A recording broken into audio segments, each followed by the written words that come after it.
And then like you started to like I forget how he was like reintroduced. But he was like clearly like not all there.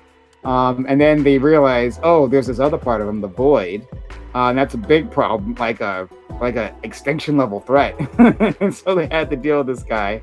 But yeah, I don't know, man. Just look, a serum, right? A serum can make you a super soldier. Like that's the thing that can happen. All right. I agree. Why can't the serum that's make you near God levels? Yeah, of course. It's not much of a leap of just like extra strength and speed to like you can do anything at all practically. Yeah. I mean, Lactoid, take a look at this guy, right? Worrying about the enzymes in a comic book serum. Like, the enzymes, what kind of proteins managed to do this? What a loser that person is. But is that it? Just like, it's just like that leap of faith, was that what kept you from? I mean, I did have questions in terms of like, yeah, because like, I saw that like this was like revolutionary and like we can only produce this serum once type of thing. Okay. And I understand that, the Winter Soldier, like I understand liberties with that. Like, yes, it can be reproduced. But then like this is like a huge, like the biggest jump like ever. Like I could suspend my disbelief. It wasn't a huge issue. But it does. Well, they can't reproduce it because they destroyed all their notes now. They had assassins go and kill everyone involved in the project, so that's gonna be it. But in comparison, that super soldier serum sucks. Like we didn't need the notes. It's like that was garbage compared to this god tier person. But hold on. The serum that Captain America got was applicable to like other people about like killing them. You know? Yes. So we're talking about Gibbs. We're talking about Thunderbolts. You saw it? He finally finished it. I caught up. And he's like talking about how like, well, the super serum or whatever serum, whatever procedure that Sentry went through, like completely outclasses Captain America's. Well, what's funny is that's a theme throughout that movie, right? They talk about all the different serums. Like you mentioned Captain America, he's like kind of like the gold standard, right? And then he's like they're talking with Bucky and what's his name, the red Guardian, and he's like, oh, Hydra, fancy, like because they had like the purified one. Yeah, they talk about that. Yeah. And if you like really start thinking about it, yeah, Hydra did have it down. They had those other 4 that were even stronger than Bucky that like we got to see just like glimpses of. And he like took them out, and I guess Bucky had the experience or whatever, but this is why he could beat them. But anyway, yeah, like they have that, and then they mentioned the Russian version is just like everything Russian is kind of like back room, not quite as good, gets the job done, kind of shit. I thought that was neat. And then you mentioned that we have the modern version, which is Sentries, and Sentries is just like worlds above. Yeah. But like I was telling Corey, like the Captain America version is applicable to everyone, like anyone who takes it, as far as we know, like gets the power up. For the Sentry one, like most people just die, like painfully.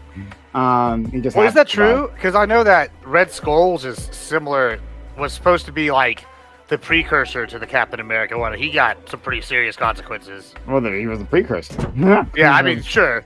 Yeah. And so did Isaiah Bradley, right? For Oh yeah, he got the normal serum. Well, I guess he got the one that's the precursor to the Hydra one. So yeah. But it was a good movie. Definitely solid. But no, it's solid to me, right? It was I know, an excellent movie. solid. So why? That's what I said. I think it's like the best of the new ones. It's solid. It's one of the best of the new ones. Yeah, I would say. Like, with a low bar, I agree. It's the best from the bad performers recently. I agree. What are you doing? Compared to the Eternals, this is like miles ahead. The Eternals. Yeah, not good. But it killed the Blade movie. I mean, I'm almost happy it killed the Blade movie because now we got the real Blade instead of Marshala Azal, or whatever his name is. I can't say his name. Playing Blade, which I'm sure he would have been a good Blade, but you can't replace Wesley Snipes. Wesley Snipes is pretty good. You can't play Blade till like his 70s. He's like 60 now or something. I don't know, maybe mid-50s. Wesley he might be older than that. He's ageless, okay? Don't worry about Wesley Snipes. I mean, he's a vampire, or so there's that, right? He needs some serum for sure at some point. Fair enough. Listen, black don't crack. He's going to look young for a while, all right? Damn right. That's how that works. Yeah. Right? Tell him. I mean, let me look at Lactoid, right? I was surprised he was as young as he was. What about me, Lactoid. fucker? Well, we can't. hear Lactoid's all Lactoid. cracks because he's You white. can hear me. I still can't hear you. You Lactoid. can't hear me. Oh my fucking god. Can I check to see if you guys? Yeah, I don't know. Sorry. Check Stop. to see if you Nope. guys- Yeah, I don't know. Sorry. No, keep trash talking him, so I can't fight that. Yeah. Oh, yeah. Absolutely. Oh, yeah. Hey, You guys can hear me. hey, Lactoid. I hear Lactoid's really Fine. submissive. Lactoid. I hear Lactoid's Fine. really Fine. submissive, man. Lactoid. I hear Lactoid's really Fine. submissive. Socialism is the You guys best, can hear me. or not the best. I mean, I don't know which way I want. If you love socialists, don't say anything. Right? Now's your time to dispute whether you're Canadian or not. If you can't do it, that means you're Canadian. Yeah. Are you sure?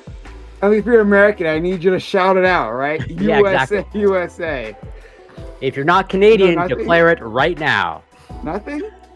Nothing Lactoid? Oh, okay. All right. Well, Varner, he Just is. as I suspected.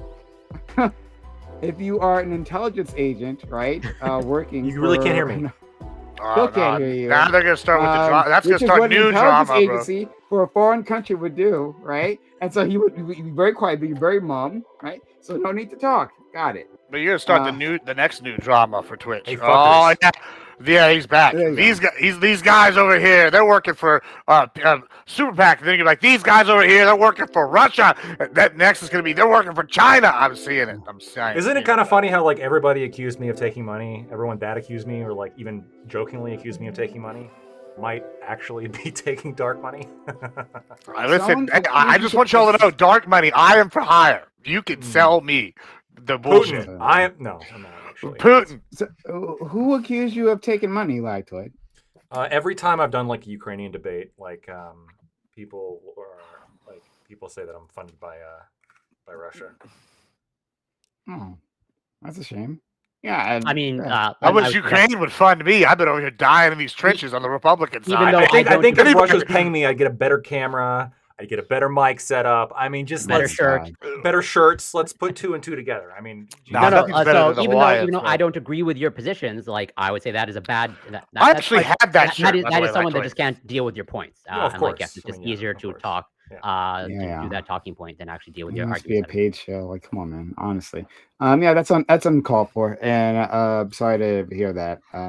Unless they have actual evidence of, like, I don't know, bank statements or whatnot. But yeah, if they're just throwing it out there in a They debate. will then- never have evidence. The I'll IRS give will them the never evidence. find evidence.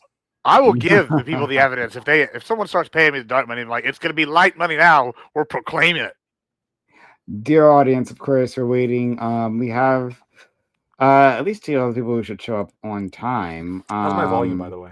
Is it okay? It's terrible. You A should little just bit quit low now. for me, but A little not bit big low. deal. See, this is part of the issue. Okay, I don't want to mess with my gain because like getting my gain to like not be blowing your guys' ears off was a little bit of work. How does it? Is it okay? So still a little bit You're quiet. fine. Yeah, it's fine. Well, is it It's quiet or can I mog people in debates? Like I would need to be able. No, to... you can't. You never could anyway. All right, I'm so- gonna just adjust that up. No, it's no issue. It's. I think it's fine. It's on the lower end. Yeah, well, we're but gonna it's change still- that right now. Watch this. You've always been demure in my mind. Very demure, very classy, very classy. That's a problem. So, dear audience, we're waiting on Oh, two it adjusted down. I others. knew it. Oh, yeah. Two others, and hopefully they'll be here soon. But if not, we can get started. There should be a third person as well, but we don't know when they're going to show up. Hopefully we'll have 7 people in the end, but not quite sure. So we're just doing our usual thing, audience. Before we get started, we're just Did shitting you around. watch the Kennedy hearing? And all that stuff. Oh, I mean, I saw clips of it. I wasn't going to sit through and hear this gravelly fucking voice. That's fair. That's, Wow. I didn't watch the whole thing He's either. sorry for their physical disabilities. That is terrible. No, not his physical. He's clearly intellectually disabled. Okay, he has confirmed brain worms. He said that himself. Okay? So, I don't care about the How voice. He's dare clearly- y'all come for his voice? It's Testing. so rude. Probably I'm a lot not. lou- He's probably a clearly- lot louder now. Yeah, okay. you're good. You're good. Okay. He does sound like he's been smoking about 6 packs a day, though. I will say that. Yeah, no. That would be great. That would be melodic compared to his voice, right? It's like shattered glass being like rubbed directly on the skin I'm of a gonna start cat. talking to the mic, and I'm gonna as listen it to my own stream wails. to see how it is. What the Talking to fuck? mic, It's and I'm awful. gonna As it listen to my own wails. stream to see how it is. What the fuck? Talking And to I would mic. have more compassion Still for him if he fucking wasn't such quiet. an awful dog shit individual. Right? He deserves our We're scorn, just gonna have and to so And a we'll get liar. plenty of it. all the way up. Yeah, it's unfortunate. I think even Trump's former Surgeon General is asking him to step down. Like, I don't know. I think that's a pretty low bar. Wait, I'm adjusting the wrong microphone. So what do you want to I'm say literally about adjusting that? the wrong microphone. Well, I'm just curious if you saw it, Oh my god, what your thoughts are, and actually even I'm assuming Lactoid didn't watch it either. But well, in that vein, okay. I don't know if this headline is true, but I believe Texas also banned lab-grown meat. Okay, we're just seeing Now it's gonna be a lot louder. all pretty much be a lot louder. all. It's actually not a lot further louder. It's actually pretty good. growing of It's not a anti-science. lot louder, Further, it's actually pretty good. that is, I think, largely driven Okay. by people like Alright, we can RFK. go even louder And now. that's just going to bleed into banning of lab-grown meat. And I think Florida is removing, again, if the headline is true, I haven't confirmed it, but it seems like they're moving in the direction of removing all vaccine mandates. And this all Yeah. What about now? foundation What about now? has approved. And this all Yeah. What about now? foundation What about I now? mean, Trump is a disaster. Guys, His health department is a joke, right? Like these losers firing are slandering anyone, our who friend. knows We anything can't stop about them. anything. It's my fucking And microphone. instead, putting in lackeys in place, just like he's trying to do Lackeys. at the Bureau of Labor Statistics, right? Mm-hmm. All great signs when you start replacing experts with people who have no experience in the field, but are loyalists, right? Hey, Lackoid, how did that work out for Russia? Hey, how did that work out for Russia when they did that? How did what work out? How did what work out for what? Who? What? Where? Replacing the experts with loyalists. How did that work out for Soviet Union? Can you tell us? Can you remind us, Lackoid? Because I feel like you're an expert in this. In the Soviet Union? Yeah, when they replaced experts with loyalists. Can you tell us what happened there? They won the war. No, okay, yeah. Paid chill. I'm joking. I retract that. I have no evidence of that. No, that was funny. That was good. But yeah, this is what's happening in America. Testing. Testing. And All right, it's of our Health and Human Services Department, because the previous head, who had been there for less than a month, didn't even make it to a month, Dale, refused to fire experts in the field for no fucking reason, for no reason. So that's why she was replaced, not because she did something horrible. But RFK Jr., do you remember what? Maybe win the election next time. Get fucked. No one.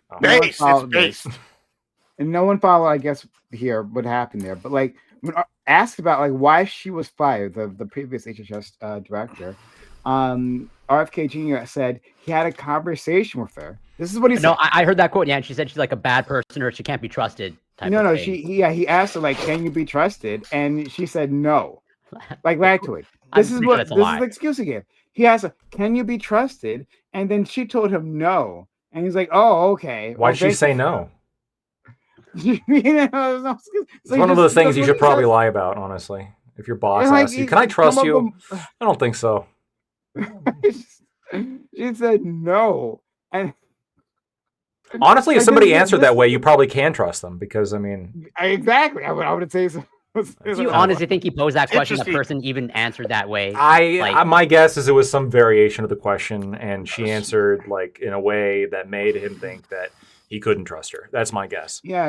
Let me ask you once again. The blow. No more corn syrup slop for the pores. So I'm just looking good. Cover for corruption. Yeah. Okay. That's what Lactoid's trying to do here. Have you been following the girl that got stabbed? We're going to talk about that. Yes, we should. But hey, before you, I'm sure there's more than one. Before we move on, let me jump in here real quick. One of my chatters just asked. Basically, they're like, "Do you think Trump is trying to start a civil war?" And I obviously I don't. But I see people on the left. Right? Yes, I know. I think it's a dumb question, but I've seen I was like, who's saying that? But this is actually the second or third person I've seen saying it. Not for me, credible. But like, the only reason why I think there is any traction to this argument that people are even putting this out there is it is a very like radical shift in policy. Like Prime here and Corey were just both basically going on about anybody that knows anything, and then Corey's like the rejection of science. Like it's becoming like very strong language to the point that it's like, I guess it does feel to me like Trump is trying to force the issue on some things. Like Republicans have been bitching about crime. So what does he do? He sends National Guard into D.C. and now he's talking about Chicago. I could see how somebody might misconstrue that as like, oh, he's trying to start a civil war as opposed to like ironing out problems that should already be fixed. Ironing out problems. Wow. Yeah, but he actually cares about black voters and black people. He cares about black people. That's why he's over there securing their neighborhoods so that they can live safely. The little Timmy can go to school without having to worry about getting shot by a gangbang. Hey, Grid. Hold on 1 second. Grid. We're in. Timmy's usually not afraid of gangbangers. He's afraid of the little quiet kid in the corner. Discord. You don't have to be in the Discord channel. Fake news. StreamYard. Okay. Hopefully he'll be here soon. StreamYard only, right? StreamYard only right now. Because I was having I'm not sure if you were there for that, but like I was having a lot of trouble with my my application StreamYard program on my computer, and so right now we're using StreamYards. Perfect. For the time being. Directly. All right, cool. What happened to the cool elevator music, by the way? I liked the elevator music.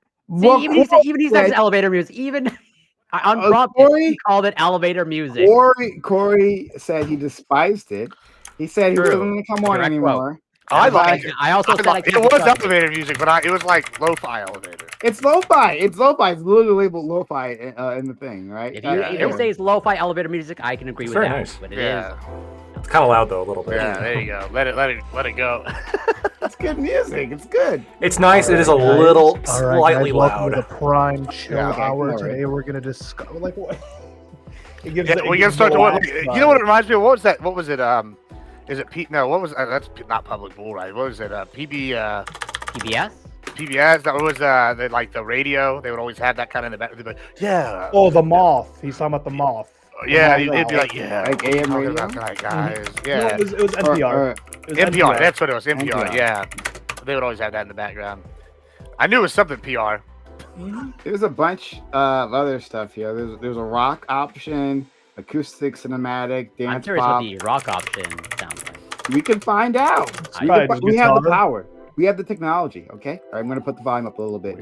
Okay. Let's go in 80s. Let's put it here. And let's try rock.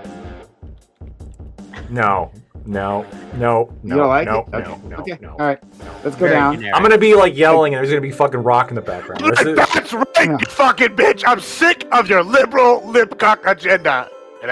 Well, now what the hell is this even? What is this titled? Acoustic cinematic. This sounds like Owl City. 10,000 fire. Yeah, this is awful. I don't like this.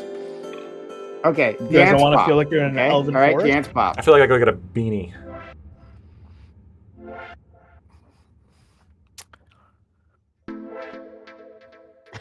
A little Ibiza. I feel like I'm in space a little bit.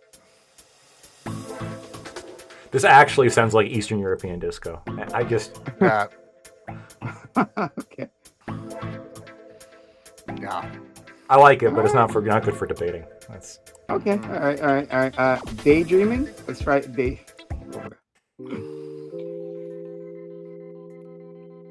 is more lo-fi so far. I agree.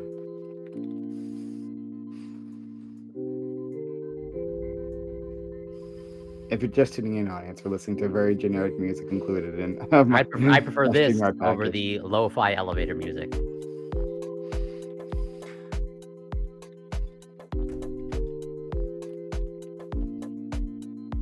Okay.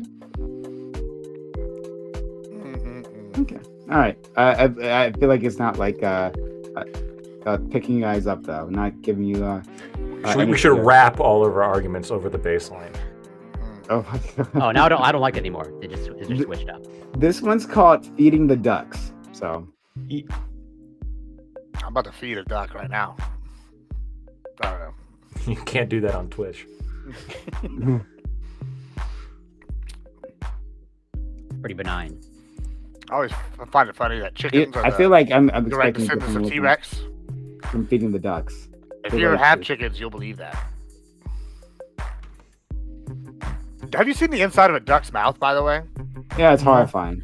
Terrifying. Yeah, just Google that, and then you'll find out why. All right. Next one is Into Space. Left-wing socialist lib like Connor counterpoints the Nazi racist. Not too bad. What you giggling about over there, Lactoid? Anything specific, Lactoid? Just a chat. One of my homies. Oh yeah. These aren't real images. These aren't. I think most of these are actually not too bad. The truth is out there, bro. And last one, night driving. I like driving at night when the roads are clear. That's like the only time I ever like to drive. Oh yeah, me too. Yeah, I like listening to audiobooks while I'm driving at night. As long as, and I support Lactoid night driving as long as you're using 4 wheels rather than 2. When you ride a motorcycle at night, it really does feel like you're flying a spaceship. It's very fun. It is cool. It is cool. Yeah. I was out earlier today on my CBR. I like to put war story audiobooks on. They'll be like, and the boom of the cannons and the thunderstorm that goes on in the background. Feels like you're there. Do you have a headset system yet for your helmet? I don't. They're wild. They're wildly expensive, and I don't have a group that if I got a group that I rode with, I would get one. But wildly more expensive than I use it to make calls all the time when I'm riding. The one, so I think that was the Cardo Pack Talks for $200 or something, and then the one. No, mine was like 120, I think. That's not bad. But I didn't need to talk to 4 or 5 people. Look, Right. That's what adds the expense. That was before the Biden economy caused all that inflation, bro. Yeah. Oh, The current, there's I have a Shoei, and the Senna makes a one specific for my helmet, but it's $300, and the reviews are not good, or not perfect. Yeah, that seems steep. That seems expensive. Yeah, steep. I'm trying to find the one that I have. All right. I actually have a proposal. This doesn't sound wildly anti-libertarian, but I actually think this would be a good law. You are a socialist. I would propose a law. Yeah, this is socialism Lactoid talking. Okay. Okay. I think this is a very common regulation, a very common sense regulation that should just be a thing. I don't think any kind of ads that are going to be played over the radio should be able to have car horns on them. Oh yeah, that shit. That shit's infuriating. Yeah. Yeah. Oh, cop sirens and shit. Cop sirens or car horns, because beep, beep. Yeah. There's been so many times I'm listening to the radio and an ad will come on and there's a car horn and I don't know if it's coming from an actual outside because my radio's my volume's all the way blasting all constantly, and I don't know why are you blasting your. That's bad for your ear. Oh my God, you're such a mom, Corey. But it is bad for your ears. Corey, you're such a Canadian. When it warns you to no, wait. Who blasts the radio? I don't know even who listens to radio anymore. That's also an old. Wait, hold on. Also, listening to radio you get the warning from your fucking boomer coded, brother. What do you? No, hold on. When you ads. Corey, when you're jamming for too long and you have your earbuds in or you're listening to something, do you stop when it gives you the warning that you've been listening to something at too loud a volume for too long? Do you stop listening, or do you just ignore that shit? Who does that? Well, I don't have. I do not have a notification that gives me that, but iPhone will do it. I pay attention to my volume. My iPhone does not. Your iPhone hates you. You do realize Yes, Lactoid, I have the reason. Okay. So what do we think about my proposal as opposed to getting angry about high volume shit? Okay. What do we think about a very common sense rule that if you're gonna have an ad for the radio, you can't have it sound like the vehicles that are around me? Seems pretty. I can get on board with that. I think the jump scare is a little fun sometimes. So I don't know. It's almost made me wreck several times. Me too. I'm like, oh God. I'm just saying, it's a lot of government regulation, right? There could be innovation in this sector, and maybe as long as snuffing it out. As long as there's disclosure. Back to motorcycle. Actually, he's right. It could probably increase more car wrecks. So repair places are gonna have more business. and you will invest in them. We have more manufacturing. I actually own a body. I'm about to own a body shop, so I'm. Now you're against this proposal, yeah. We should put more horns in radio commercials, actually. Now that I think about it. Okay. No, I hear you, Lacto. It's annoying, when you're watching a stream and then someone's Discord notification goes off. You're what? This is mine. That is also annoying. In the background. But that isn't going to cause someone to die. I don't think. Yeah, fair enough. It might. I think it's just the most common sense. Like, I think it should probably be the only safety regulation in cars, honestly. The only safety regulation. Okay, yeah, maybe not. Because everything else is like, my choice, right? If I want to wear a seatbelt or not. I don't even wear a seatbelt. Yeah. I just I'm on my motorcycle. It's like crazy, ridiculous laws. Yeah, it's wild. Motorsports. If you want to say the thing you want to say, then let's. Get to the I don't know what helmet you have, Lactoid. I have a Scorpion 540 or something like that. It's a full face helmet, just a regular full face helmet. Yeah, and it's got the Cardo Spirit is the headset unit I put on mine, just because it's got thin ear buds, so you can space them out if you have a big helmet, or kind of tuck them in if your helmet's really tight. And I love it, man. It's almost as good as my earbuds, but it does hurt my ears when I take my helmet off. And I don't fear losing an earbud, driving down or riding down the road. How much did your helmet run you, by the way? My helmet was like $400. Mine was $600. Yeah. Yeah, they hurt. Nice. Yeah. All right, Prime. Your first helmet. You'll get another. Oh, that's not my first helmet. The first helmet was some shitty, $80 helmet. But I still use sometimes. Yeah, were you wearing that with the helmet? Yeah. And you okay. Yeah, but luckily I fell on my side, and like it's not a full face helmet, but it has a. We're still talking about helmets. I was wearing a helmet. Yeah, I didn't fall on the I didn't fall on the part of the helmet wasn't covering. Thankfully. What kind of foam do you have on the inside of the helmet? What kind of foam? I don't fucking what kind of foam. He's being pissy. Is it memory foam? No. Yeah. I don't think so. I don't think you would want memory foam. Very comfortable though. It might memorize the ground. Okay.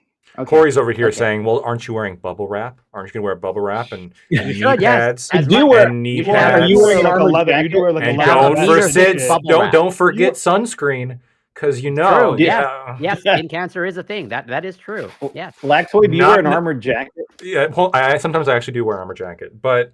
I do not get on my bike without that jacket now. I tried armored pants. That is just wildly uncomfortable. You can't do it. Don't. Look, that is not anywhere near the jacket has the back. My jacket has the back protector and all of that. And it's I have a textile one, and it's like when you're even if it's 80 degrees out, it's like you have air conditioning, because it's the air going through it is so cool. That's a good one. And then I have a leather one that's vented and has a liner as well. So you can't. I mean, the gear, man. You got to have the gear. The only thing I can't bring myself to wear all the time are the boots. What kind of boots do you have, Lactoid? Honestly, I wear boots. Honestly, I've looked into this. Do you wear a cup? Do you wear a cup next to your boys? Corey, I'm sure would want me to totally be covered in armor, but. The three most important pieces of equipment is helmet, gloves, and boots. Because statistically speaking, your feet are the number one most likely thing to get injured. Mm-hmm. Your head is more important, right? So that's why your helmet's actually number one, even though it's less likely to get injured, right? And then gloves are very important, because you're always trying to catch yourself if you fall instinctually.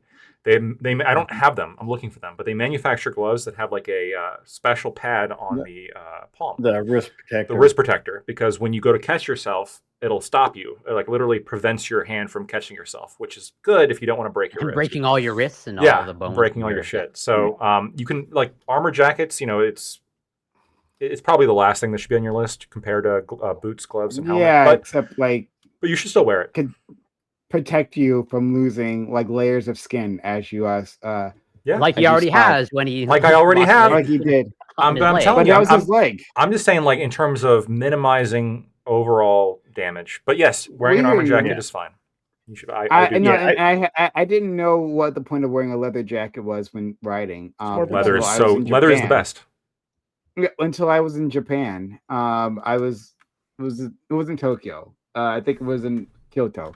Going to a restaurant, and I saw this guy wipe out and slide right like a quarter of a block on his back. But he was fine. He got up and just like put on the cycle. But like, oh, okay, that makes sense. I never understood like the connection. Yep. Even synthetics, they can't beat leather. Synthetics can't beat leather even. Yeah, the synthetics sacrifice themselves to save you. So, But I have had 2 get-offs, and That's what they're the called, first get-off? one, it's what you call it's uncontrolled get-off now. Yeah, I've had a few of those. Unplanned, uncontrolled get-off. That's literally what. I mean, I don't know. I think No, you think it's funny, fine. but that's literally what happens. You're getting off the bike, whether you want to or not.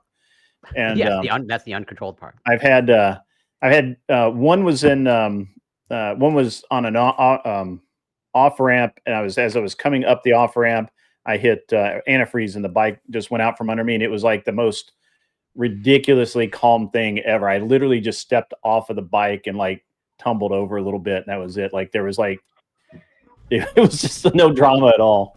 And then the second one, I ended up sliding off of the road into a ditch, and that one was a little more exciting, but no damage in either case. But I've seen some guys go down pretty hard, and they, you know, the gear is really important. So I'm glad you've never suffered any serious harm. I've never broken a bone. I have not suffered. I had a road rash. That's not serious in the world of motorcycle accidents. That's not serious. Okay, yeah, okay, sure. How long couldn't you walk properly for? It was a few weeks, but again, in the world of motorcycle stuff, road rash is not. It could have been much worse. He's saying it could have been horribly maimed. Corey, right? I could have not have so legs. It's not like a big deal because the other option is it could be horribly maimed. That was a possibility. Oh, okay, thank you. Any which way. I live free. I live free, Prime. I don't know. I live free. It's so cool. We can move on. I'm sorry, audience members. All right, I'm sorry. This is an ongoing thing, an ongoing fight. Trying to convince Lacto to give up his motorcycle. Never gonna happen. His dangerous ways because are you plotting another purchase yet? Because usually once you get the first one, about 3 months in, you're like, The one I have now, the Harley's powerful enough to get me as fast as I want to go, though. So I'll be good for a little bit. But it's not always about power. Like I have a 135, and it's just the coolest thing in the world to ride around town. I think your audience should buy motorcycles, Prime. What do you think? Let's not continue to encourage people to ride these things. Okay, we can move on. If Prime literally wants to destroy his audience, that's what he would advocate for. Yeah. Before he mentions, because I love you all, there watching. Thanks, brother. Is why I'm going to end this conversation. I'm glad I do have something that is debate related that you guys might want to know about. Okay. So I don't know if you guys are aware of debate. Speaking of horribly maimed and Ukraine, we can. Okay, go ahead, Grid. I don't know if you guys are aware of DebateCon. It's in Nashville this time. It was in New Jersey back in February. And it's Modern Day Debate puts it on. And Modern Day Debate tends to stick to just religious and some other topics. Oh my God. So I have rented a venue. Yep. It's ridiculous. You guys are going to love it. There are 2 studios. We have Studio A and Studio B. There's outside gathering areas, sitting areas. I'm providing food. It's an all-day event. It's from 10 a.m. until midnight on Friday. It's free as long as you have a DebateCon ticket. And basically, I'm hoping to have 3 or 4 long-format debates in Studio A. Studio A also has sound rooms around it where, I don't know if you're familiar with music studios, but they have these rooms where musicians can go in and play, where they just record that sound separate from anything that's going on in the main studio. And there are 4 of those rooms. They're big enough in theory for a piano and a person. And so we're going to try and see if we can't have streamers be able to go in there and do like a half hour to an hour, like update their audience, just say, hey, here I am, whatever. It's literally the most legit venue ever. It's on Music Row. You can literally walk up and down the street and see where, you probably don't listen to country music, but you can see where hits are recorded. And but it's going to be a really cool event, and you should come down to Nashville and check it out. It's gonna be rad. Yeah, I mean, if anyone's available, head on to it's November the 14th, by the way. It's Friday, November the 14th is my event. 15th and 16th are DebateCon, and then the following Monday, if anybody's left here, we're going to do a range day. We're going to take everybody out, let them shoot some guns, do cool stuff. Cool. Maybe also ride motorcycles and be serious. I will ride my motorcycle. Yeah, see? There you go. That's legit. That's going to happen. First, intellectual damage and physical damage. But shout out to Grid for putting on this event. That sounds pretty cool. It's really great that you're. Yeah, we're having. Nashville. It's in. We're having catered barbecue. You did say that and you said that for dinner. I missed it. Yeah. Oh, food's free too. I missed it. Sorry. Okay. As are the ass whippings at the debate con are going to be handed. The ass whippings will be free. So, but yeah, shout out to that. I wish I could travel. Then I'd come there, dominate in person. That'd be a hell of an experience for you all. But unfortunately, I can't. But anyone out there who might be around, like it sounds like fun. I mean, I've heard of other people going to these events, and it sounded like a really good time. I don't know. I'd like to I've been thinking about it, like trying to contact the guy who runs MDD, Modern Day Debates again. James. Yeah, I mean, I'd be down. It does seem like their content very much is all about the religious debates. Yeah, so I've talked to James about this. I helped him.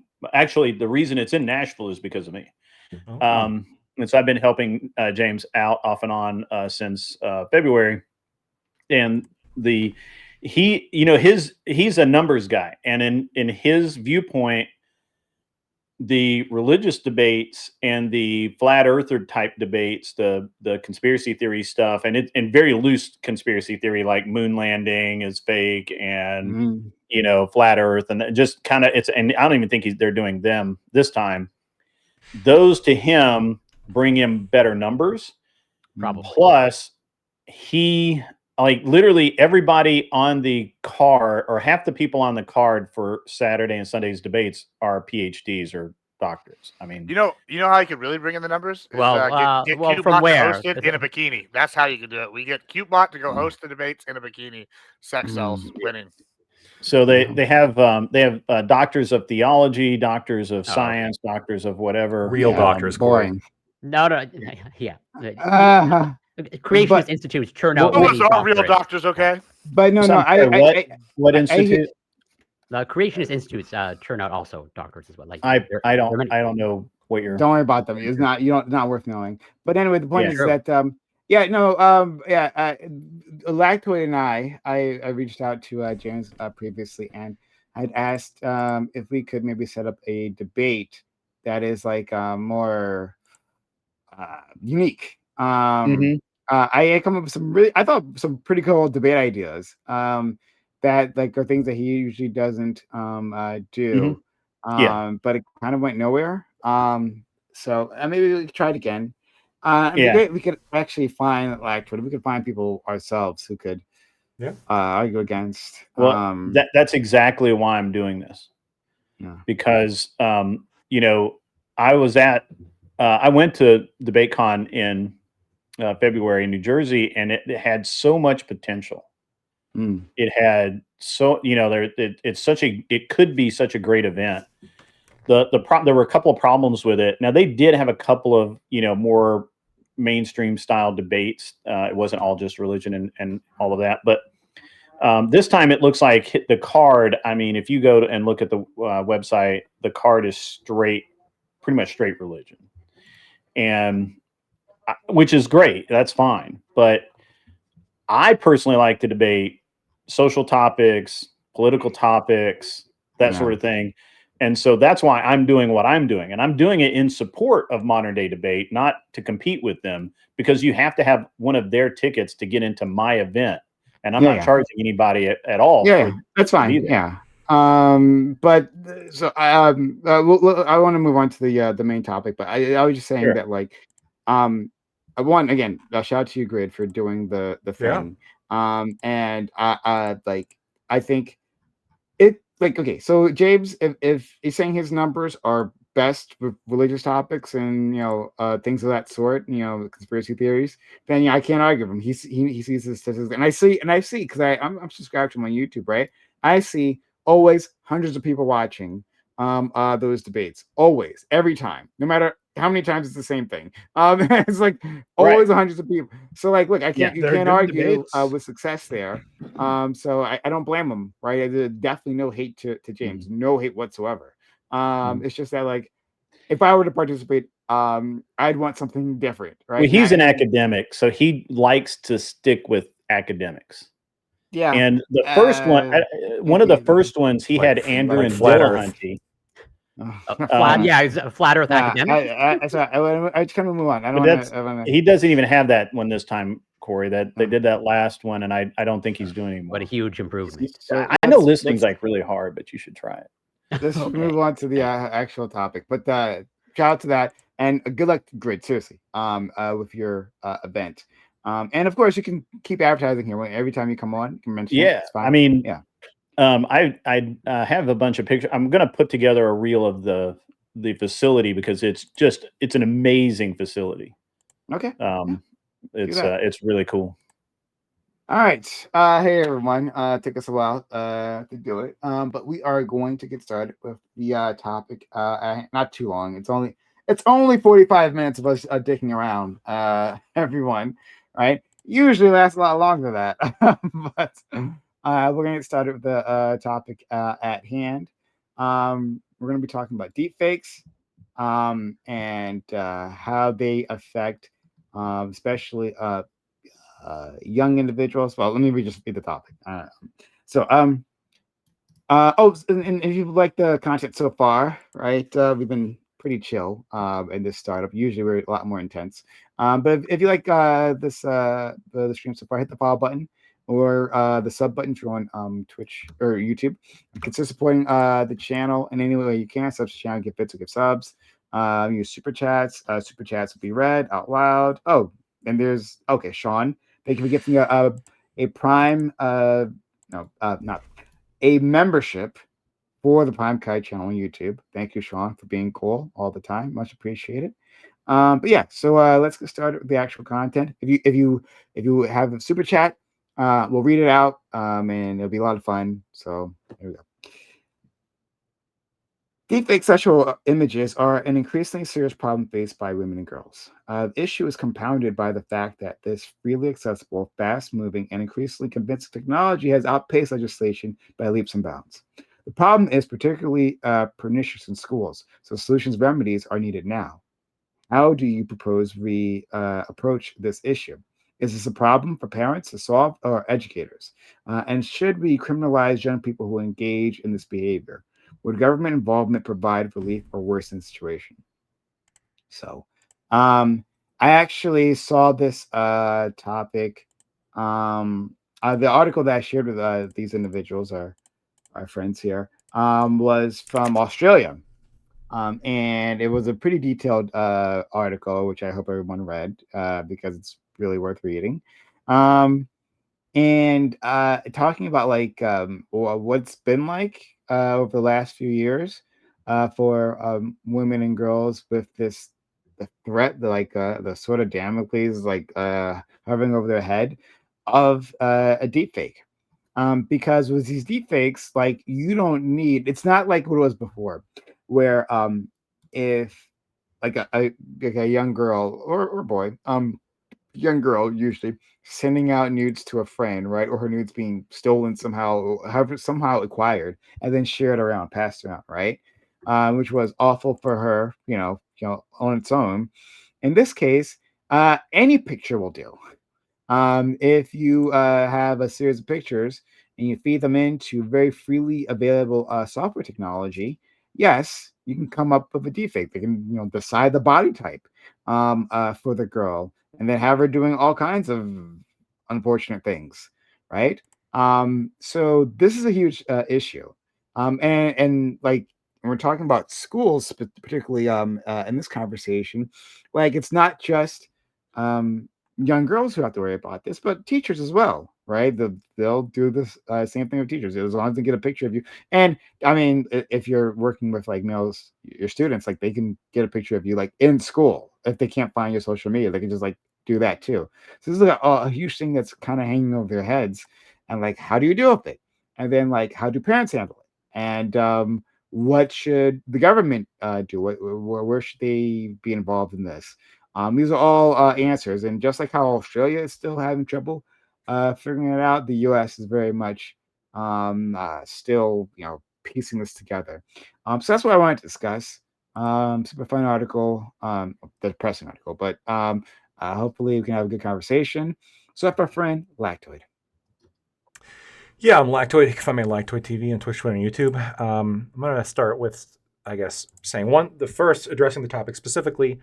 My position on this has been pretty consistent. We did a similar topic many months ago, and my position is the same. I think that if you're going to use AI generated or deepfake images of somebody, I'm not saying this should be illegal, but you should be legally required to have some kind of watermark or some kind of indication that it's fake, and you shouldn't be able to pass it off as real.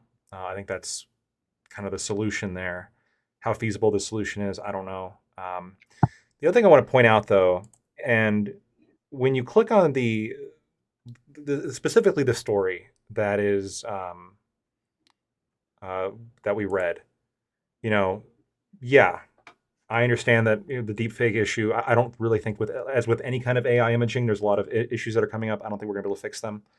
There's a whole bunch of links in this story to a bunch of shit that's like, some of which is kind of ridiculous that people are complaining about. So in the list of misogyny that's pervasive in these schools in Australia, according to this newspaper, includes worship of Andrew Tate, an offensive ranking of female students, their classmates, 2 stories of offensive rankings of female classmates. Looking through some of the allegations here, yeah, I mean, nothing here to me seems like jarring or bad. It seems like adolescent kids, quite literally being adolescent kids. I know there's like kids will be kids is like a bad kind of moniker now. It's a bad moniker these days. But I mean, one of these things that caused this teacher to quit was, quote, students making moaning noises in my classrooms, asking me inappropriate questions, asking personal questions. A bunch of students in Australia got suspended because they made a list of students. The cute ones were called wifeys and cuties. The ones that were really unattractive were quote unrapeable. Not really the best thing to say. I agree. There probably should have been some kind of like, hey, that's kind of offensive. You maybe be more careful. But these got news stories, and so I do wonder if stuff like this is picking up so much like kind of national traction in the newspapers over there. I don't really know how much of a problem this deep faking stuff actually is. Like in terms of how many people is it actually affecting? How many people is it actually bothering? Yeah, again, I'm okay with legislation against it that is specifically targeted to avoid like, hey, this is fraud, right? You can't misrepresent things. But I don't know if this is actually as big of a deal as people are making it out to be. Go ahead, Kibbs. Yeah, I echo kind of what Lactoids here said with the watermark or some other kind of hidden indicator. Maybe it's like something you like scan and it'll tell you. That way they can prove it's a deep fake and then that can be released or whatever. I don't know exactly what it is. I'm pretty against overall super legislating that this new tech. Technology always kind of is ahead of legislation in these regards. It's crazy though. I think it's a small problem, really, overall. Kind of like Lactoid said. In fact, I think that we need to do 2 things. We need to bring contact sports back to schools and more like capabilities. Maybe bring up whenever you're getting bullied, instead of like suspending kids, you have the coaches give each other boxing gloves and a headset, and then have the 2 girls box it out. I think that would be good, or the 2 boys. I think we need to bring back combat sports. We've been raising all these baby ass bitches, and I'm sick of it. I'm tired of the participation trophy mentality. We need to make bullying great again.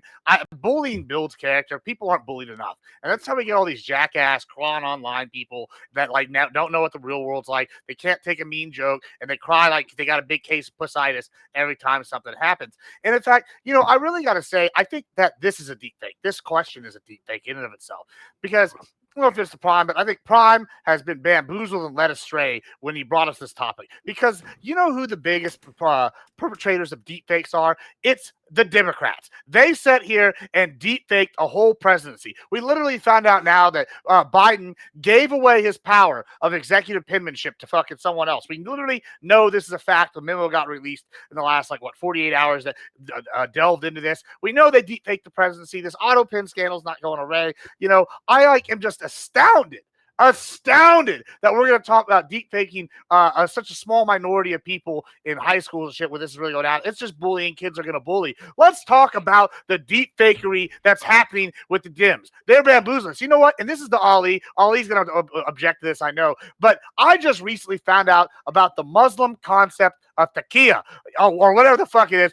Ali has probably been implementing taqiyya on us, saying Madani and them are not different households. They are literally pulling another deep fake right now in New York. He's acting like he's a moderate Muslim, and then if he gets elected, bam, Sharia law, it's coming. I think the only way for America to save itself is if the left either eats itself with the LGBTQ finally discovering that the Muslims have been giving them the old taqiyya the whole time, or if the Republicans just put our foot on the throat of these evil lefties and their plans, these perfidious plans. That's what we got to do. Stop deep faking America. That's my thoughts on deep fakes. Wow. Okay. All right. Well, this is my life. Let's go to our friend Corey, please. And it's my life that I have to go after that. I don't know. Yeah. Well, did my ears deceive me? Did I just hear Gibbs say that he's against legislation of new technology? Just want to clarify. Did I hear that? So where's you heard that part? Except for lab grown beef. Except for lab grown meat. Okay. That's an important one. Gotcha. Yeah, no hypocrisy there. Okay, just wanted to clarify that. How many ranchers exist in the world compared to high school girls? More. Okay. Here's the best part. We're feeding those high school girls. We're feeding them. You're welcome. Those high school girls couldn't live today without us ranchers. Anyway, sorry. Go ahead. Okay. Thank you so much. I find that super. No surprise that someone who is in the cattle ranching industry, new technology, no legislation. Oh, but definitely preserve mine. Don't tread on me type of stuff. Very interesting. But all that to say, to try to narrow it into the topic. So I agree with Lactoid's recommendation, or what they're advocating for. I see that as a step in the right direction, and probably something to try out and see if that maybe results in some sort of positive effect. I also agree with the sentiment of I don't know the scale of the problem, but what I can say is there are stories here in Canada as well, in whatever national newspapers, of children experiencing, specifically, no surprise, teenage girls experiencing the same thing. Now, again, does that mean it's a wide-scale problem? I don't actually know. It is still an open question. But I can foresee that it will become an ever-increasing problem, potentially. So it's maybe getting ahead of it would be good. But maybe on the more severe side. So at the end of the day, I don't actually know what the answer is. I have no problem admitting that. I think this is a very difficult, at least for me, and it might just be my limitation. I see it as a very difficult problem to solve. In the extreme end, I would maybe entertain the idea of if this is children essentially creating deep fake adult imagery, then let's see how actually criminalizing it actually is. If you're actually using the face of a 13-year-old and it results in the image of pretty much that type of material, I think that potentially qualifies as essentially child sexual abuse material, and therefore that might actually curb the generation of that. But whether it's actually going to be effective, I don't know. But that's maybe an experiment on the extreme end that we might want to try out. If children want to create adult imagery, then maybe they should be treated as adults and penalized as such. But I'll leave it there for now. Oh wow! I didn't expect Corey to come down with the prosecutorial hammer, but okay, all right. Let's go to our friend Grid. All right, hey, guys, thanks for having me once again. I'm a Grid One Motorsports. You can find me at An Unreasonable Man on YouTube and Twitch and various other places.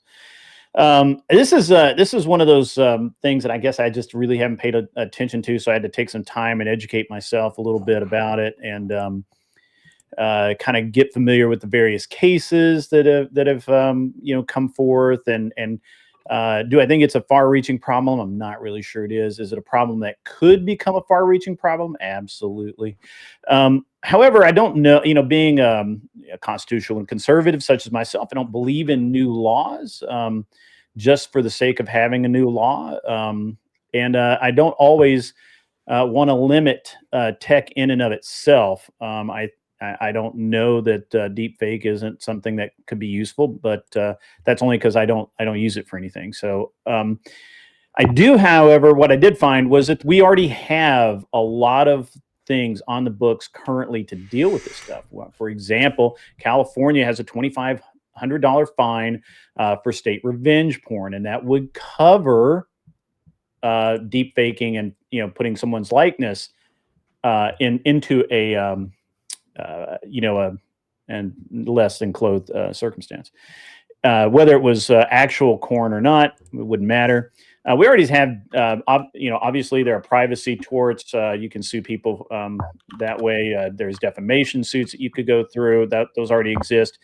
In Texas, it's a felony actually to do anything like a deep fake, where you assume somebody's image and use it in a pornographic manner.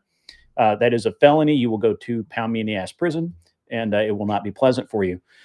And actually, Ted Cruz in Texas has what's called the Take It Down Act. The Take It Down Act, if you're not, we'll get into that, I'm sure, later, basically addresses all of this in one neat little package that's not a massive growth of our government. It also kind of avoids new federal bans that risk surveillance creep. You guys have to understand that, yeah, can we put a watermark or something on that? But what we're really talking about is a lack of our personal privacy as well. When we ask the government to come in and look at every single video that we post online, which it does already, but now we're asking them to go even into our phones, go into private areas. I don't know that I like that idea. I'm really surprised that the libertarians, I guess we only have one tonight, but I'm really surprised the libertarian kind of went down that route. I don't want the state anywhere near any of that. And, so this is kind of where I'm going to be. We will talk about parent-led solutions. I do believe there's some of those, but I'm kind of getting long in my opening here. But I do believe government worsens the problems in most cases. So there we go. Okay, thank you so much. And last but not least, our good friend Ali. Yeah, to Grid's point, I do think that there are already laws. If you, I'm like 100% sure if you're like 15 or 17 and you're making deep fakes of like 14-year-olds that does, CP does kind of fall into that bullshit. Like, exactly, I'm sure there are defamation laws. I'm sure you can't just do these types of things. You should be able to sue. If not, then I think those should be implemented within the states or add within like the states if it's state to state. But I think the issue is like right now we're seeing the forefront of like we have teachers trying to get ahead of this thing, like because they saw what happened with social media, the depression, the anxiety, the whatever bullshit. Like Gibbs, to your point, the like online bullying affects the kids. I mean, yeah, sure, we can say to toughen up, but like, I mean, if they're just not, if the kids are just freaking out, if we are just having rampant suicides, it isn't good. And yeah, maybe the parenting needs to happen, but like I don't know what you do, because right now we are kind of putting all the pressure on teachers. Teachers are having to learn like AI and like what goes into AI, how to use it, how to avoid it. We're not paying them enough to do these types of things. They have tasks. These teachers are old, right? They're in their 60s, they're in their 50s, they're in their 40s. They have their own shit going on, much less to sit here and raise kids on top of that. But you can't implement training on parents, right? So the only reasonable thing to do would be to like have some type of like hyper limited internet access to kids under 18. Like we're gonna have to get to that point, because we can't force parents to parent better. That's just not something we do. I've said negligent parents should be fined for their kids' actions, and I get fucking laughed at for that. All right, cool. So, but we're gonna have to do something. If like at a certain point, if the parents aren't gonna parent, the government is going to have to, unless we're just gonna have like wild rampant kids going crazy doing deep fake porn of girls. And yeah, like It may not affect you now. It may not be rampant now, but like social media we didn't think it was going to get as crazy as it is today. So imagine AI and how exponentially like fast the shit goes. Like there are 9-year-olds using AI right now. And so like imagine their capabilities by the time they hit 13, 14, 15. Like there needs to be something. So yeah, I'm done. Okay. Yeah. I'd really like to comment on something you just said. Mm-hmm. And that is about the kids. And look, kids make mistakes all the time. They're kids. Yeah. So even if they get on and they use a tool and they make a video and they don't I hate to say they don't understand what they're doing, but they don't have an idea of the scope of it. I don't know that we should ruin kids' lives over that, but certainly there has to be some way of dealing with it. Now, my understanding is, and I'm not a tech guy. There is a way, Grid. What? There is a way, Grid. It's called bring back ass whoopings. That's what we do. Wait. Parents to do it, then we should have the coaches. Hold on. I'm talking about actually detecting it when it happens. So, and I know that there are tools out there. I believe there's one called Deep Rhythm that detects deep fake 98% of the time. Those are tools that parents, schools.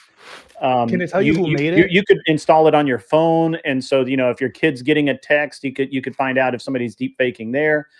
So I think the tools are there to detect it. It's what do we do about the people who are doing it? Right. Well, if you can't find the people that are doing it, that's one problem. But two, the other problem is if the image is already out or the video is already out, it doesn't matter if you can detect that if it's a deep fake. So like just a quick example, when I was in high school, there was a girl who transferred high schools. She had lost a lot of weight over the summer. Like, I don't know what the fuck happened, but someone found her old pictures of when she was fat, printed a bunch of copies and like spread them around, like, tossed them around the school. We never found out who it was. It's literally from like the movie Mean Girls. Yeah. Listen, this thing happened. I don't fucking know. We never found out who it was. So that before AI, before we have these deepfakes, was already a problem. Is we're not always going to know who. Most of the time, you're not going to know who it is, and especially now, if it's just like you can just make an image. True. You can just make an image, send it around through an anonymous Twitter handle, right? And they're not going to have investigators come find out who this is. The investigators might not find out, but the kids know who it is. Yeah, unless it's some like that crazy Netflix doc where it's the mom or something out with the outlandish. Generally it's going to be the kids. The kids are going to know who it is. This is why I'm talking about bringing back ass whoopings, bro. Like used to, if you acted up, you'd get punched in the mouth, or you'd get home and your parents would get a whooping. Yeah. That's how it works. It used to be like that. Yeah. It 100%. Yeah, it used to be like that. Yeah, and then, you're shaking your head no, but yeah, it used to be parent, if I did something like that, if I was beating too mean to kids, and my parents got a call from school, they're like, "Son, you're gonna go in there and wash your mouth out with soap." And hell yeah, guess what? I didn't want to get my mouth washed out with soap, so I got creative with my insults. Where they're like, "Well, what did he say?" And then they're like, "Okay, now whatever." Bullying's good; it builds character. We got too many pussies now, and that's a big problem. Girls are pussies, bro. We're not supposed to bully girls. Even then, I literally have a girl in the room. I literally have a girl in the room that'll sit here and tell you you're wrong. She'll sit here and tell you you're wrong because guess what? If someone talks shit to her, she's gonna punch him in the mouth. That's what Latinas do. That's what we already know the girl that's hold on. You say this. Hold on. You say this. This is a bad argument. Little Asian girls. Let me just finish this argument. You're making a very bad point here. You're saying in my circle. I would wager my circle of women is probably larger than probably anybody here's circle of women. I go out. I go to different places all the time. I see. So I have a larger. He's mogging on you right now, Corey. No. I don't care. It's not even an insult. I have a larger sample. No, it's not even that's not what I'm saying. I have a larger sample size of like talking to people, and they're going to tell me, hey. If you talk shit, you get hit. It's that simple. Instead, what we're doing is we're talking about legislating. Let me give you a good scenario, right? Where even like, okay, I know a streamer. She has people that uses the deepfake stuff to make her look younger, but like for CP, and they use her likeness to try to catch people. That's a valid, good use. You're not endangering a child. It's an adult that made this into, and you're using this to find actual predators. That sounds like a good use of a deepfake. Should you not want to get pedos off the street? You don't want to get pedos off the street? It's like that. Why do you like pedos? The legality of that legality seems is iffy. Yeah, I agree. How is that Like, illegal? Not only is the legality that's iffy. The other thing, I mean, how this It sounds like you're defending pedos right now. no, Wait, is the legality I am iffy? not. Yeah, so I why is promise this you, bad? I'm not. Well, Because how are you going to craft a law that allows for that but doesn't allow for digitally created CP? I mean, well, one, if somebody volunteering, just bring back ass whoopings. Actually, that's bring the back solution, ass right? whoopings. Yeah, well, that's honestly, we should be ass whooping the pedos. See? We should let the pedo sentence be adjusted by decided by the parents of the child he molested. That's what we should be doing. And I guarantee they get thrown in the wood chipper every back time. to his question. And never more they start doing it. How do you design a law? Right, like you're saying, oh, if someone gives permission, okay, so I can pay a woman to give me permission to make age her down CP porn of her. But right? she's an adult. I'm like, In order hold on. In order to catch pedophiles. I think you guys are talking. Oh yeah. I'm going to catch pedophiles. That's why I'm totally going to do it. That's why I'm totally. I mean, it's better than people like doing kawaii or whatever that bullshit is. I'm going to be in the process. I'll start that next year. Until then, I'm going to need a lot of images. I'm going to need to compile a lot of images. There's if I understand Gibbs correctly, and maybe I'm not. So let me see if I understanding you. Sounds like you'll like pedos, but it sounds like no. If you so what you're saying is that this woman who probably looks fairly young anyway allows herself to be digitally. I do. Mm-hmm. We'll talk later. Go ahead. Weird. I mean, I know a lot of people, but if this person allows themselves to be digitally aged back to catch criminals, is that different than a cop that wears makeup? It's not to make themselves look the younger. better comparison. No, the better comparison it's would not be different at all. No, the better comparison would be what if somebody was using child pictures of themselves. And they consented to it. They do that. People do that. The cops really do that. That's not allowed. Hold on.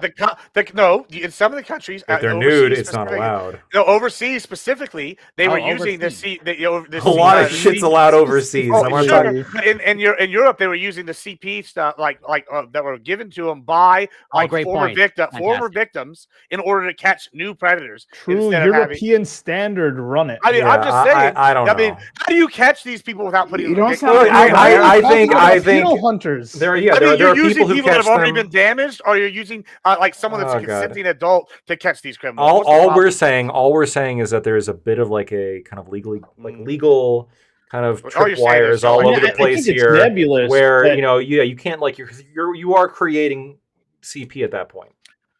It's hold on. You are. You're saying you're going to use it as bait, but it is creation. I mean, what if it's just like close to CP? Like, they're just like it's a normal risque photo you find on Instagram, and they make you like. It was kind of close to CP. But hold on, and they use it to entrap this person, and they show it to the cops. This is weird. This is a weird argument. I'm just saying this is something that people do to catch criminals that are actual predators. I mean, how do you catch a predator without bait? I mean, I understand that when they go into these stings, you don't catch a predator without bait. I mean, I understand. No, I think have we not all seen catch a predator show without using CP? Like, you know why I'm not worried about this? Because I'm not looking at this shit. There's no chance of catching me because I'm not a fucking pedo. Now these fuckers are pedos. No one suggested you were. No, I'm just saying. I understand. He's making it clear. Preemptively defending himself. Yeah. I'm saying like ahead of time, but I'm saying that anybody that is worried about this sounds like you're a pedo. Why are you worried about it? Your Honor, look, I said it on that one panel. Like, oh man, he died. I don't have to worry about dying of heroin. I'm not a heroin addict. You know what I'm saying? Like, it's that simple. Perfect like, defense. why are you worried about these people dying of heroin? Okay, all right. Look, nobody here thinks that about you, Gibbs. All I'm saying is that legally speaking, there is a bit of a gray area here as to like, it's not even a bit of a gray. Like, I just would not recommend anybody try this. This is like probably be flat out illegal. Professional. Probably don't do it. Right? Not a good idea. Just chill on it. Yeah. I wouldn't. I mean, well, first of all, it sounds like they're working with law enforcement. Yeah, they're working with law enforcement. I'm having a hard time drawing this, you guys, because what I'm hearing is it's no different than using a female cop that's 20 that looks 14 to catch people at the truck stop, meeting people, expecting to come in and date a 12-year-old. Because it's not porn. Right, but he didn't say that she created porn. No, he said she made them to look younger. I said that's in just a picture or in porn. Was it? They didn't I don't have that information. Wait, I just is told Gibbs they made now it. a one would be don't Yeah, do it. It's illegal. The other one, I'm trying to get my head I was around. just told about this. I had nothing to do with it. This is something I was told recently. I just know Yeah, all. I mean, it makes a huge difference. Well, right? I don't know Like, that. yeah. I don't know it that. makes a big information. difference. I I agree. was just told they aged the photos down. That's what I was So told. great. You got rid of some gray hairs, and that's all the same in The Taylor Lorenz of This keto is hunters. great, fantastic. I would agree with you. Don't do that. News. I can't hear you, Prime. I'm sorry. Yeah, great. I would agree with you if the story is right, we're Right. just aging down photos or just using photos of the younger version of someone, right? Sure. And just like using that, right, like clothed like normal photos, Right, And using right. that as That's bait, what I right? thought he was Then talking I agree with you. Then like it's no different than using a cop who looks young. Yeah, If that, it involves creating like deep fake nudes of a Yeah. younger one, that seems different. That seems like a big problem. I wouldn't fuck with that. yeah, I wouldn't do yeah. that. So You know what this is? You know what this is? Y'all had the biggest Destiny defender on last week, and now y'all know that Destiny would get caught with this new idea that I've had, and so y'all are concerned. You're right. I'm preemptively warning Destiny. Brainwash y'all. Y'all brainwash We're in y'all. his DMs And now right y'all now. worried that I'm he's letting gonna him get know. busted for these. you texting him right now? Yeah, I'm letting him know. But I think leaving this shit aside, This awful- on the article, Yeah, let's move away from Yeah, this point. This, thank this you. point's whack. On the article, Australia, the pinnacle of human rights, these fucking other Anglo countries that aren't Sure. fucking up free speech constantly. Australia made it a law punishable by 7 years in prison to make deep fake pornography of an adult. Mm-hmm. I think I got a problem with that. We're gonna get to the point of like online rape, right? You know we're gonna get there because Well- this is breaking so much consent, brother. Like it's a Ollie, fucking Ollie, I'm going to issue. ask you all the questions that I asked last time, Yeah. okay? Because where I'm at is Go like a watermark. But if we're going to criminalize just in A total, watermark. yeah, A if we're watermark gonna, doesn't do anything. The image is out. no, Well, I'm saying put something on Ollie's the saying image that the- so you know that Once it's the fake. image is out, the damage Yeah, is done. but and knowing there's that nothing it's you do about fake, it. knowing that it's fake isn't necessarily the issue, Okay, right? Like, Ollie, like- straight. Okay, let's say I'm a very talented artist. Can I draw you naked? if I allow you to. No, what if you don't? What if I'm just drawing? I draw a stick Saw a figure picture of you in a with like magazine, and then I you- draw and then I draw a you- stick figure and then you with an dis- arrow and then you pointing down above. distribute- It says Ali, Are you and distributing? it's got a little dick. Or is this going to be in a vacuum where it never gets out? Here, I'll do it right now. Give me a second. No. I'm saying, like, Jesus Christ. Go See? for it. While he's drawing, I while just need he's a getting pen. his crayon, Draw a You're stick gonna- figure, Yeah, and it's got free, and don't it's an you arrow think? pointing to Don't you, think. and it says Ali, and it's got like a little dick on there. Haha, Ali's got a little dick. I'm insulting you. Right. Boom. Yeah. 7 years. we just had this in our No, community. wait. Well, listen, we're once again the European standard here. I'm not. Oh, we fucking gotta with. do Where's this the time. line? Look, Gibbs is doing it right now. Gibbs, you're committing a crime in Australia. Stop. Is it really Oh, that? oh my Like, God. are you just Not that. playing up? No, I'm playing here. up Here, our- I'm playing up the inconsistency in the Australian law because I just looked at it, and the law in Australia is digitally created or altered sexual content of somebody else. That's it. Yeah. It's very Wait. broad. Digitally created. I could go on Google. I can go on Paint right now, and technically, Okay. under that statute, draw a stick figure, have an arrow point to it, and say this is Ali, and then have like Yeah, a little because- little dick. Technically, this is digitally created sexual Yeah, content. of you. Australia's crazy. Me and you aren't going to disagree. Yeah, Great. I'm All right. asking you I to. just to want- the well, this sti- article's from yeah. Australia, just to point out. Yeah, I know. But like we're going to bring it to the Americans. Well, hold on. An actual I wanna- civilized I want country, to I address agree. Ollie's Just a earlier question real- point that once it's out, and you just nothing to do about it. So Yeah. recently, there's a fellow in our community named Marte.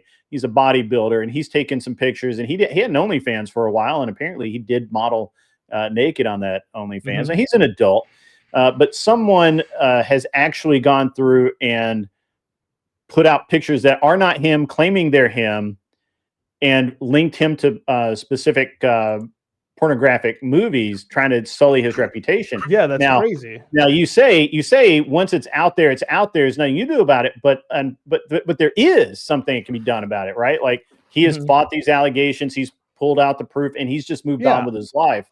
And so No, I yeah, don't. but- I mean, I understand that you're saying, well, children, their children are different. Not That even these children. pictures are out there. Normies ahead, I'm sorry.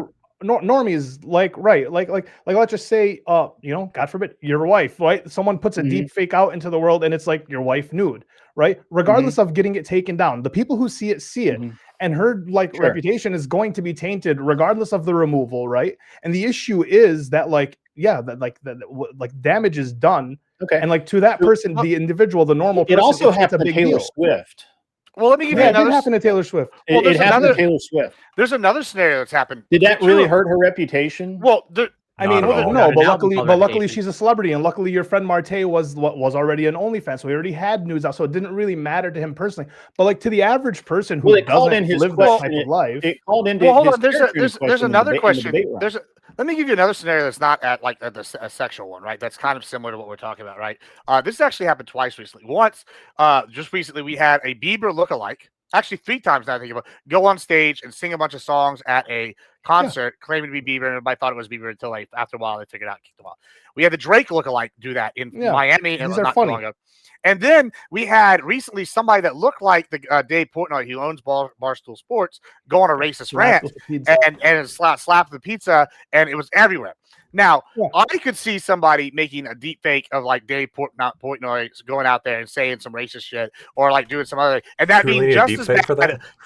Yeah, well, sure, but let's just hypothetically say, like, they deep faded. Let's say they deep faded Lactoid, and he's the one getting slapped with a pizza for coming after the Jews or some shit, right? And they're coming after him.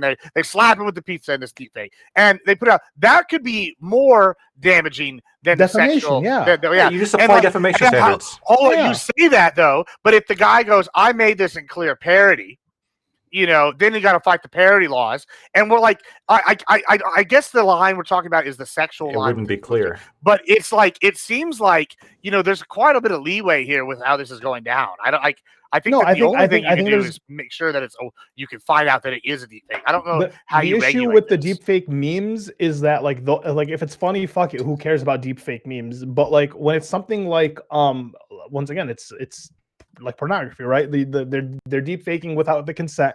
And the other issue is we wouldn't have this issue if people just kept it in their fucking homes, but it gets spread around. And then the third issue is that it's happening in high schools where like young adolescents are going to be the most likely people to kind of do this type of shit because they're just young, horny, fucking little degenerates. I don't know if I believe. I mean, it's possible. I don't know if I believe that people under 18 are going to be most likely to do this. I could see. You don't think so? No, I think between anywhere between 18 and 50 is going to be a huge age demographic that's probably going to do this. You're saying that it's like making deep fakes without their consent. I'm saying the people above 30 don't even know how to use AI to like answer. Oh, come on! Old head. I work in a school. I deal with these teachers. One of them said, "Hey, the AI asked it a question and didn't know. Like, do I just answer it?" Yeah. Okay. Yes. You're going to run into people that don't know how to operate this. You're going to run into people. They're running training programs in schools because teachers specifically don't know how to deal with. There's plenty of people over the age of 30 who know how to operate AI. And there's plenty of people. Do you think it's more or less people over 30 that know how to operate AI? Probably because 30 to 50 is like a 20-year fucking age demographic. Yeah. As opposed to 14 to 18, which is a 4-year age demographic. I think it's perfectly reasonable to assume that people over the age of 18 are getting it at like 8 and 9.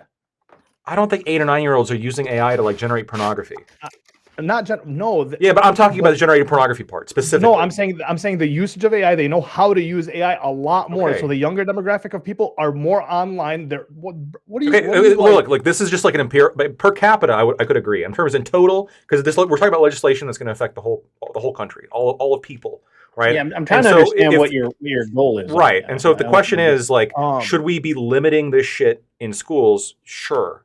Should we be limiting this shit amongst kids? Yes, but I want children to be limited in consuming regular pornography as well. Like that, all this shit should probably be excluded. But I'm not in favor, and we got to be very fucking careful.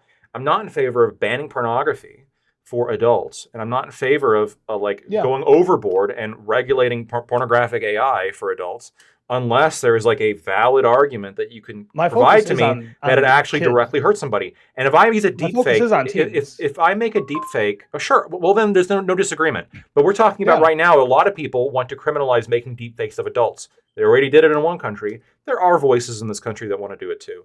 That want to make it illegal. That if I want to deep fake Taylor Swift, and Can somebody give me a good reason why I shouldn't be able to deepfake a Taylor Swift nude? It's not her, right? It's not like I'm sharing her nudes.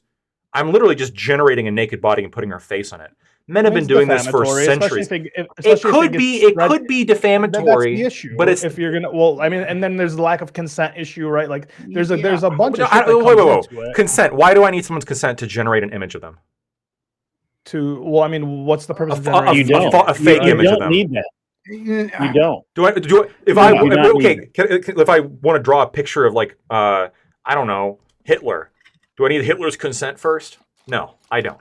It's ridiculous. What if I want to draw? You mean the dead? You mean the dead? German authorities? Oh, I thought you said about dead bodies mattered to you people. The issue. Once again, you keep saying I. You keep saying I as if like the individuals who are doing this. It doesn't remain in the vacuum, right? The shit gets spread out. It ends up getting mass produced if we end up being okay. And then no one's gonna trust news anymore. Hold on, this will kill news. Can AI make a picture? Can AI make a picture of Muhammad? And be okay? I'm actually in the boat with. Can AI make a picture of Muhammad and that be okay? I don't think ChatGPT will let you. According to Muslims, no, but I don't. Yeah, the AI won't do it unless the online jihadists go crazy on it. Right now. Okay. We're asking the real question. You're gonna ask the question. I'm not doing it. Yeah, audience. That means you're gonna ask a question. I'm asking you to generate a picture of Jesus. Very acceptable. We're about to end up on CNN and Fox News right now. I hope you're ready. Okay. Anyway, so I'm gonna jump in here for a bit because holy shit, from like multiple things. We'll start with Corey before I lose track of this, and then we'll go back to deal with the rest of you, especially Lactoid. But Corey, my heavy hand, like, yeah, it seems like, and someone else is touching on this as well. I think it was maybe a Grid. That like maybe we shouldn't be like prosecuting kids. Maybe we should like try our best, like in terms of a response to avoiding prosecuting kids. Now, I'm not saying kids should never be prosecuted because kids can be doing some awful things, right? Like, but like it's interesting that like in your response, you were like, that's where you went to first, and you were like gonna drop the. No, I don't think I went to that. That's usually my bar. Wait. Let me address that. Ali, let me address that. Okay, can I please speak? Yeah, I don't think I went to that first. My whole flow, but yeah. I said, I think I started off that I agreed with Lactoid's recommendation with the watermark, and that like that's a starting point. I'm pretty sure I explicitly said that, but then I also said that I'm not sure exactly how to deal with the problem. But I'm entertaining the idea. I wasn't committed to lock up kids. Yes, absolutely. There's times and places to lock up kids. Yes, if they're going to engage in adult behaviors and they're going to be generating potentially CP, it's like I think that should potentially be. I'm not committed to it. You're right there. But that's why I said so here's my problem. I'm open to running the experiment. It's and it was in the article I believe I shared with you guys. So like Australia handles this situation slightly differently when we're talking about generating CP, right? Well, one way to do that is for like a 13-year-old girl or boy to take a risque photo of themselves and send it to their friends or partner or whatever, right? Mm-hmm. Now should they do that? No, they shouldn't do that. Do they generate CP? Technically yes, but they don't prosecute them for that. This is something we do in the States, which is ridiculous, right? We end up prosecuting kids under the like as sexual offenders, deviant offenders, and that's awful. That's what we do here in the States. They rarely carry that. I don't know of any case in which they carry that past 18 years old, though. It could happen. I agree. It shouldn't happen. But like, I actually do agree with like stopping that legally, just not making it ruin their lives. Yeah. I mean, look, I can handle some legal remedy. I didn't say there could be no legal remedy, but like, yeah, for one, certainly not jailing them, certainly not putting them on sort of registry, certainly not, I don't know, ruining their lives. There's like these laws exist currently. No, I'm saying that, yeah, and I'm saying I don't want those laws. Like in Australia, like I think Australia handles that. Oh no, I'm not. I'm talking about in the United States. Do you just want kids? There are already laws that address everything that you guys are talking about. I don't think that there are. Like, I'll defer to Lactoid, but if you are let me just say what I want to say. Okay. So I believe you brought up in your opening statement, like California has the revenge porn laws. I'm not actually sure. I'll defer to Lactose, but like, would the California's revenge porn laws actually cover that? I don't know. Oh Based off of God, I don't. There are I other doubt laws it. specific know, though. to minors distributing CSAM. That's CSAM. Yeah. You got it. Yeah. CP. yeah. Some states have laws against underage sexual activity. I think there's a place for these laws. There's already laws that address this. If you are under the age of 18 and you distribute any kind of any kind of CP, you can be charged as an adult. Not always, but you can be. And that's what I'm saying. Good. My whole point is saying that's awful. I don't want that to happen. In Australia, they don't charge you, according to the article that we read, and hopefully you guys read. No, I read it. Yeah. Okay. It's they were saying they don't do that. I don't want that to happen. I don't want They don't charge the distributor of the material with it's something like it was like their own thing, right? Not like if a 15-year-old boy like like takes pictures of his like little sister or something. I'm pretty sure then that'd be a different case. But like, hey, a girl boy like takes a picture of themselves. They don't get charged as like a producer of child porn. Right. That's so this is, there. and the way the law works here currently is if you are a teenager, for example, say 16 or 17, and you take pictures of your 14-year-old girlfriend and you break up, and you're not really doing it as revenge porn, but you just kind of leak those to your friends, right? Like, oh, hey, look, this is what she looks like naked. Mm-hmm. Even if that gets out of your circle, you can be charged with distribution of CP. Yeah. You can as a 16 or 17-year-old. It depends on the severity. It depends on the motivation. It's like any other law. There's nuance to it, but the laws already exist to cover exactly what Ollie's talking about, exactly what everyone's talking about. It doesn't matter if they deep fake it or not. Yeah, I understand laws. We have different laws, and I'm saying that I'd like a different way of doing these things. In what way? In the ways I've been saying, hey, I don't want kids to be charged, right? Like, but they don't. But they don't. They aren't always charged under our. I didn't say they were always charged.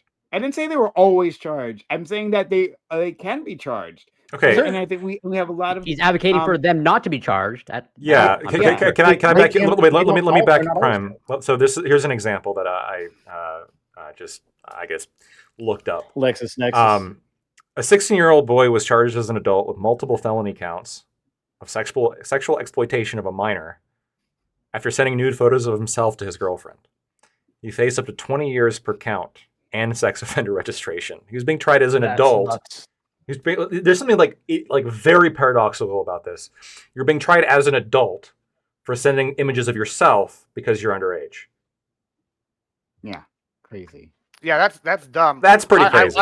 That's insane. Well, it's really crazy. He didn't get found guilty of any felonies, by the way, but still, absolutely crazy. Yeah, well, it is crazy, especially in light of the fact that we just had a whole party bamboozle us with a deep fake of the president. Like that. Okay, that's what I'm saying. Like, no. I know you don't want to move away from this. That's fine, but we're gonna have it anyway. Like I'm saying, no, we're really not going. No, it really is a key thing. No, it's fine. I know you don't want to. I have lots of more things I have to say. Hold on. I mean, yeah, I have lots of things to say. Hold on. I waited. It's fine. You know what I do? Hold on. I know you don't want to hear this, but we already got bamboozled. I'm not doing it. That's fine. I'm trying to make a point. Hold on. I let everybody else go, and I waited. No. Oh, you know, I'm not making. Hold on. We go down different paths all the time. Hold on. Why can't I make my point here? You don't even know what my point is. You don't even know what my point is. You don't even know what my point is. I just literally got forward. So I'm going to cut you off. That's fine. We literally just had this for years. We had this happen, right? And I see this going on at like a national level, at a local level, where it's like we're classifying things in certain categories and they're not, when they're all essentially the same. It's like I don't see any difference between what happened with Biden. No, we're not going to go further down to go into that. And the same thing as this is what I just described with, you have these people do parody. Like these are all like levels of extreme. And all we're doing right here is arguing over which level of extreme is too far. Like that's what we're doing. So like at what point does it just become ludicrous? We're just admitting that we're all hypocrites on this. Like that's what I want to know. Great. So back to it. See, that was a case where there was a case. I think the problem is Biden. What do you think, Prime? I think it was Biden. I think that let's set the precedent. There was a problem. There was a case that I'm aware of. It was, I believe it was like 4 like 12, 13-year-olds, like girls, who were having like a sleepover type thing, if I remember the story correctly. And they, were just, they had their cell phones, they were taking like risque pictures, not even nude pictures, just like not even like risk, like, the things that girls do, right? Reenacting like fashion models, what the fuck, right? But like not nude. And somehow someone became aware of that. And yes, they were charged. And I think, if I remember correctly, and I could be wrong about this, this is a few years ago. But they were charged with like a sexual offense, like producing CP. So it's crazy. Like when we have like not overactive, overreaching prosecutors who they could just, this goes down in their scorecard. Like, oh, I crack down hard on child porn, they'll campaign on that next time. And like no one knows the details of the cases. They'll just say, yeah, I put this many sexual offenders away. So yeah, this is not this. We don't give these tools to prosecutors, and we don't have to. Now, again, I'm sure there are there might be times where it's clear that an intent is to create CP, right? That's gonna be a different thing. But I think we can make some intelligent decisions. We're crafting these laws. Should the Supreme Court justices that were featured nude in Jon Stewart's book America be able to sue Jon Stewart? I have no idea what you're talking about. Well, I posted. Why not? I don't know what you're talking about. I'm consistent on this, of course. Well, okay, I posted the link to an article talking about Jon Stewart from the Associated Press. He published a book, and I don't remember what year he published it. I think it was like 2009. Didn't South Park depict Trump naked recently? Yeah, South Park has depicted Trump naked before, I think, and they've depicted other dictators like Saddam Hussein, other dictators. Ooh, Saddam should sue. Yeah, like nude. And then Jon Stewart posted this book back in the day with the Supreme Court justices all naked, and this was before the deepfakes, but he just superimposed their bodies on old people. Now, that's basically the exact thing we're talking about. We're talking about deepfakes of these people nude. Should Jon Stewart be able to be sued by the Supreme Court justice for deepfaking their nude bodies? Yes, absolutely. Let's do that. Ridiculous. 100%. Let's do it. Okay, Throw him the slammer. Go ahead. Yeah. So then, like, I think that's a good question.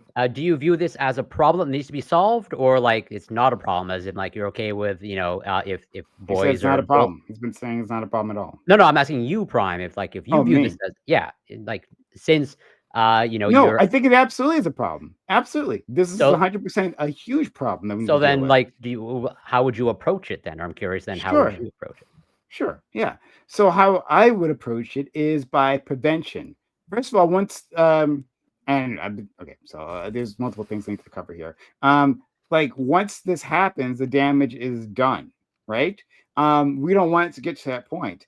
This is a piece of technology that's just going to exist out there.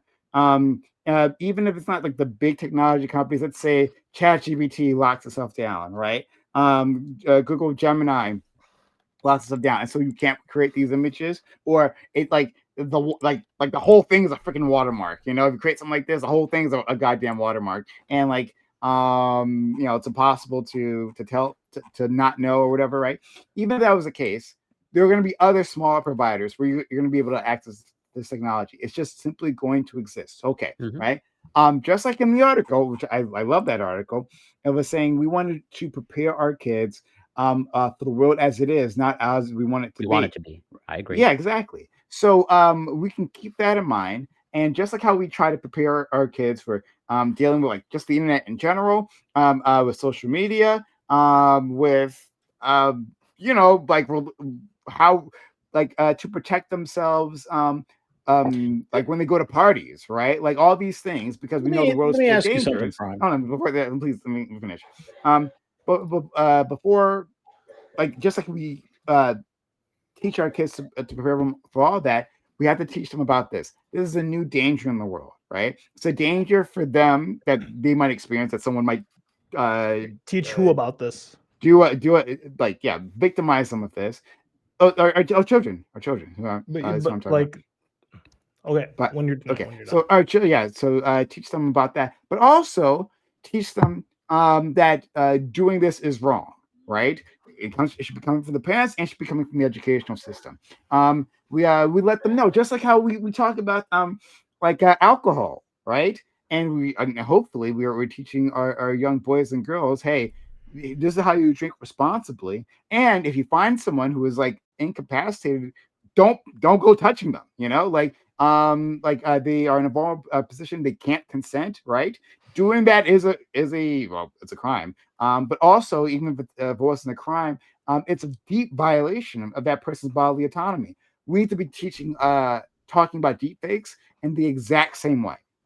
Okay, so I don't disagree with anything that you said, and like if you want to like include that in the curriculum, like I'm all in favor of that. But then I'd be curious. Then it's like, you know, if this still is a problem, where I would take at least again, I'm not like committed to this, but as the experimentation of like to like actually bolster of like what you're saying as like a lecture or in the curriculum, it's like, well, there are legal consequences to this because like then what are you going to do when it's like despite all your education efforts, you still have, you know, this behavior occurring, unless you're so confident that, you know, that type of curriculum is going to solve the problem, you know, in its entirety.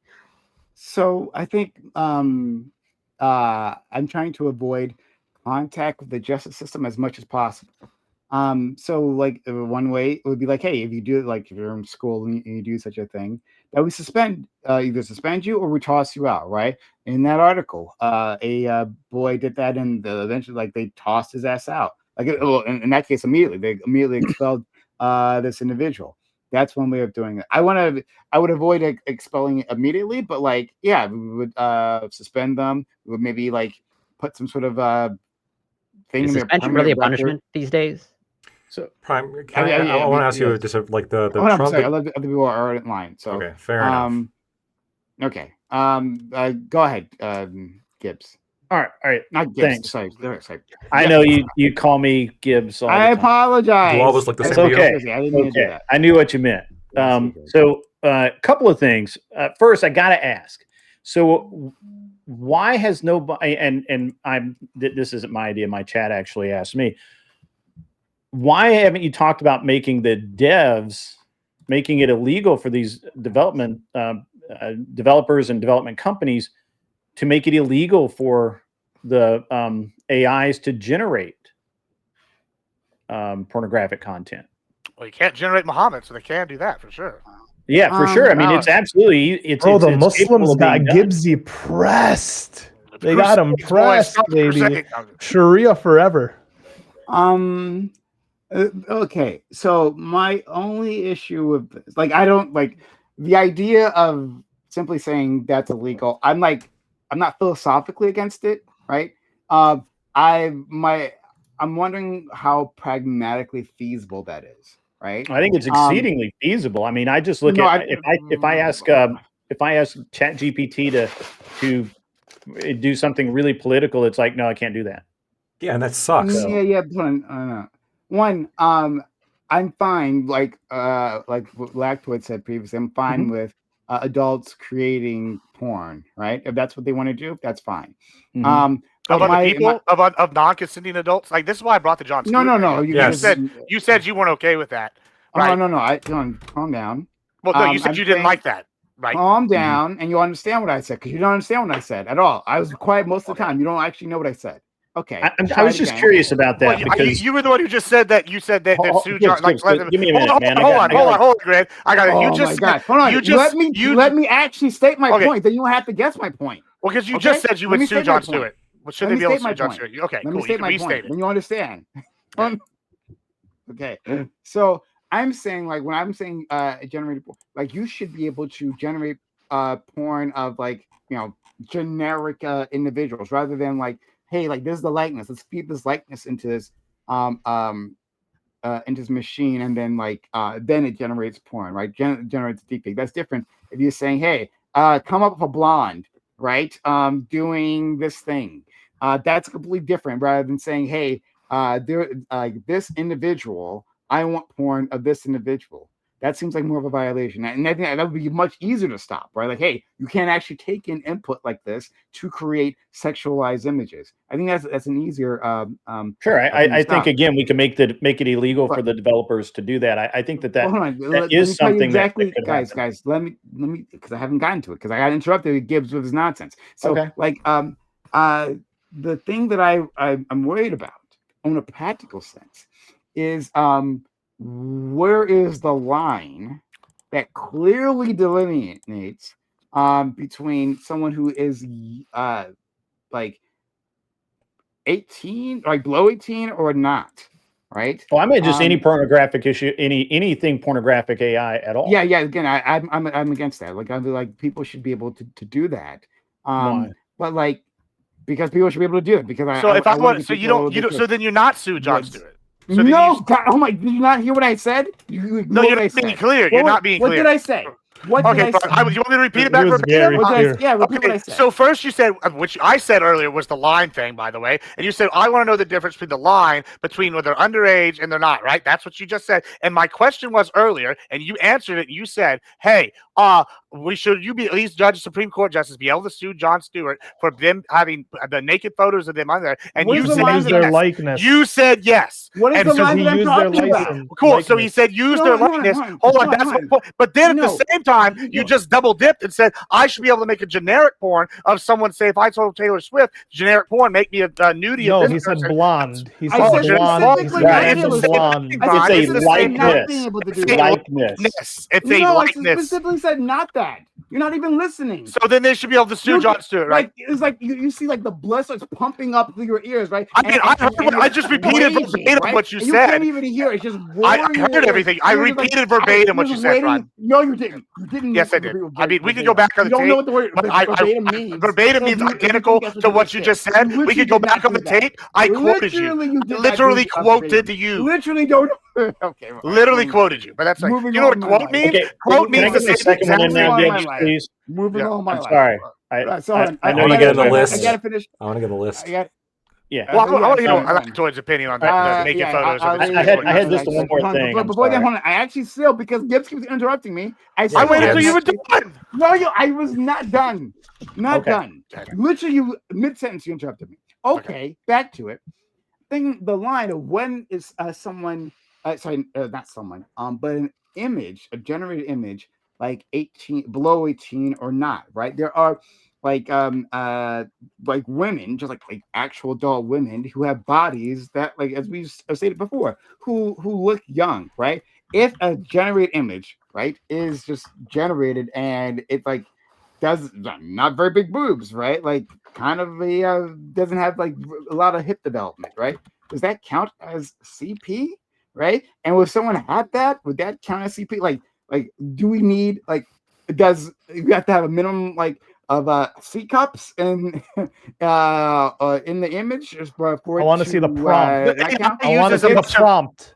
I want the prompt. It's the prompt that needs to be displayed. AI uses an amalgamation. Needs to be displayed. AI uses an amalgamation of likenesses. So if you put likeness, it uses 50 stock photos and makes it combine. Hold on. But that's what AI does. AI takes a bunch of photos from the internet and it combines them. So it's using these actual people's likeness in your face. But it's not the person. But it doesn't. So how much not the person? If it's not a real person, then it doesn't matter. How much not like the person does it have to be? It's like that's my point. So with this, hold on. Well, that's why. Hold on. This is why I keep bringing up the Jon Stewart thing, because at the time he just body swapped them and put the head on, and you said, okay, sue them. Well, those are totally different bodies. That's the likeness of a consenting body and an unconsenting head. Okay, now we take AI, it's millions, thousands of photos of unconsenting people, and it combines them into something that looks like a person, but is not that person. Where is the line then if you're not okay with one, but you're okay with another? That's the problem. Right, and that was going to be actually kind of my next question. So hold on, no, so to be clear, I don't think, I'm not, I wish Scott does it. I wish Scott was here for this thing, because this is his big thing. I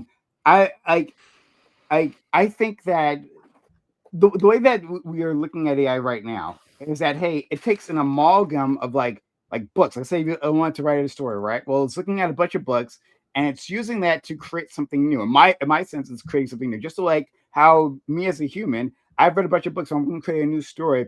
I'm going to be effective. I'm going to use those books in my head, right, to create something new.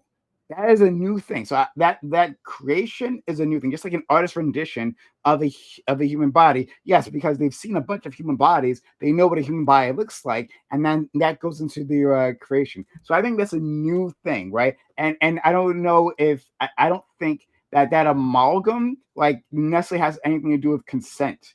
In my opinion, I don't think that those things. Well, Prime, to rephrase his question, to rephrase his question, like.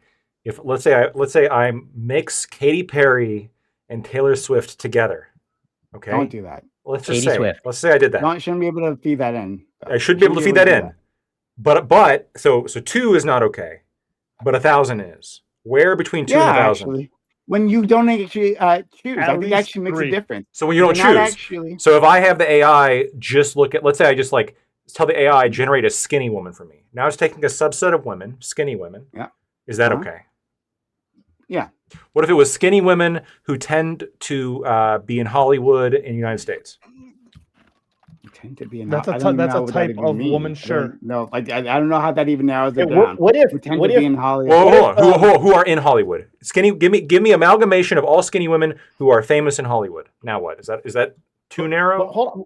Let's add one. No, I'm good with that. As long as there's more than 3 people being amalgamated. That's your rule. More than 3. Mm-hmm. What if the AI spit out a video of a woman who was an amalgamation of age women that looked underage and looked like an underage girl that's what I was saying that went to your school? Yeah, I want that prompt. I need that prompt now. Stop. Don't even joke about that. I'm just saying. What about that? I mean, as what I'm saying, are you now guilty of CP? Oh, that's but that's what the question I already asked. I asked that previously. Like, hey, I don't know where the line would be where you could say that this image is CP. This one isn't CP, just because like the image generated doesn't have somebody at your school. Large hips or like whatever, right? But like I said, Ron, to be clear, like I said previously, right? I'm not like against the idea necessarily of like banning it. Like I think my problem was like from a practical perspective, like can we necessarily do that? But like if that let me rephrase it this way. If it's the only way to stop deepfakes, that was really the only way. To put some hard ban, and then we could actually stop AIs from doing these things, because like when we put restrictions on AIs, like oftentimes those things don't actually hold. But like let's say we could actually factually stop it from doing it, then and that's the only way of making this problem go away. Okay, all right, that's fine. Let's go to. Go ahead. Sorry. Yeah. Yeah. So like, one, the problem is we're not going to be. You're not going to be able to train this out of like people, right? Because teachers aren't going to focus their time to training and teaching students not to use AI. And so like the issue is, of course they can. That's what their teaching is going to be, is like focusing on AI and avoidance of children memeing like that we can't have that be the focus. No, you don't. Not memeing. Like no memeing or making those. Yeah, you're training deepfake nudes. There's a big difference from memeing, right? Yeah. How as a teacher do you avoid your students doing that when they're at home? No. You can't make them stop. It's part of the lesson plan. Like, hey, like we have to impress upon them how like what a violation this is, right? Sure, like, 100%. Prevention from doing that. That doesn't mean like we don't have laws that can stop a person from not doing murder. Right? No, that's not what I mean. Okay. That's not really what I meant. Is like you're putting this responsibility on the teachers when unfortunately, community. Well, I mean, the responsibility isn't on the parents because there's no consequence for the parents for when this happens, and unfortunately, you can't enforce parents parenting. So, like, it seems to be the only reasonable like solution to this is preventing or limiting teens' access to the internet. No, fuck that. I mean, so then, like, I mean, there is no real solution. If you don't want to criminalize it, fine. You don't want to criminalize it, fine. It's already like I mean, I understand, but like, and that doesn't. Prime saying he wants to get away from. He wants to get away from further criminalization of children, which is okay. That's fine. I understand, but we can't criminalize them. Teachers aren't going to be able to prevent any of this, and we can't enforce upon parents. The only I know we can actually literally make it a job, right, to teach our kids about these things. Like we can literally do that. Wait, that's what we do with teachers all the time. We can put it within the curriculum. This is part of their certification. That's not going to solve the problem, Prime. Being in the curriculum. There is no law that's going to stop any problem, no matter what law we. No, but we can limit the problem. There's no way that we end. We can limit the problem. You could legislate. Hold on. Like Grid was asking me about, like, hey, why don't you just ban deepfake porn? But here's the thing: you can't actually do that. Okay, you can ban American developers. That's from doing that, right? But any developer from any other country that we can be accessed from the internet, you can they'll still be able to do it. That's what I'm saying. Like you're guys saying, okay, well, just make a law that bans the thing, right? And then that'll be it. Just say that you can't do it anymore, and then it won't happen. No, exactly not. That's why I'm trying to think outside the box, not saying, hey, let's just look at straight bans, because straight bans don't work, right? Even then, okay, well, I'll just leave it there. But like, yeah, whatever. You can spawn. All right. So then, like, once again, I don't think teaching kids about the values of doing this is going to necessarily prevent this from happening. Not teach right? Because we've had anti-bullying campaigns. Should we not teach kids about the value of not having sex with someone who's inebriated? Should we not do that?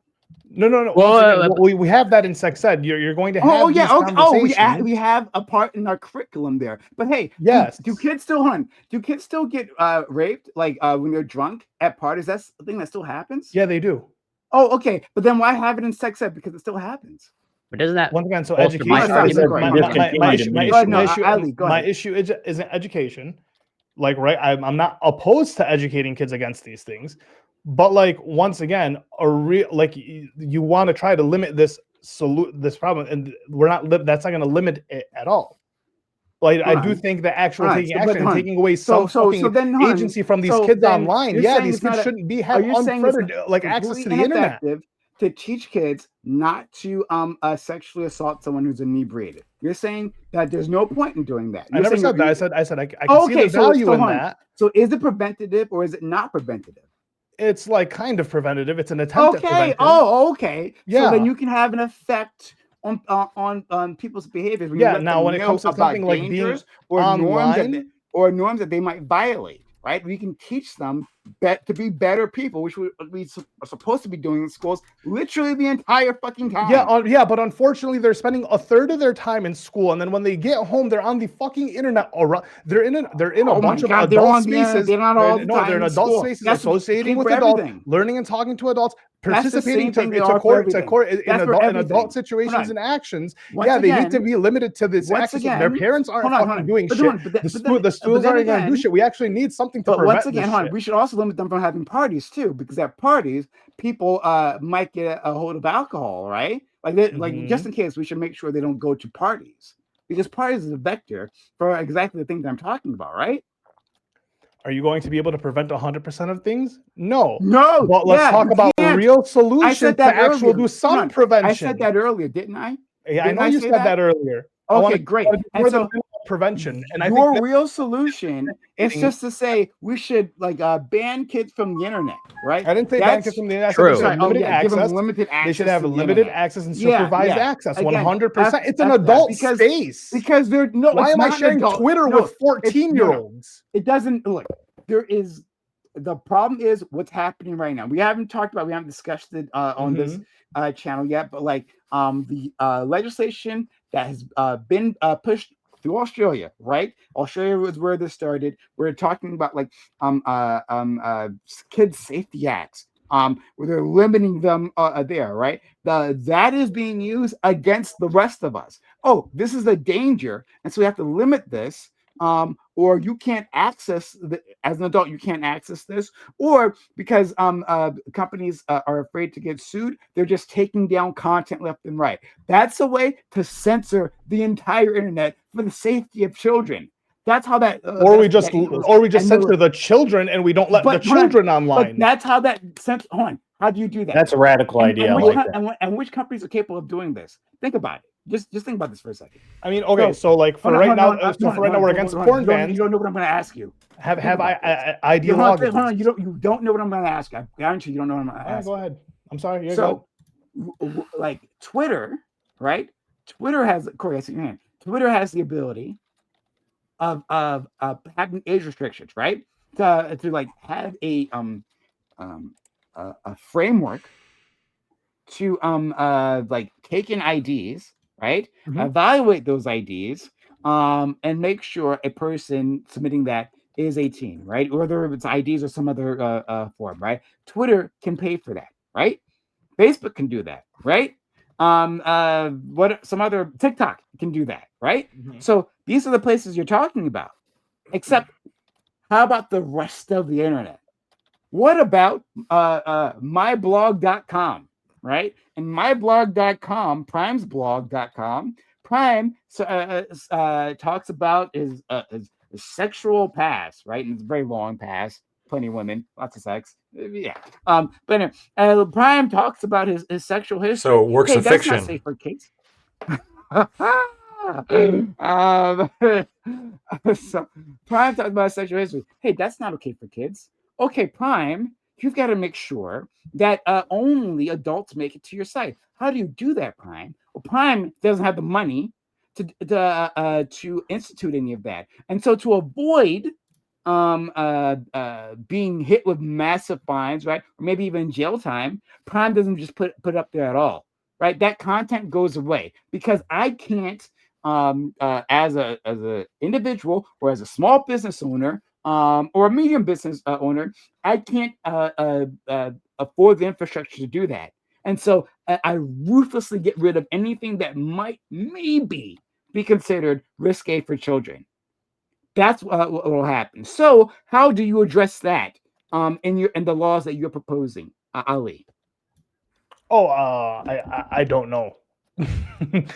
So like, yeah, unless it's draconian. I mean, I'm looking into how China has it for their gaming. I'm not saying that, like, once again, China's the blueprint we should necessarily follow, but I mean, they're doing something to prevent their kids being addicted to online gaming, at least it seems, and like limiting their 16-year-olds to like an hour or two a day to like gaming, like whatever it may be. Let's follow China. Let's do that. No, I mean, it's not so much that like, yeah, let's follow China, but at the same time, like, are we just it seems like we're doing nothing, right? I think that we're chasing a problem that doesn't really exist. Specifically, I can tell you that my kid, my 15-year-old boy, he doesn't actually care that much about most websites, except for he watches a little bit of YouTube and he watches a little bit of. Who uses websites anymore? Right. Well, I mean, right. People who Google. Yeah. Well, he watches YouTube and he watches like Minecraft or some shit. Let's go to Lactoid. Gibbs. Kids use apps, not websites now. Okay. Yeah, I know. I'm just like, I'm okay with banning this shit for minors because we already have the infrastructure there, like CSAM legislation, stuff like that. To target I mean, minors can't smoke or drink. Yeah, exactly. We restrict a bunch of shit. No.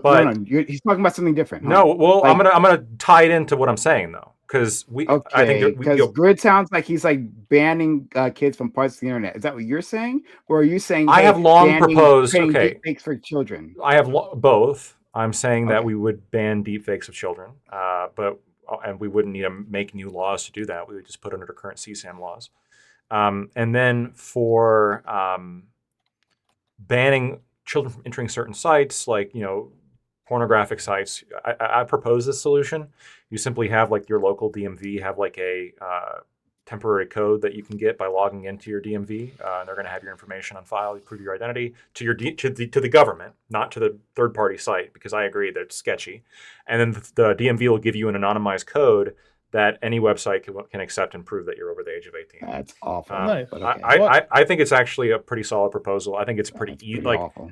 If some coder tells me it's impossible, then I'll believe them. But I think it sounds possible to me. So I think we should give it a shot. And it's definitely better than third-party companies having access to IDs, especially pornography companies. But the general conversation as to like, I'm just gonna be honest, like when it comes to like adults, or really when it comes to like nudes in general here, I mean, I would ban it for high schoolers when it comes to CSAM, just because even drawn it's illegal. But I don't like the rhetoric here of, well, you need like non-consensual deepfakes, as if I need your consent to draw you, as if I need your consent. Like this is one step away from you saying, "Oh, are you did I consent to you undressing me in your mind?" It's like this is one step away. It really is. It is. It is absolutely one step away.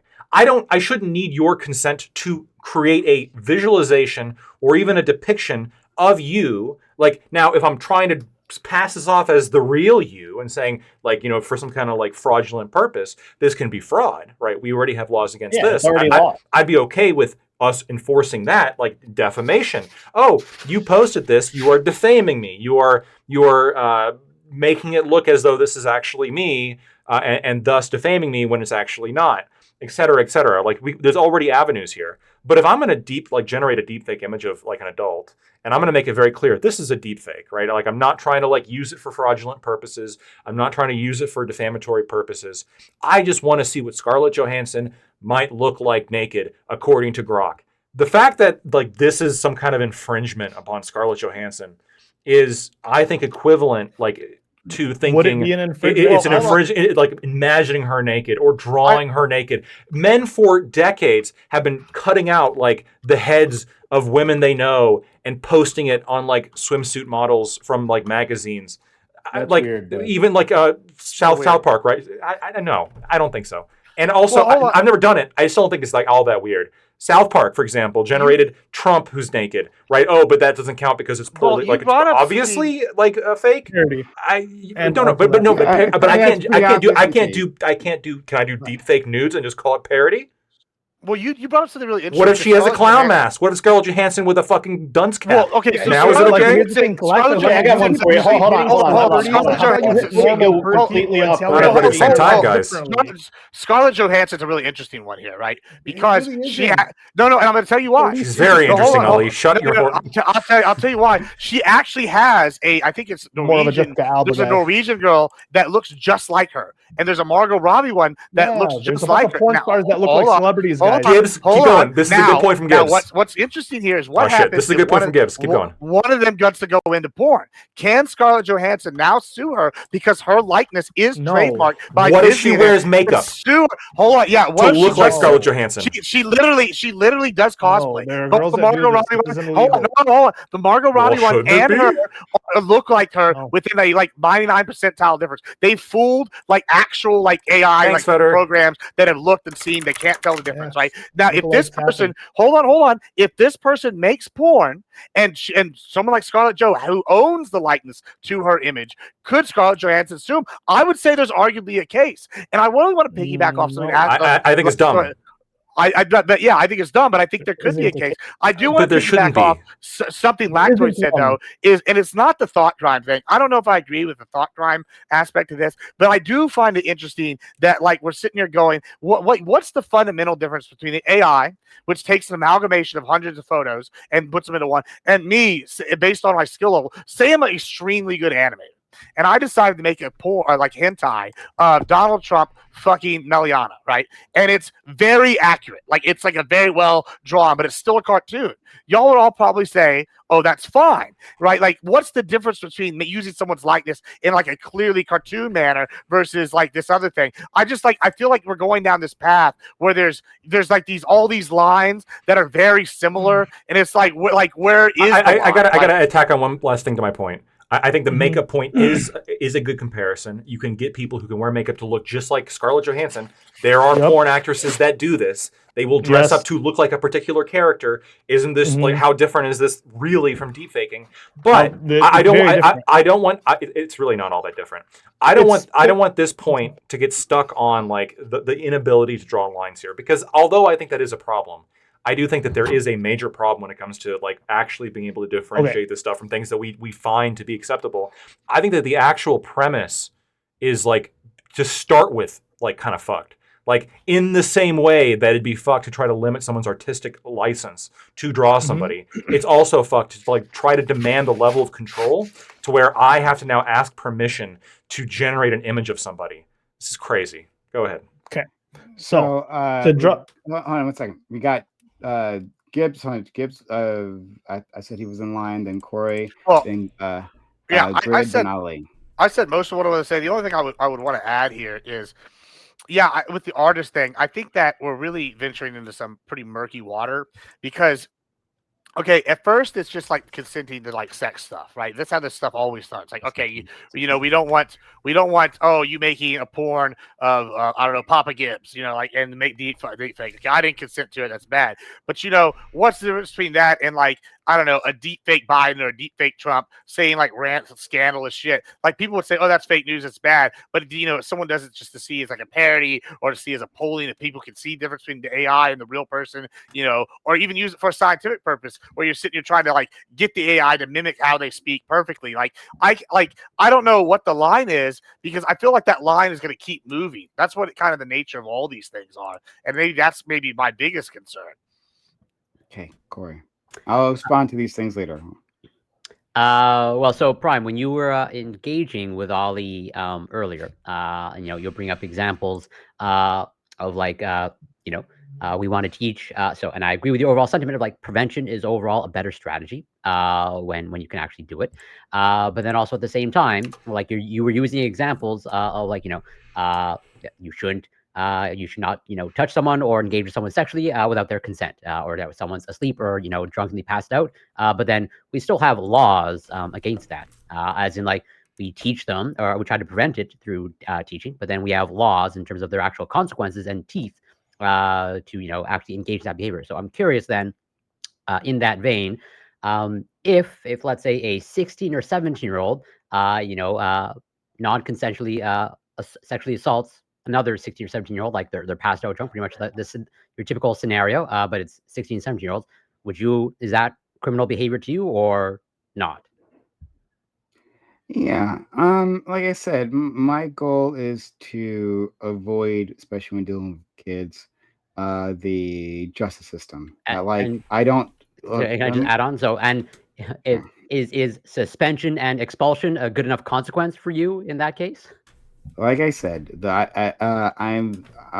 goal is to avoid contact with the justice system, because that can spiral a child that could have otherwise been saved with different sorts of intervention.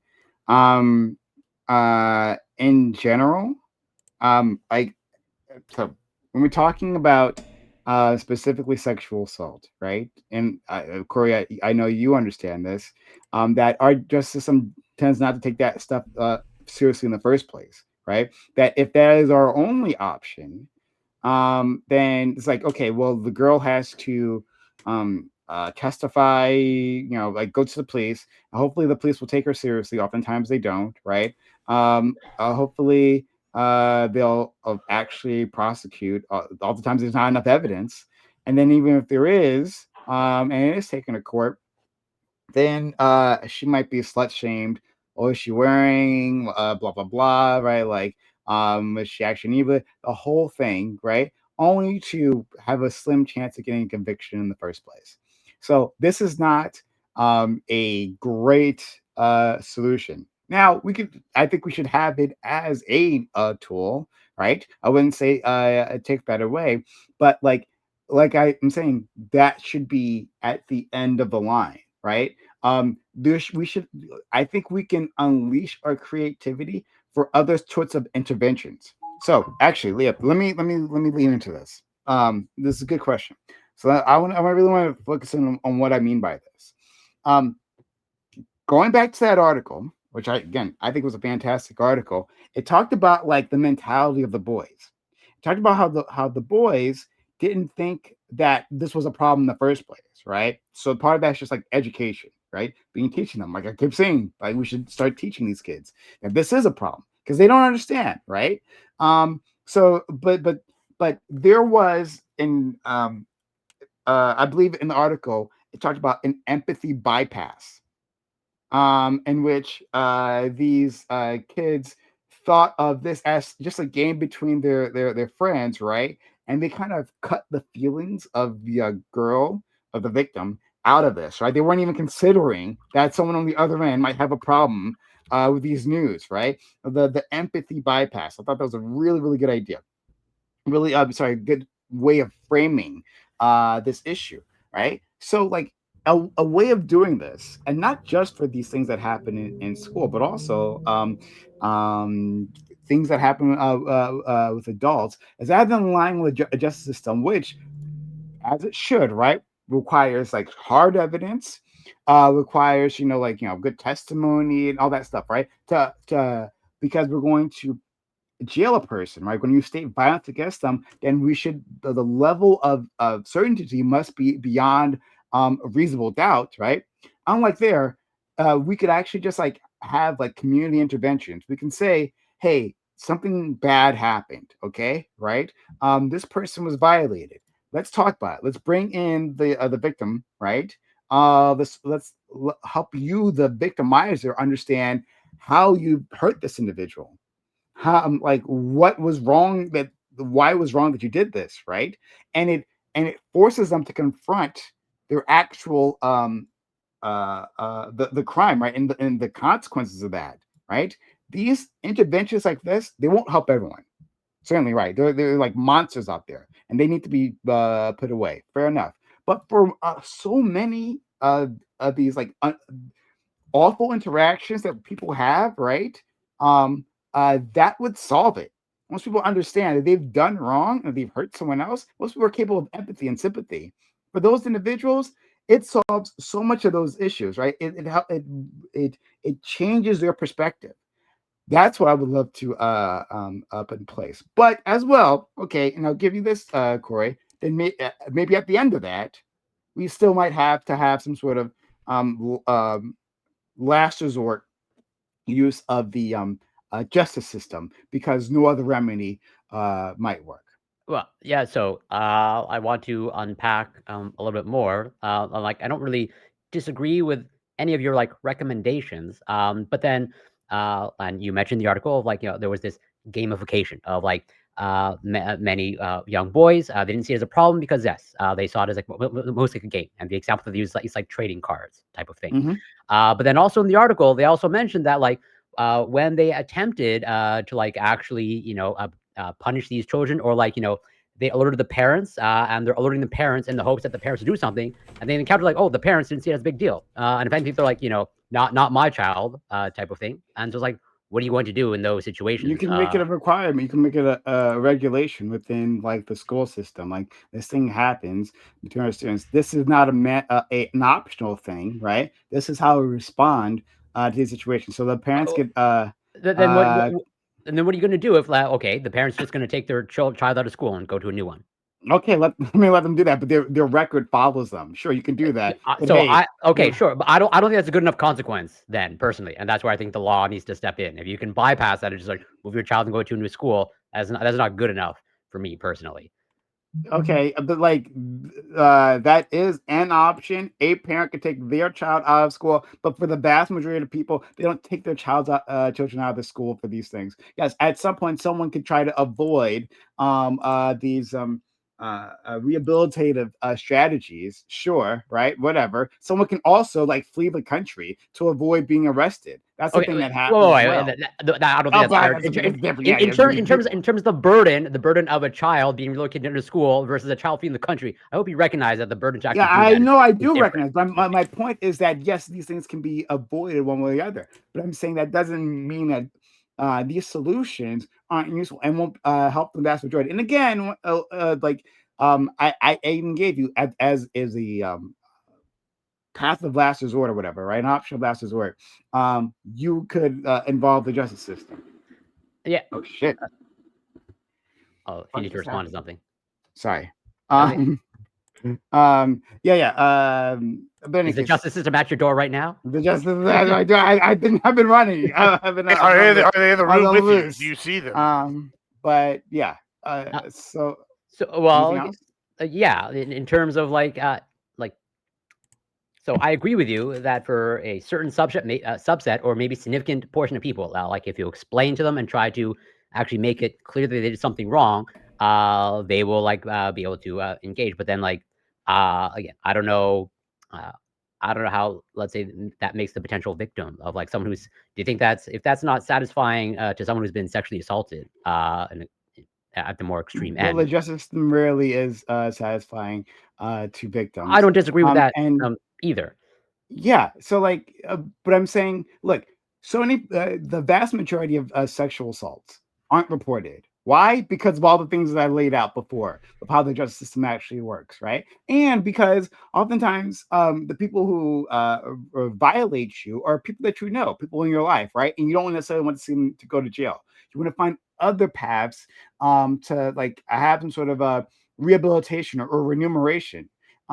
Like this is one of those paths, right? To say that rather than like going through the whole thing with the justice system and probably not getting justice or like hurting someone you still care for, right?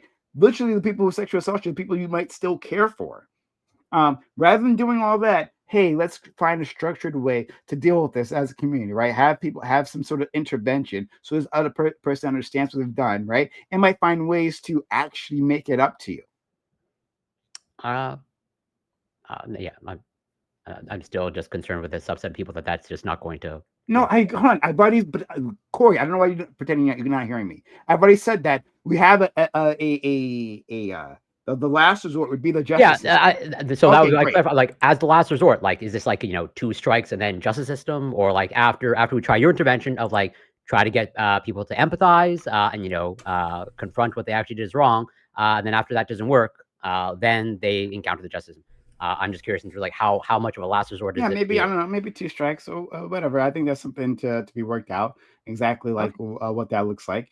But especially when we're talking about kids, we should try to do try to take the path that leads to better outcomes, leads to the chance of keeps the option open for change rather than strict punishment, that we can put them on the right path rather than derailing their lives and making them criminals or whatever. Like okay, sure. What about alternatively, I don't know whether this is feasible or not, I don't know, but what if like we potentially give the victim an option of like they can either press charges or they offer your option of like whatever, going through the whole what you just laid out in terms of a rehabilitative process. What if someone actually like wants them like criminally charged and prosecuted? Would you deny them that?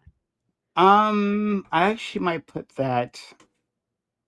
And I actually don't know the best way to do this because like for instance, like the idea, and Lactoid's very much aware of this, right? The idea of pressing charges, right? Like it's kind of like a phantom idea. It's like the prosecutor decides if they're going to like go ahead with charges, like not necessarily the victim, and the judge decides like what the punishment will be. Like the victims can put a victim statement, impact statement in, but like they don't decide like how many years a guilty individual gets. So maybe we should do the same thing there, where like put it in the hands of a prosecutor and they like evaluate a case by on a case by case basis. Or maybe this is what's already happening. You spend a lot of time talking about what already exists. The process I described does not exist. Absolutely, it does. It literally does. It literally does. Minors are not prosecuted in every case. Most minors accused of distributing CSAM are handled in juvenile court, where the focus is on rehabilitation rather than punishment. Well, that was a situation that was not the situation that I outlined. That was not the situation that I outlined. You guys just spent a lot of fucking time. No. That was not the situation that I outlined. I was actually talking explicit sexual assaults. Yes, CSAM. That's exactly what that is. CSAM is not. He's talking about. He's talking about rape. CSAM. Wait, okay. So Grid, maybe you should listen. Maybe you should listen, and maybe you should read some of the material that's provided out in public before you start talking about things you don't know anything about. You know the most common issue that they have are sexting laws. What is my original scenario? Can you repeat it to me, Mr. 9 million? No, because you put me to fucking sleep. I can't. Okay, so you weren't paying attention. Yeah. Okay. Okay. So Lactoid. As potentially an objective arbitrator, was Grid listening to what I was saying? Is he accurate describing? I started out listening to you, and I kept wanting to interject. He admitted that he didn't. So I don't know if you really need me as a judge on this. Yeah. So I think he quite literally said you bored him. And that's fine. Then don't comment and just shut up. You were wrong. If you're wrong, you're fucking wrong. Just admit, hey, yeah, I'm wrong. I'm sorry. I don't understand. We were literally not talking about what you were talking about. You were literally talking about options for minors who do these crimes. Well, what crimes? That's literally what you just spent the last 20 minutes talking about. Literally what you spent the last 20 minutes. What crimes were we talking about? About the deep fake. No, wrong, incorrect. Okay, what were you talking? All right, give it to me then. Give it to me. Because that's what I heard. On the tape, okay. Sexual assault. We were talking about rape. Can I ask a question? That wasn't the only crime you were talking about. No, we were talking about rape. That was literally the situation that I outlined, Grid. So specifically rape. So y'all talked about that, and then we talked about. Before you go, Gibbs, for now, we've been waiting. So then we'll go to you after that. Yeah. I just wanted to respond to Lactoid because his argument was a little. So the reason there are porn stars and OnlyFans girls who look like celebrities, and some of them even look like they're under 18, right? Less good. Less good. I actually don't have a problem with the ones who look like celebrities. The issue would be is if they advertise themselves as celebrities, as said celebrity doing it, right? Like that would be but that's what if they said lookalike? What if they said I'm a Scarlett Johansson lookalike? As long as lookalike is advertised, that's fine. That's my only point. This is my point. Wait. But this is the deep fake, right? No. So this is my issue with do I have a personal issue if someone wants to sit at home and deep fake their neighbor and deep fake a porn of their neighbor and use it? No, right? I don't have an issue with that. But I don't have an issue with that because it's never going to leave that room, right? That's the idea. Is this individual isn't going to do it. What if they post it and they say this is a deep fake? What if they get hacked? Somebody else. Hold on. What if they make it someone else? Wait. Before we move on to hacking, what if they post it, intentionally post it, and say this is the deep fake, just like the porn actors are posting their lookalikes and saying that it's fake? No, so the porn actress doing the lookalike thing. Unfortunately, I don't know how much I fully give to this, but the celebrity kind of gave up their right. They became a public figure, right? People are going to cosplay them. People are going to whatever. Your neighbor isn't going to do that. And so can I deep fake celebrities? So can I? So once again, individually into yourself, yes. No. Hold on. There's an inconsistency here. You're saying that the actresses. I'll explain why. You're saying the actresses who look like a celebrity, they intentionally look like a celebrity. They can. No. Some of them just look like the celebrity. Okay. Some of them. Okay. Either or. So either the people who look like it or the people who make themselves look like it. They're generating public content.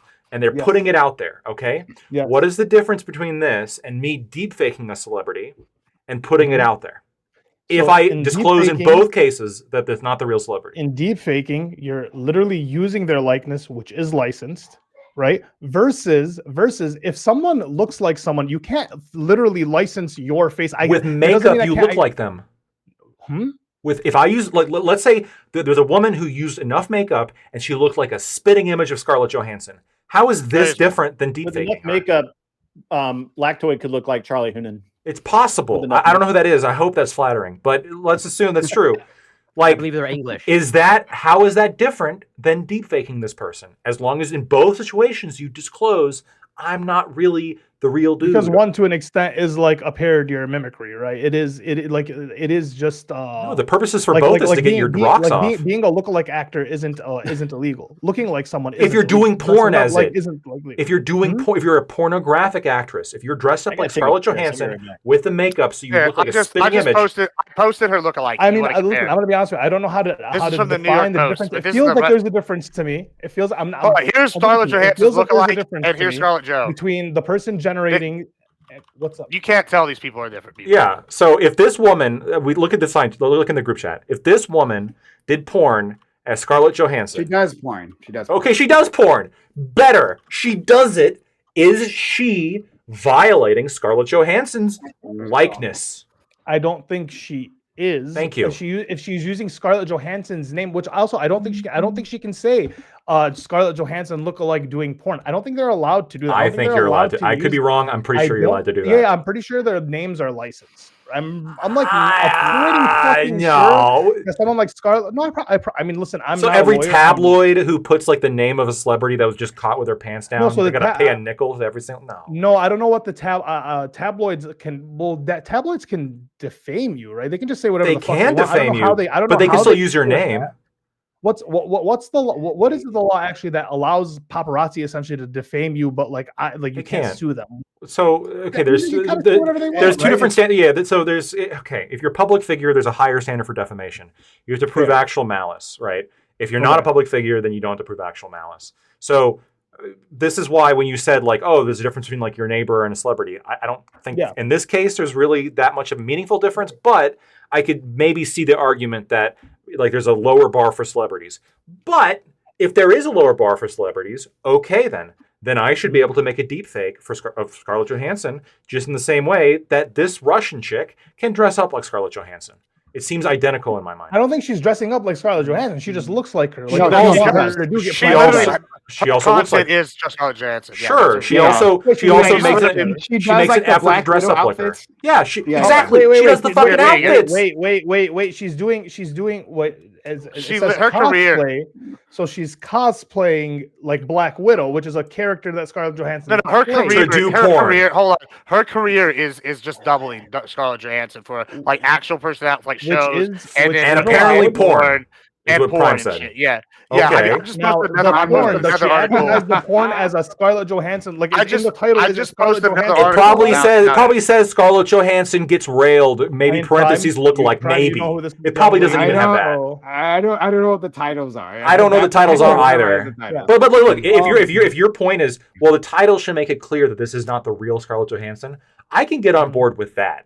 Okay? Yes. Because now it's clear, but I got the same standard when it comes to deepfake. If you want to make a full-on deepfake of all the celebrities, the whole Avengers having an orgy, and you just put deepfake in the top corner, that too. Boom. I'm okay with it. Steel man me because I can't find the words that I'm looking for. What's the difference that I'm feeling about someone sitting at home generating this? It's called propaganda. Feminist propaganda. That's the steel man. Fuck feminist propaganda. I don't give a fuck. Well, I want to talk about that. Versus I don't care that this lookalike does it. Right, and I feel like it's okay. Can you, Steelman, what this issue I feel is? I want to know if you can put it into better words than me. I want to talk about the feminist propaganda because there's something eerie. Listen, I don't care if someone wants to cut out a picture that they took of their neighbor and put it on the fucking swimwear issue of Sports Illustrated. Whatever, that's fucking fine. I think it's creepy, but like you're doing it alone. But I do think there's an issue to like when we're lenient with this shit gets out, and now there's scandals across different neighborhoods of housewives just having fucking their deep fake porn, and then their husbands killing these people. That's why it should be. That's why it should be. But let me respond to all these questions. Hold on. But what if it's not an actual intentional fake of that person? Because you can enter in. I entered in a prompt once. And what the AI art software threw back at me was literally a picture that resembles a streamer that some of us know, and I'm like, holy fuck, that's weird.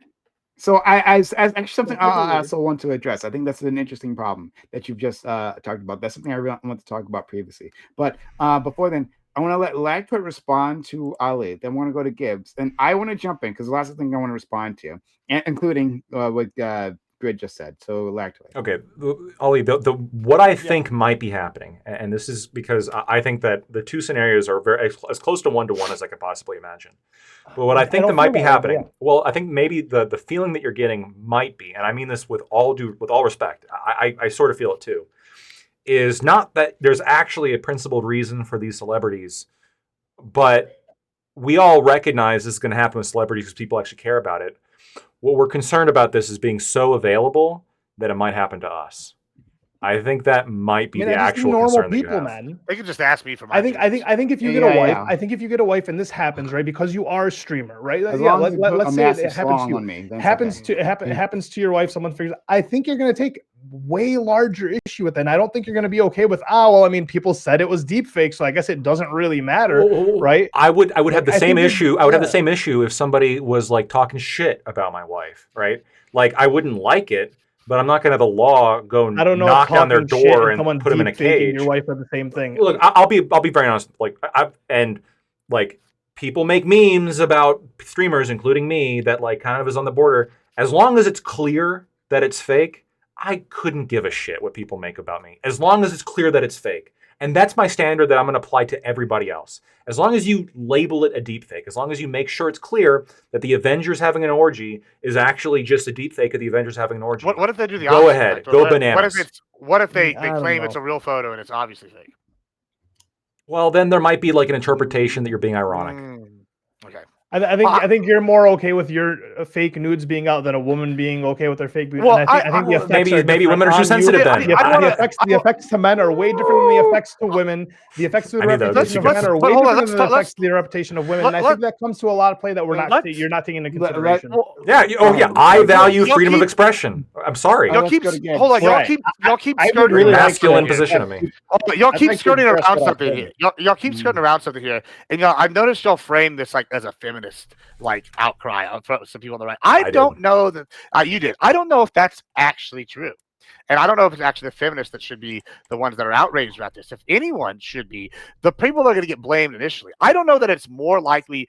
I think the scenario where a man or a boy makes a deep fake of somebody is much more similar to what Ali has described, where you're like, oh, so-and-so's hot, let me deep fake them, and I'm going to go crank one out at home, and nobody's going to find out unless I get hacked or something, right? They're probably not going to share it around because people are going to think that's weird, right? What I think is more likely is we're going to have women who want to do the burn book from the Mean Girls, who are going to make, Jenny's a slut, and they're going to deep fake a video of Jenny sucking off Bob or something, fucking right? True. And be the ones perpetrating more of it, and then they're going to include like another kid or a boy at school, and they'll deep fake both of those two in, and that's who going to be the bigger perpetrators are. And I think that's something we should talk about. Is going to be a big issue. I think that's like a demon of teenage girls. Yeah, I don't think it's going to be. I think it's going to be much more the women that are going to be doing this to each other, as opposed to like the men who are doing this and like doing it maliciously, right? Like when I think malicious things, I think underhanded, mean tactics. When I think of people making fake images, it's not like men who are going to do this for revenge. I'm sure there are some, right? But I find it much more likely for it to be the teenage girls that are going to be doing this sort of thing. And now you have like teenage girls going after each other. Are y'all still like gung ho about going after them in this way? I don't know. I think that's kind of an interesting conversation that we should have here. And then the other thing I wanted to touch on was, you say this, Lactoid, with the parody thing, and like this is why I keep coming back to the Jon Stewart thing. It's that should be illegal. The argument is the consenting adult, right? And I guess with Jon Stewart, they didn't have AI, so he had consenting models, and then he had superimposed the people's heads on afterwards. And then he put on, if y'all remember this, he had like a little plastic sheet with the robes on. Then you flip the robes off, and you could undress them item at a time, right? And it was humorous, clear parody. And I'm a little concerned though, and I think you might be able to answer this as a lawyer. Like, what is the current like line between like a revenge porn and a parody? Say like, I don't know. Let's use Destiny because he's the news right now. He wanted to make fun of one of these girls, right? Bad idea. Bad idea. This is why I'm using him, because obviously he can't be this dumb to do this, right? But say he wanted to like make fun of, I don't know, Pixie, and he made a like parody book called I don't know, DGG America, right? And in the book you could peel back the layers of his accuser's clothes, but they were AI generated. Now, would that be illegal or would that be covered under parody, Lactoid? And I think this is a valid question because I think this is a line. That would be harassment. Okay, Probably, what would be harassment? Because like, what's the line? I think that is very, very. I would if I was someone's lawyer and they did that. Accusers? I would be losing my shit. Horrible idea. Random girl. What if it was like, I don't know, let's just say some female commentator he had never had any of his accusations from. I don't know if Angelina Jolie. I think it should be legal. She interviewed him and he made it of Angelina Jolie. Would it be harassment then? I don't think it should be. I think here, I'll go right to the most extreme example then. If he made a book with like a peel back thing, just like Jon Stewart did or whatever, with all of his accusers, okay, I would think that'd be in poor taste. But I don't think it should be like a sex offense. I don't think. What about the chick that Chuck's head off? Remember her, Kathy? Whatever. I don't. Yes. Wait. You can make it. You can make it about anybody over the age of 18, and I'm going to say that it should not be a sex offense. Like, would it be defamation at least? Yeah, but what would it be? Yeah, no, not if it's clear. If it's clear, it's not them, then it shouldn't be defamation either. Well, so I guess what the question is, what's the line? What's the line? This is why I brought up that result of. Well, hold on. What this case right here I'm bringing up with he used his accusers, right? What is the line that differentiates it from either harassment or differentiates it from parody? What is the line? Because clearly if you made DGG America and did this, most people would go, this is parody, right? Like, so what is the line, that's a harassment parody? What is like here in regards to this? So I mean, again, I don't see parody as being particularly applicable here because the law on the deepfake stuff is so undeveloped that I don't know if there's like a parody exception to some of this stuff. Like, sure, but about other stuff. Yeah, so there's a parody exception when it comes to like copyright. But I don't think that would really be like the Supreme Court justice is saying it was parody, right?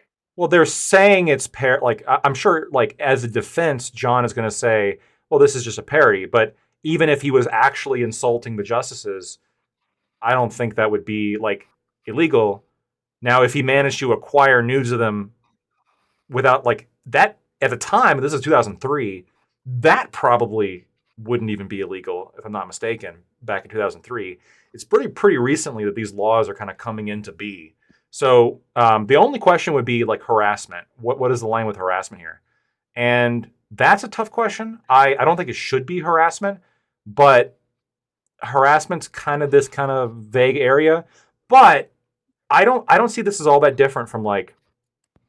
So rappers will settle their beef often by spitting sick fire over a based baseline. Okay. They'll get on the track and they'll just, Eminem is out there. He is absolutely demolishing Ja Rule, right? It was brutal, right? Was that harassment? No, because it's art, because it's expression. No, because they both agree and engage. Right? Both agree to engage. Did Ja Rule say that? You can insult me, you can call me. Then you can have an instance where shit gets taken a little bit too far with like the Drake Kendrick situation. And you have. There was no legal harassment there, was there? He is legally suing. He's suing UMG right fucking now. For what? Huge contention. Yeah, and it's a for allowing lawsuit. Kendrick Lamar to call him a pedophile by name. Frivolous lawsuit. Prime is calling it frivolous. First of all, Prime is calling it frivolous. Second of all, frivolous, okay, so it's frivolous. So hold on. I trust my friend Prime then on legal issues. And Prime says that it's frivolous, so I'm agreeing with him. By the way, without even hearing the story, what the judge says. Okay. We'll wait to see what the judge says. But there's gonna be, but there is something. It shouldn't be frivolous. It shouldn't be illegal, even if some hack judge decides that Drake is correct in his lawsuit. I don't think it should be a criminal offense to like diss your opponents in a rap song. I don't think it should be criminal. Again, to call them by name a pedophile at the Super Bowl, I think. Maybe that's closer. Maybe that's closer. But he did it over a rap. It's different, all right? I understand, but you can get away with anything if you put it in a song. But the lawsuit is this guy went on arguably the largest stage in America. What if he said it was a joke? What if immediately after he called him a pedophile, he said that's a joke? We already have that. It's art. They're already in contentious beef. We understand all I'm asking you. No, I'm asking you. What if he said what if he made the pedophile accusation like A minor, just kidding, but like fuck you? I don't know, something along those lines. He's saying it was a joke. No, would I think it was okay? No, but I can understand the argument you're trying to make. However, should he the argument Drake is making is the defamation, right? Right. And so, but would it be defamation at that point? Even in the most wildest argument, If he immediately says like, yes, that's not actually true, like at that point it's not defamation. I don't know. I don't know if you get to just like skirt out by saying, "I was kidding, my bad." Well, right? if it comes across as somewhat sincere, I think it comes out pretty fucking sincere that he meant it. Anyways, so the harassment thing. You're saying that this wouldn't meet the threshold for harassment if like a large streamer took the these women and like what's it called the thing. What if it was like a coworker though? Right? I said hold on. I said that it shouldn't meet the legal standard for criminal criminal harassment. I don't think a coworker that would change. I don't think it would meet the standard for criminal harassment. And if you did it about a coworker, if I make a deep fake about a coworker, should I lose my job for harassment? Ali, well, you can lose harassment in the employment context is different than criminal harassment by statute. So, like workplace harassment is going to be governed like that's going to be like EEOC level usually, and that's going to be the standards for that are much lower than criminal harassment. Okay, so while you'd probably get in trouble for like workplace harassment, quote unquote. That doesn't mean that you're going to get in like legal trouble for actual criminal harassment by doing such a thing.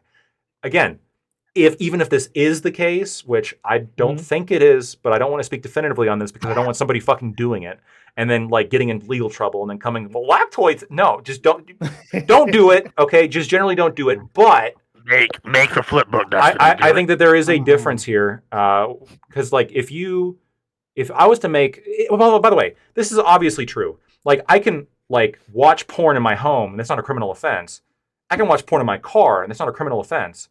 But if I watch porn at work, that can be harassment, and I can be fired. But that's not necessarily criminal, right? So there's like a difference. It may not necessarily be, depending on your work. Might not necessarily be. At a shared cubicle with someone, they can sue you for sexual harassment. They could sue you, but that's going to be a civil claim, not criminal. Okay. So I like they might be watching porn together. How do you know? So I want that will not save you from civil lawsuit. Yeah. Okay. So there's so many things that have been said. Fuck. It's his copy of Big Blue 3.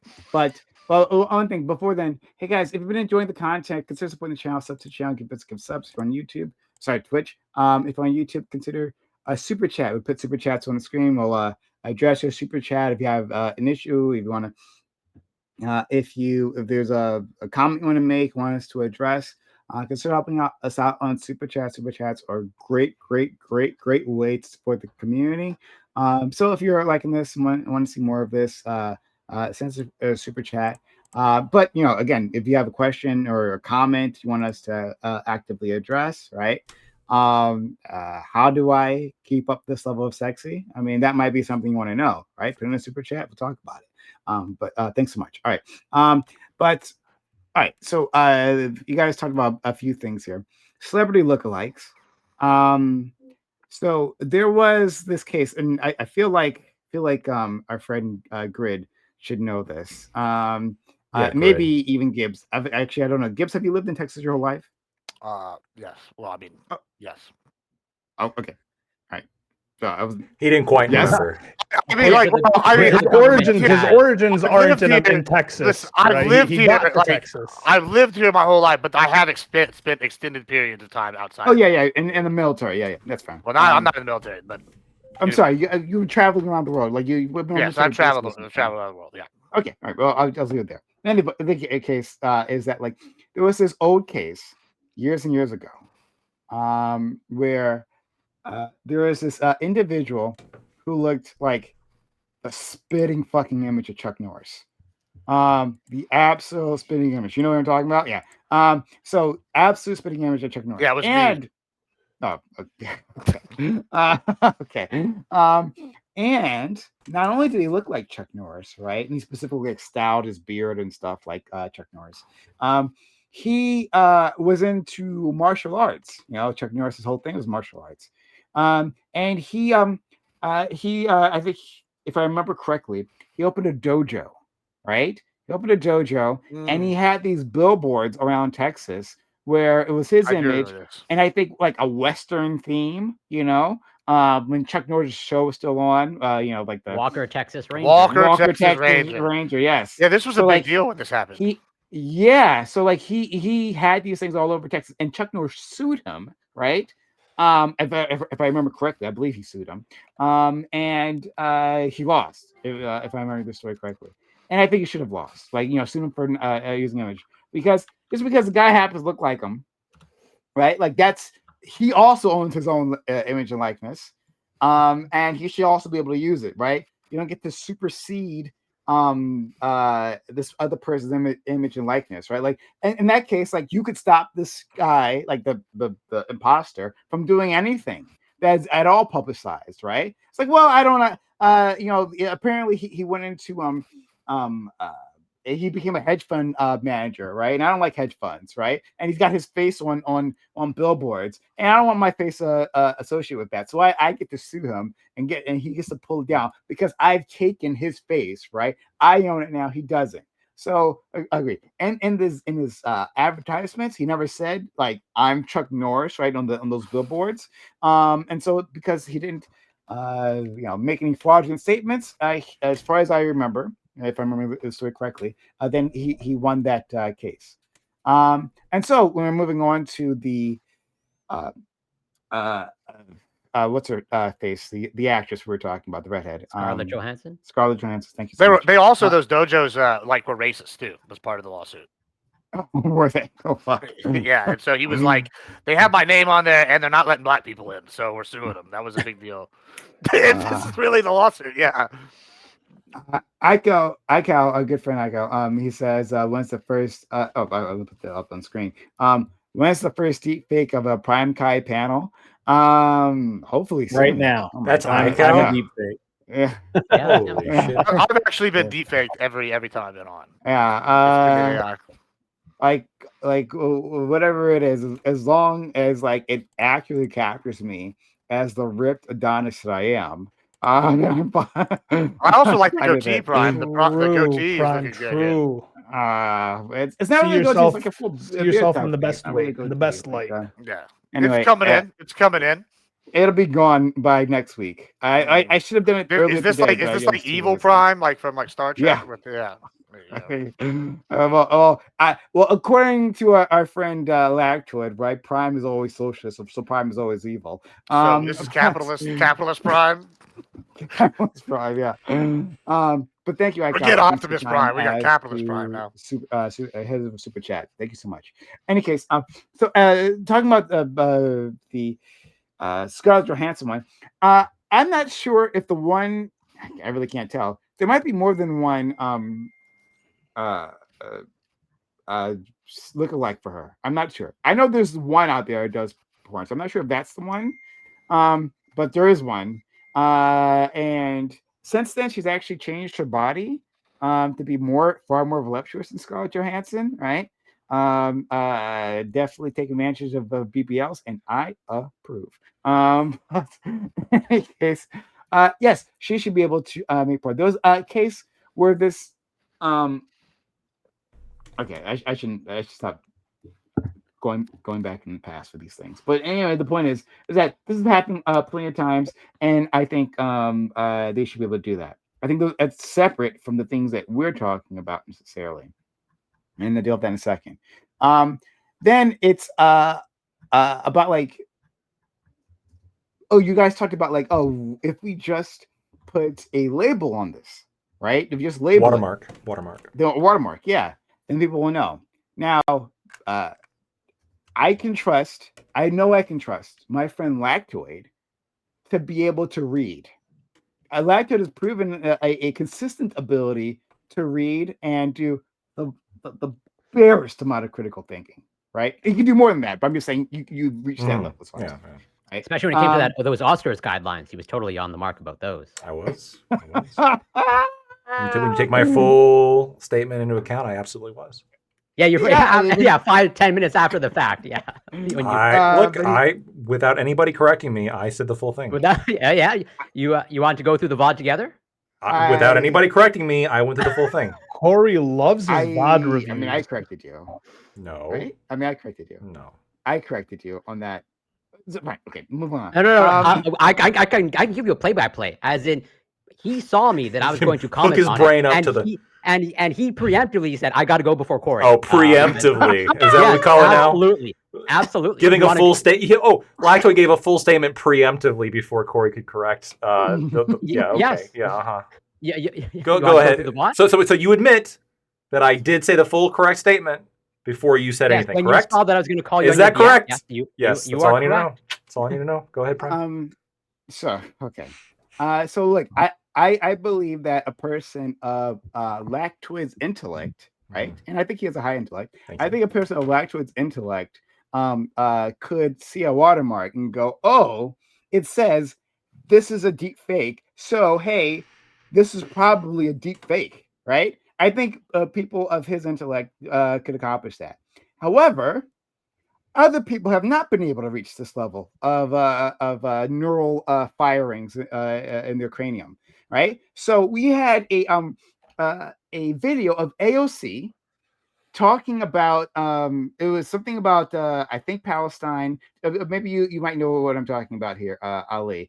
You don't? Okay. AOC on the floor of Congress talking about saying wild things about like one Palestine, but also something about like talking about someone's body or something, right? She was saying some wild shit, right? Mm-hmm. It was obviously just like from the content, it was obviously this is fake, and also like it wasn't even like the best deep fake. It wasn't like her lip movement wasn't even completely matching or whatever the fuck, right? Still, and it was labeled like this is a deep fake. And our fucking what's his name? The brother of the Cuomo, who's on the news. Andrew not Cuomo? Andrew Cuomo. Chris Huh? Cuomo. Chris And Cuomo. Chris. Yeah. Chris Cuomo on his show put this up saying, well, this is an example. Like, look at AOC and how horrible she is. Can you believe we have the Tim did? Waltz deepfake this week where he was dancing down the escalator and people were like, what the fuck is going on? And the Ghost of Kiev, remember that? Sam Hyde? Going to, so you're the Tim Waltz. So anyway, like, so he goes in his whole rant about AOC.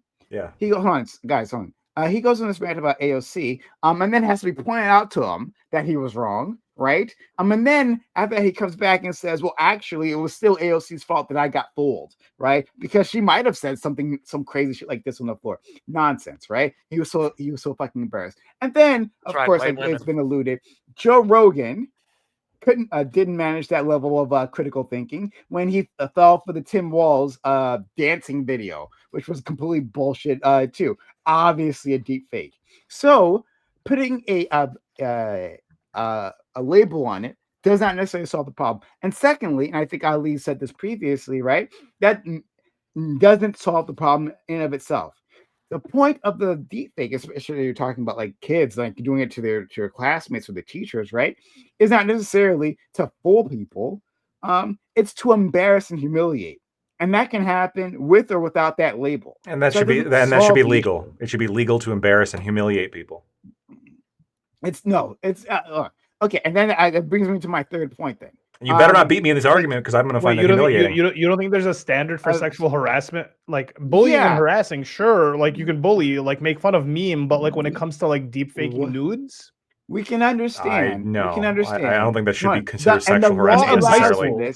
In high school, yes, I already said that, but that's different. Counselor, because they're children. The law makes a distinction between types of harassment. They understand like physical harassment, right? They make a distinction between physical harassment and sexual harassment, and with the idea that even though you can be not just harassment, sorry, like let's go for abuse, right? Like physical abuse and sexual abuse, even though you might be physically less hurt from a sexual abuse than a physical abuse, we know there's more psychological damage that happens when someone is sexually assaulted, right? Even though they didn't get their ass beat. I'm not talking about. I'm not talking about that. I'm not talking about like in terms of like analyzing the level of harm. But I am talking about that. What I'm saying is that when we're talking about this sexual type harassment, right? Using images, it has an inordinate psychological effect on the victims, especially if they're women. Right? It simply is the case. Is this Russian chick? Is this Russian chick sexually harassing Scarlett Johansson? Because the consequences of that are worse for women. Is Shumskaya sexually harassing? It simply is the case. Is this? No, she can't not using her own face. That's her face. She's putting makeup. She's specifically and she's wearing it. Gibbs. She is specifically putting on makeup and wearing outfits to look like Scarlett Johansson. Is she not? Hold on. There's actually something here on top of that, right? So OnlyFans girls have recently been accused of deep faking their own shit. I've seen this being there. If this girl deep faked herself looking like Scarlett Johansson, that's basically the same thing as deep faking Scarlett Jo. If that's her face, that's her face, then she can do it. It's her face with makeup. It's her body with that outfit on. The one that I'm thinking also Scarlett. Maybe this is a different one, but like the one I'm thinking of doesn't. So she wears. If she wears, the one I share, I don't think she's wearing that. Okay, stop. Don't be obtuse. So whether stop. No, Gibbs, please. Don't we're being obtuse when we're saying, well, the truth of this argument rests on whether or not she wears makeup. So we brought it up. She is obviously wearing makeup, but even if she's not, we can absolutely conceive of somebody who only looks like Scarlett Johansson if she puts on makeup, right? And so the question is, in this situation where somebody's putting on makeup to look like Scarlett Johansson and either just putting out their porn directly, is that sexual harassment, or following Gibbs' example, if she makes deep fakes of herself, where it's now identical to a deep fake of Scarlett Johansson, is this sexual harassment? I think that if you're going to use the term harassment here as a bludgeon to silence expression. Directly. It's silence what's happening. That is what's happening. Of course it's happening. The freedom. the freedom fighter. Freedom to make porn has been protected as freedom of expression. First Amendment warrior here. All right. I am. True. Yeah, okay. Unironically. In case. I will take that title. I will wear it with pride. Then they come for your guns. Then they arrest you for making would you be okay? So if you like Kendrick Lamar, right? If someone started calling you like about and you'd be like, oh, I guess so you have freedom of expression. Again, hold on. My whole standard the whole time has been like, if it's clear that it's not true, then it should be fine.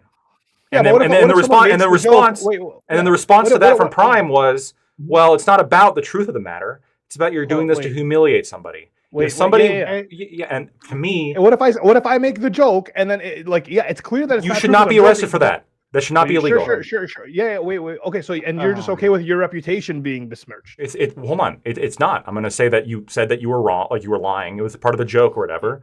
And but it doesn't matter. What if people believe it? Like, oh, this guy, he's just saying it's a joke so he can get away with it, right? It still can tarnish your reputation, whether you want it to or not. Whether you claim it's a joke or not. Whether I say it's a joke or not. The action happened. Look, there comes a point. There comes a point here when Kobe got away with his rape. You're right. People still call him a rapist. Well, yeah. I mean, again, you're using bad examples because a lot of these people are like doing shit they probably shouldn't be doing. But like, could people mistake something? Do you have idiots who mistake deep fakes? Do you have boomers that mistake deep fakes? Do you have people that read too much into something that somebody's saying? Could I be insulting you, and then somebody reads in way too much into what I'm saying and comes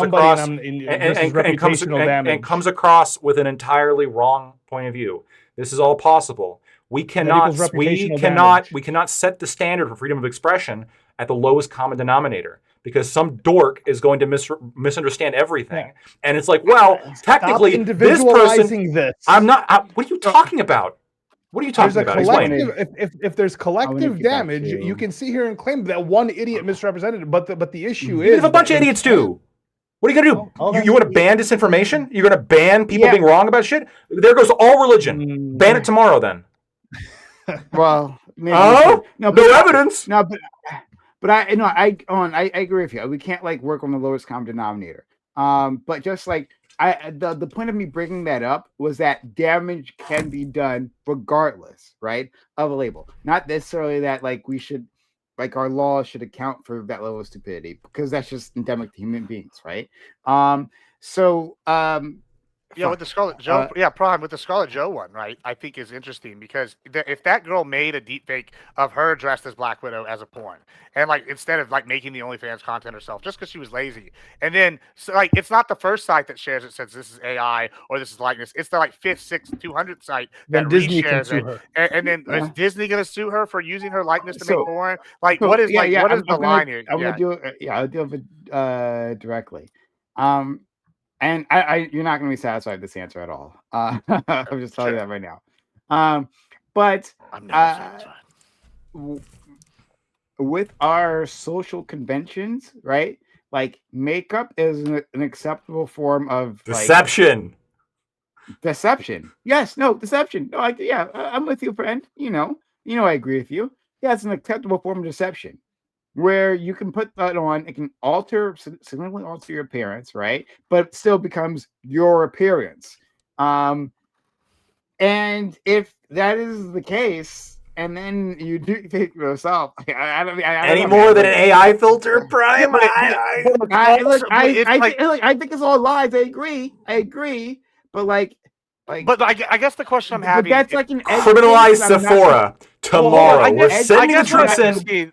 But here, let me try to narrow it. Particularly concerned. Well, let me try to narrow it though, right? I guess in the scenario I'm describing is that I think that there's the likelihood I read out there is that like with 6 billion or 7 billion or 8 billion people, your likelihood of finding one person that looks identical to you in the world or is genetically identical or nearly genetically identical is pretty like likely, right? And so if someone who has a celebrity. Yeah, I look like young Joseph Stalin. So if your likelihood out there, if someone is genetically like 99% the same or looks 99% the same, and they do this, especially like the Scarlet Joe thing, if they put it out there, you're just arguing that the damage is done, right? And I guess I'm saying is, well, I think the damage would still be done even if it's this person's own content because their content or their face is also someone else's face. So it's damage. I hear you, Frank. I don't know what you do here. Like with these edge cases, for those edge cases, then like there's not much we can do. As I was yelling at Corey before, and Ali, them being wrong, that like you can't stop all of these cases, right? Like I'm not trying to create a system that necessarily stops all harm. I'm just trying to stop the majority of harm. And there aren't that many lookalikes. They exist. They absolutely do. And there aren't that many people going around like putting on such a great amount of makeup or doing like plastic surgery to the point where they can look like a celebrity. And there are a lot of people who do that.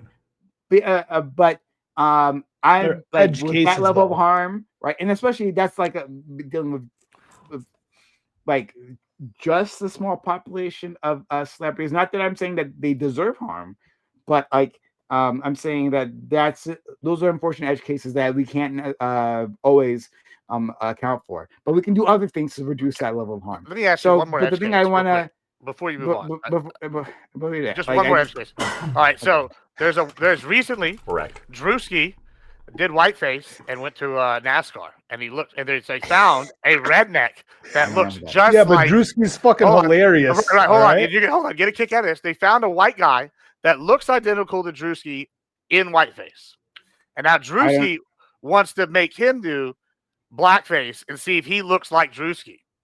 If this guy did that, if this guy did this and put out something, would that be okay? Is that racist? Because it would be funny. Is it racist? As our only representative, I don't know who this Drewski person is. And you don't know who Drewski is? Kind of a big guy. He was doing your time off. He was on Bloomberg the other night. The internet. I have a blooper. I don't know what that is. Bloomberg. He was on Bloomberg. I knew that we were fucked financially when I saw Drewski giving financial advice. I don't know who it is. In any case, they can decide for themselves. Like I would advise all you white people to not do blackface. Damn. Don't do that. That's not. It wouldn't be blackface. Well, Drewski doing blackface too. It would be artistic. It would be good. Drewski's. Have fun. I don't care about this. All right. So back to the thing I wanted to talk about. All right. Look. What if I was wearing whiteface this whole time? Sorry. Go ahead. He's actually a that would explain you being late all the time. That's why right? he You're likes actually black under all I that. can see right? that. So explain the FUBU, right? Go ahead. Okay. So look. Now we're asking the real questions. About going back to porn for a second. So I had a big argument multiple times, right, with Doobie and others, specifically about the production of pornography, like drawn, like hand drawn, like pornography, that has minors in it, right? My case is that, like, even though that might be distasteful, and it's fair for people to not want to, be a part of that, look at any of that stuff, right? I don't think that should be illegal because there's no harm actually done, right? Like, it's not a child who's been, photographed or whatever, right? Like, actually been exploited. And like, if adults want to look at something like that, then whatever. This all came up like during the Bosch situation, right? So that's always been my stance, is that, like, that's fine, right? Even if distasteful, but fine. But then, the conversation goes on, okay, what about with our increasing level of graphical fidelity, right? And we started this our conversation like years and years ago before the outbreak of this generative AI boom, right? So like, but like we're talking about like this increasing level of visual fidelity, like, is there at some point where it becomes a problem? And I said, well, no, because as long as it's being created and not exploited from someone, then it's fine. Doobie gave me an argument that I just, this one I can't shake. He talked about how and this is like really bad. Like, this is like a really, really unfortunate thing I'm about to talk about. It's like what is it? Not safe space. Trigger warning on this one, because it's not good stuff. He talked about how among like pedophiles, there is content that they make. There's videos of kids who've been exploited, and they've been like passed on the internet, and there are quote unquote favorites, right? These kids have been exploited maybe years ago, but like their videos get passed around. And what they're doing with this generative AI is they are like uploading the kids' images and then putting them in new situations, right? So this kid could be an adult by now, whatever, but they're putting them in new situations, re-victimizing them. Vile stuff, right? And that like stopped me dead in my tracks. I had never considered something so disgusting, so vile. And like the idea that, hey, this person who was maybe victimized long ago and still understands that there are images out there, now finds out that these predators are like are using them again, like the amount of psychological damage is just, I can't accept that, right? So talking about realistic images, yeah, I would say there's a difference there, right? There's a difference when we're talking about them. When we say we can upload a person's image and just do whatever we want with that. So we were talking specifically about children, but we could see that also happening with adults who are sexually assaulted, right? Where they could be re-victimized over and over and over again on the internet. That's something I desperately want to avoid. And so what do you guys think about that? We can put children aside because everyone's going to agree children is a no-go, right. But right? the thing is, so to address the argument specifically, I think that the only reason why the argument works is because we're talking about children. It's relating to children, right? And I've already said I'm okay with CSAM being illegal.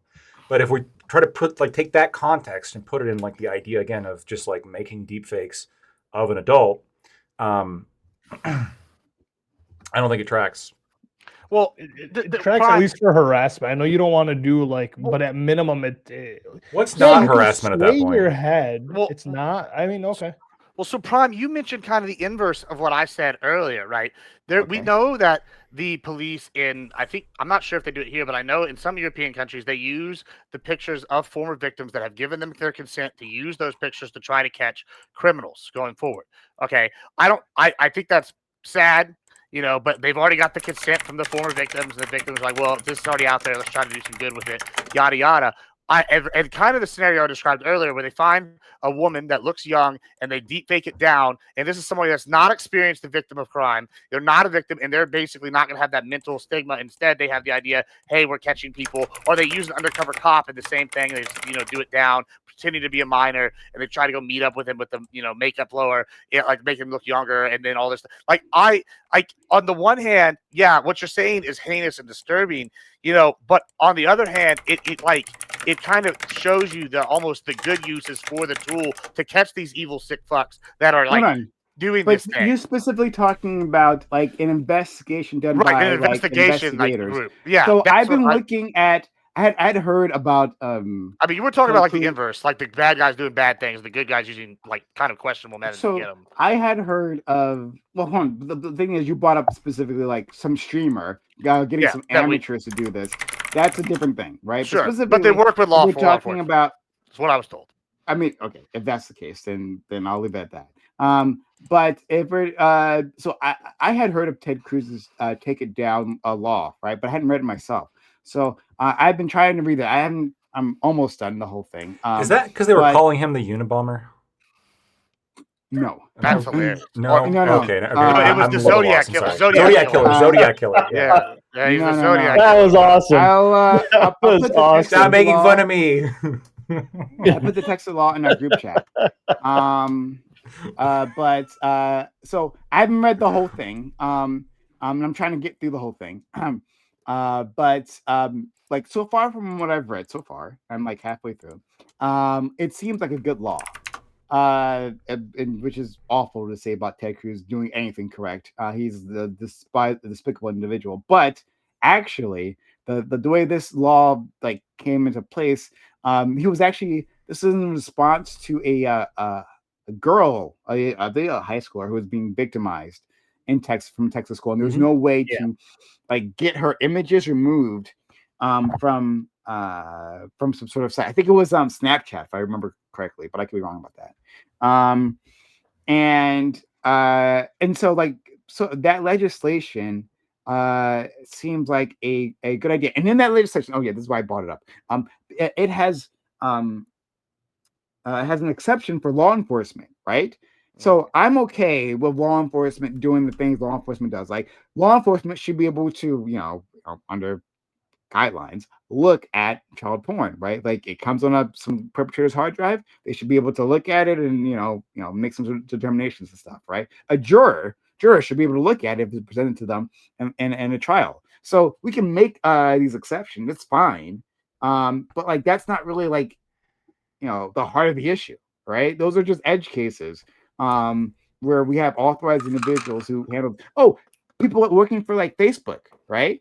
Facebook has a whole army of individuals, and maybe they used to. They might have gotten rid of them because of AI. But they at least used to have a whole army of content moderators, and they looked at a lot of fucked up shit that people put online. Craziness that people will upload to fucking Facebook TikTok, and Twitter, and all that shit. It's wild, right? But those individuals obviously should not be prosecuted when they happen to come across these things, especially since they often, like Gibbs was saying, work with law enforcement. They send those things off. So yeah, we can have exceptions. Sorry, that was a long way. Yeah, I oppose this law. I oppose Section 2A. Oh, well, look at that, right? So I finally support a conservative law, right? I finally try to reach out to my friend Lactoid, like, oh, you're a Republican, right? Hey, I'm going to reach out and I'm going to support a Republican law, and we can't even build a bridge here. Look at oh wow, right? Republicans have been really good on sex lately. I covered this in my opening. The Take It Down law is actually addresses, I think, pretty much everything we were talking about. So I like it. I thought it was good. No, it doesn't. What part do you not like? 2A, specifically the part where it criminalizes the happenings with adults. The minors thing, I think, is fine. And in fact, I think that the penalties 3B should probably be more. It seems odd to me that like creating CSAM is only 1 year worse than creating deepfakes of adults. That's kind of a weird way of framing it. So I would be okay with removing 2A and 3A and then increasing the penalty for 3B to like, I don't know, 5 years or something, and keeping 2B. That's how I would change it. 2B is for minors, in case people don't. Sorry, 2B is I for forgot. minors. Yeah. No problem. So I'm in favor of keeping the part that criminalizes it towards minors, eliminating the part that for all the expression things that I've already explained my argument for. I guess Blackwood, I love America what is more than you harassment to do. you? Just I real guess quick, I'm what getting is- more MAGA than you are. What I meets don't like know. a harassment threshold? Yes, come to the you. winning party. I think harassment would have to be like repeated behavior intended to like that is specifically aimed at disrupting somebody's life. That would have to be like the intent. So like if I am creating shit with the specific intent to disrupt your life and I'm using it for that purpose, I think that could potentially meet harassment.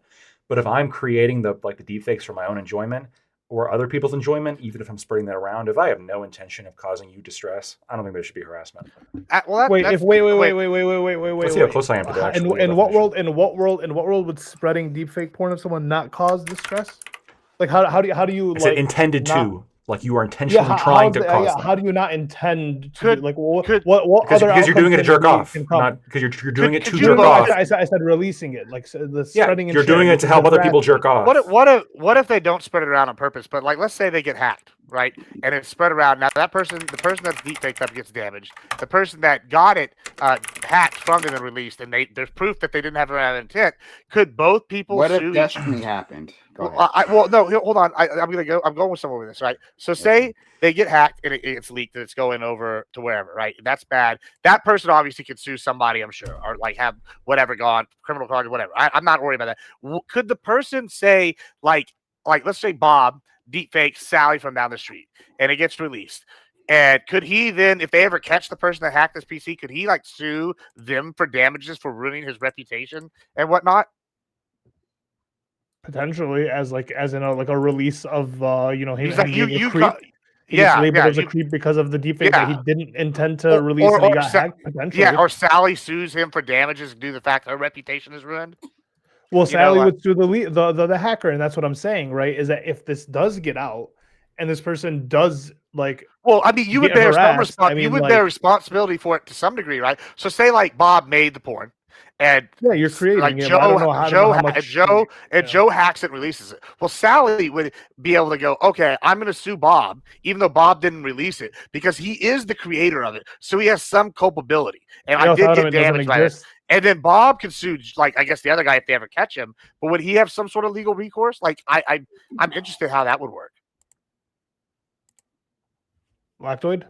I'm sorry, I was looking up the definition of harassment because I was right. In that how it's currently defined, and I think that's how it should be defined going forward. Would you be able to sue? Like, say, okay, here's my scenario. Say, like, Bob creates porn of Sally down the street, right? Okay. He fakes it. Joe hacks it. It gets released. Sally would sue, obviously, Bob at some point because he created it. He's the original creator. That's what these people would want, sure. Yeah. Right. And now, could Bob then turn around and sue? I'm sure she could also sue Joe for hacking it and release it. But could Bob then turn around and sue Joe as well for defamation and damages? Maybe. Probably. Yeah. Well, I mean, again, none of this is current law. So the question is, like, how would you want the law to be? You could probably put something in that would allow the person to sue. Hey, I never intended for that to get out. And no legal defense so I shouldn't be able to get in trouble. But like, so for example, the definition of harassment here, at least in my state, and I think this is probably going to be pretty similar across all states, is whoever with intent to harass or intimidate another person does any of the following is subject to a Class B forfeiture, strikes, shoves, kicks, or otherwise subjects the person to physical contact or attempts or threatens to do the same. Pretty straightforward and reasonable. And then subsection B engages in a course of conduct or repeatedly commits acts which harass or intimidate the person and which serve no legitimate purpose. So it requires both intent to do it and that you do it. It's got to be ongoing and it's got to serve no legitimate purpose. Making nudes of somebody does not fulfill this standard of harassment necessarily. It could, but it doesn't necessarily. Not in the sense that I'm talking about. Hey, so I want to ask you something. Yeah. What if instead of their likeness, I copy their likeness and then alter their likeness? Okay. What if I took information from them? Like, what if I got into their computer system somehow, and took information from them? By took, I mean copied, so they don't lose anything. I simply copied some information of their private information, and then I altered that for my own purposes. Like hacking into should somebody's that private space is illegal. I know it's illegal, but I'm saying, should it be illegal? Yeah, I think so. Should it be illegal to copy someone's Yeah. information? Like Yeah, if you hack into somebody's private space, like that's very clearly like their space, like just like breaking into somebody's house, you're going in to somewhere where you are expressly not welcome. That is entirely different than me on my own property. This is basically IP law. Me on my own property generating something that has nothing to do with going into your private space. This is entirely within my private space. This is the argument you guys are making is the same argument that like IP chuds use, where they say like, "Oh, I made a house first. None of you should be able to copy house. I own house now." No, you don't. So no, I did. I also wanted to address this. So before I go back to the other thing I was trying to tease out, I'm going to seize. I apologize, everyone. So I didn't. I wanted to address this previously, but I didn't get the chance to. I was dealing with both Gibbs, honestly. But no, I think I actually agree with you on this, and it's something as a point I was going to bring up at the start, but I didn't get a chance to. That like, hey, like if you create something in your house, right, just for your own personal enjoyment, even if it's something that's pretty detestable, right? Like I think that should be like allowed, except for CP. Yeah, well, I would agree. But even then, like I said, if it's drawn, right? Like if there's a stick figure, and I label the stick figure like I put boobies on the stick figure. I say that stick figure is 18 years old. Then the next to it, I draw the exact same stick figure, put boobies on it, right? And say it's 15 years old, Prison. right? Is that straight to jail?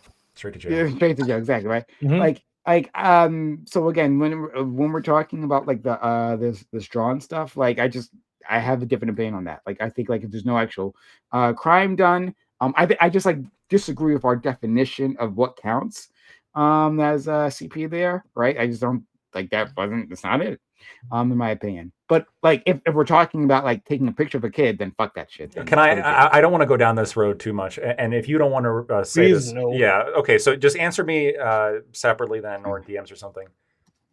Does the drawing thing to me would seem to like map on almost entirely to like generative AI? Yeah. I think not, because of the reasons I said previously. Right? I mean, I specifically not a generative AI of somebody, but just a generative AI. Oh, I see. Okay. I see. Okay. You're talking about the likeness. Oh, yeah. Well, no, but I said that previously. Like, I'm more okay with adults. Okay. So, are you saying? Let me make sure I understand what you're saying. Are you talking about in terms of children, generative AI in terms of child images? It would seem to be identical to drawing. The AI is doing the drawing. Oh, but they're doing it very well. Okay. I see what you're saying, and this is what I'm saying. Like, there might be a difference. We're talking about. I was trying to make that. You don't have to answer it on stream as well. I mean, or you can think about it. Is a machine the same as an AI? When we're talking about realistic images versus fake images, like I've been convinced of this, that like, yeah, when we're talking about realistic looking images, that an average person might mistake as being real, and those things are problematic. That's what the point I was trying to make previously. So like, it's drawn well enough. Like there is. I mean, I think one leads to the other. So just like let's fucking nix it at the beginning, right? Let's nix it. Let's not have the drawings. Let's not be okay with the drawings, because I do believe that's just a slide. It's not a slope. It leads to the one leads to the other, I think.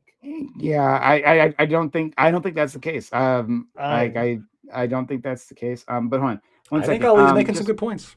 Yeah, I don't know how preventative it is. I think it's pretty fucking... Well, this is an even better point. Mike Rich. We need to clip Blackfoot saying I oppose 2A. No. Yeah, I thought that earlier when he said it. Then I realized he was talking about that. When did I say? Oh, 2A. Oh, you fuckers. Look at Daddy Icon in that picture. Everyone. Fraudulent. Flip that. Not fraudulent. Perfect. Not deep fake. Not deep fake. Well, that's the next one. Is are we going to use AI to catfish? See, you don't need deep fakes to fuck somebody over like that. Okay, you don't.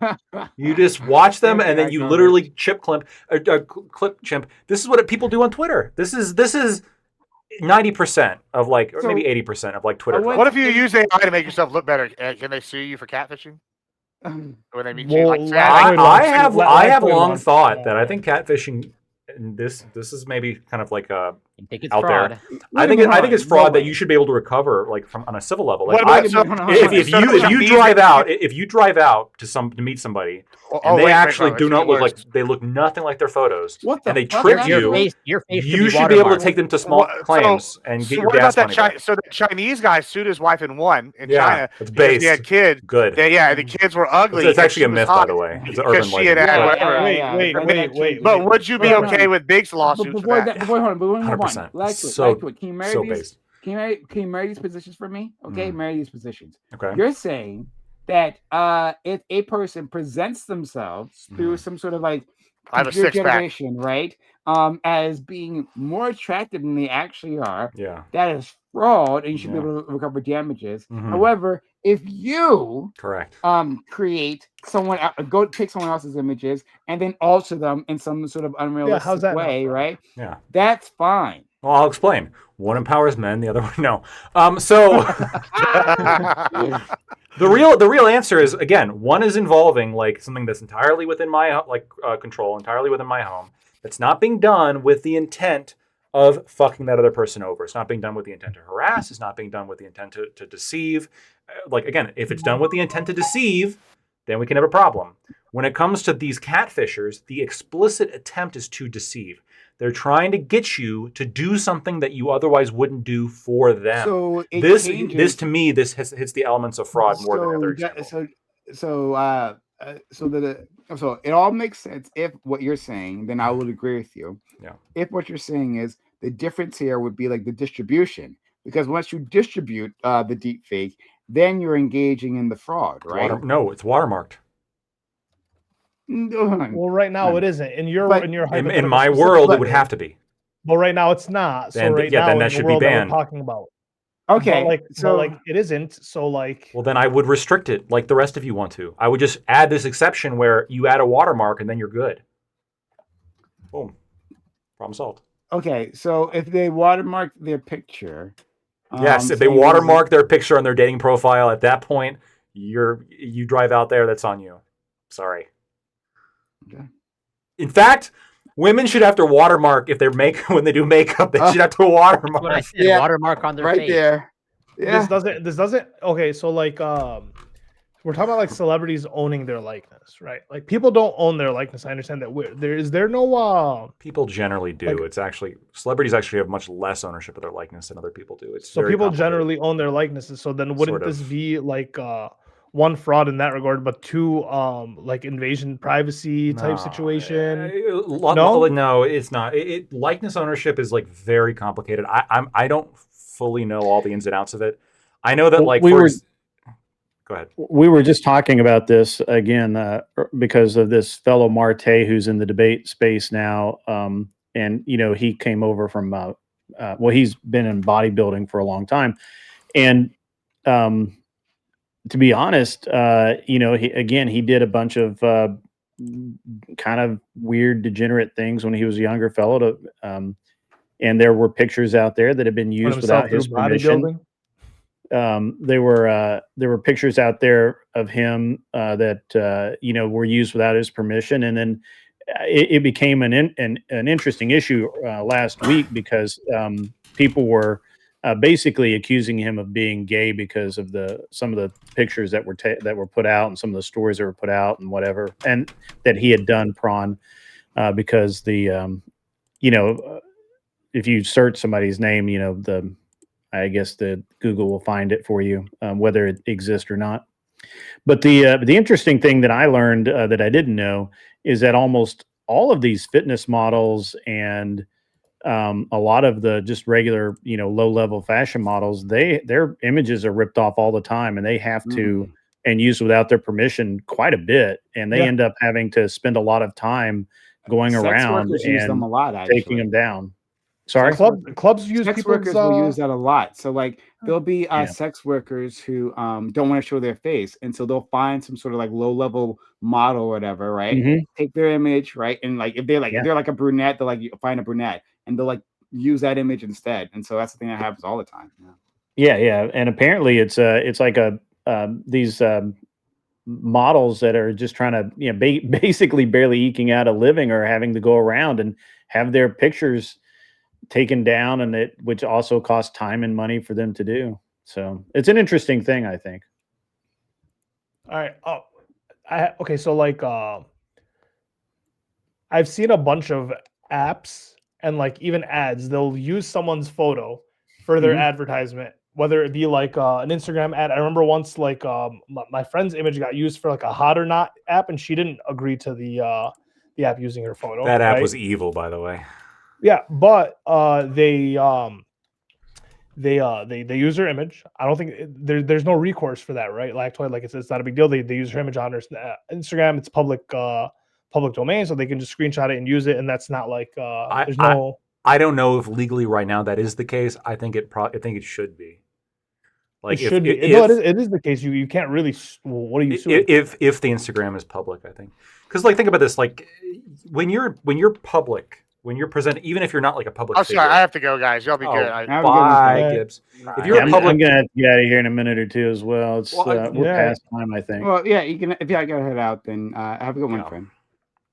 Yeah, man. Thanks. I'll see you guys. Lactoid, always good to see you. Sociologic, even you, Corey, and Prime. Thanks for having me again, man. Take care. And good luck at your event. When was it again? It's in November or something.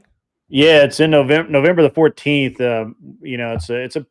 I mean, I'm putting a lot of time and money into it just because, I think the thing that DebateCon is missing is the entertainment value and social value that comes from people just being able to hang out. And I think we're going to do, basically in Studio A, we're going to have 3 or 4 long form debates, probably 2 or 3 hour debates. And then I have a smaller studio on that's Studio B, and we'll be doing just interviews with different streamers or people who have, we might do some short form debates in there, just like, 20-minute, 30-minute debates. And then we're also going to have, we're going to get Glenn Lawrence or someone like that to go through and do the man in the crowd kind of camera and get reactions from the people who show up and are there. So, we're serving a lot of food, hopefully have some really good debates. Scott's going to be there. Rob Noor's going to be there. We've got, Gibbs is going to be there. I mean, it's going to be a pretty big deal, I think. So, and the idea was you have to have DebateCon tickets.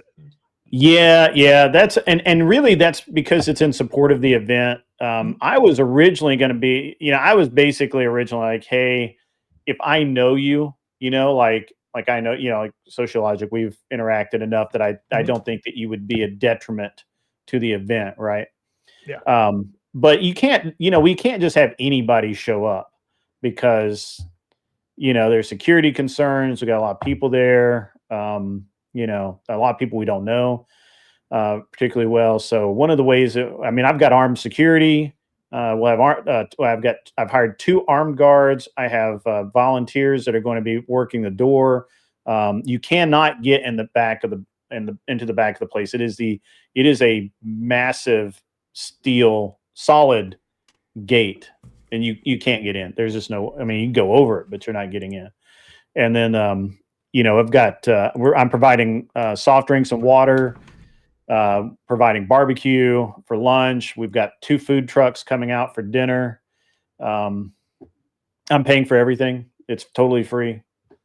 So except for alcohol. If you want to drink alcohol, you have to buy your own alcohol. Fair. Go check it out. Much appreciated. Thank you so Grid much. should happen. Thanks so much, Grid. that sounds exciting. And guys, you should go check out DebateCon. Absolutely. Yeah, Absolutely. and go support our friend Grid. Have a good one, Grid. Appreciate it, guys. Yeah, awesome. Yeah. Take care. Be well. Thanks. So yeah, in terms of deepfakes, I don't know, man. I don't think we really address. And the thing you've just, my problem with Eulactoid, I have so many problems, so many, Many problems, no problems. But my big problem with your way of looking at this is the lack of human factor. Yeah, I mean, libertarians, like, they don't really understand how humans work. I fully understand the human factor here. Okay, well then, all right, so this is going to expand criminal justice bloat in a system that's already bloated. No, friend, but it doesn't seem like you do, because like you're like, hey, well, women should just not be offended. They can be offended. Women. Oh, okay. So we just shouldn't affect them. They shouldn't be affected. No, is his argument. No, they can be affected. They can be offended. They just shouldn't be a crime. Okay, but like why make harassment a crime? Like, do you think sexual harassment at all should be a crime? Yeah, yes. If it fits the definition here of like, if you're doing something with the intent to like disrupt somebody's life, I'll just read out basically the definition that I read up before. Okay. If it's done, and if there's like if it's like a sexual manner around it, then I can see that being like, you shouldn't have a situation in which like there's somebody who's like intentionally trying to destroy your life. That is like that is one thing, but it's a whole other thing altogether to say like, and now because incidentally to the thing that you're doing, there's going to be people who are offended. Therefore, you shouldn't be able to do it. I mean, this is quite literally the thing that like the red pill movement was started upon. Not just talking about to fight back against this. I think you and I agree on creation. If you being the deviant that you are, do some things of Scarlett Johansson's pictures, I would never do that. In the privacy of your own home, right? I'm serious. What? Sorry. I'm serious. I would never do that. I just. Oh, okay. Oh, yeah, sure. Yeah. That's men only. Sorry. No, definitely not. But in any case, sorry. Whatever the Lactoid gets up to, and I'm sure something fucking weird. But whatever Lactoid gets up to in the privacy of his own home, I think that's fine as well, right? But like when we talk about publishing these things, that's where like the actual harm would occur, right? Then you would agree that would be harassment then. No, publishing shit doesn't necessarily make it harassment. Okay, so like there has to be intent. I'm a kid, so okay. And with no legitimate purpose too, which is like also adds a complication. Because you already agree on the children thing. That's fine. Okay. Yes. But like different. You have. I don't know your workplace, right? You work law firm. I don't know what the makeup looks like, but let's assume that you have some female colleagues, and you make a deep fake porn of them, and you distribute that porn. Like just to your mates, right? Your friends, in the office. You're saying that that shouldn't be a crime. That's like an okay thing, and that shouldn't be a crime. No. Yeah. My workplace should be able to immediately terminate me for that, or really for any reason. They could say, hey, Lactoid, you are not contributing to a conducive workspace, which I would think they have a pretty strong argument for. Okay. Do you have a moral objection to? But I don't understand how that's not sexual harassment. Like what? Like how is that different from creating the? Because I'm not trying to attack them or hurt their life. I just want to jerk off, or I think it's funny. Hold on. So what if instead you talk about their bodies? Right now you didn't create anything, but you're like, hey, talking about like Stacy has a fat ass, man. Like, oh my gosh, she has a really a fat ass, and like this is what the locker room talk has. You think that should be a crime? Talking about Stacy's fat ass. I'm saying that there can be a level of harassment to this. Like, hey, you're saying this, and like she's hearing it. Oh, hold on. Like, if I'm talking with my friends about Stacy's fat ass, this is likely not harassment. There could be specific context in which potentially it could be harassment. Like if I'm doing it with the intent to harass her, if I'm standing right by her cubicle, like looking over and like saying very loudly, or like, and I keep doing it repeatedly despite being asked to stop, or like, blah, blah, blah. Like there could be circumstances that could arise that I think could like meet the level of harassment. So if sent her the deep fakes, that would be the problem for you. What? Right? If so, like, okay, so you're saying that there is a harm when you're talking about a woman's body and like you're standing over and she can hear it, right? Then you agree that there's some sort of harm there? It's not if whether or not she can hear it. It's like, did you intend for her to hear it? Is the purpose of your action? The question is, what is the purpose of your action? Is the purpose of your action to hurt her, or is her being hurt simply incidental? Like it's not the actual purpose for what you're doing. So you send her the deepfake porn. You send it to her. Sending it to her. Sending it to her. That I think that's probably closer. Yeah. Okay. So we can establish that you can create some harm with a deepfake, because before we hadn't even gotten that far, right? Assuming it was not involving children. Hold on. I have always said, like, if we're talking about harm, there could be harm from insulting my coworker. Let's say Stacy's got a fat ass, but she's also really bad at her job, and then I'm like, Stacy, this is the 8th time you fucked up this TPO report. Like, this is horrible. You're terrible. You are a piece of trash at your job. But your ass is fat. She is deeply offended now. In fact, she's probably going to go home. She's probably going to cry. There's a lot of pain and hurt that I've just inflicted on her. That should not be illegal.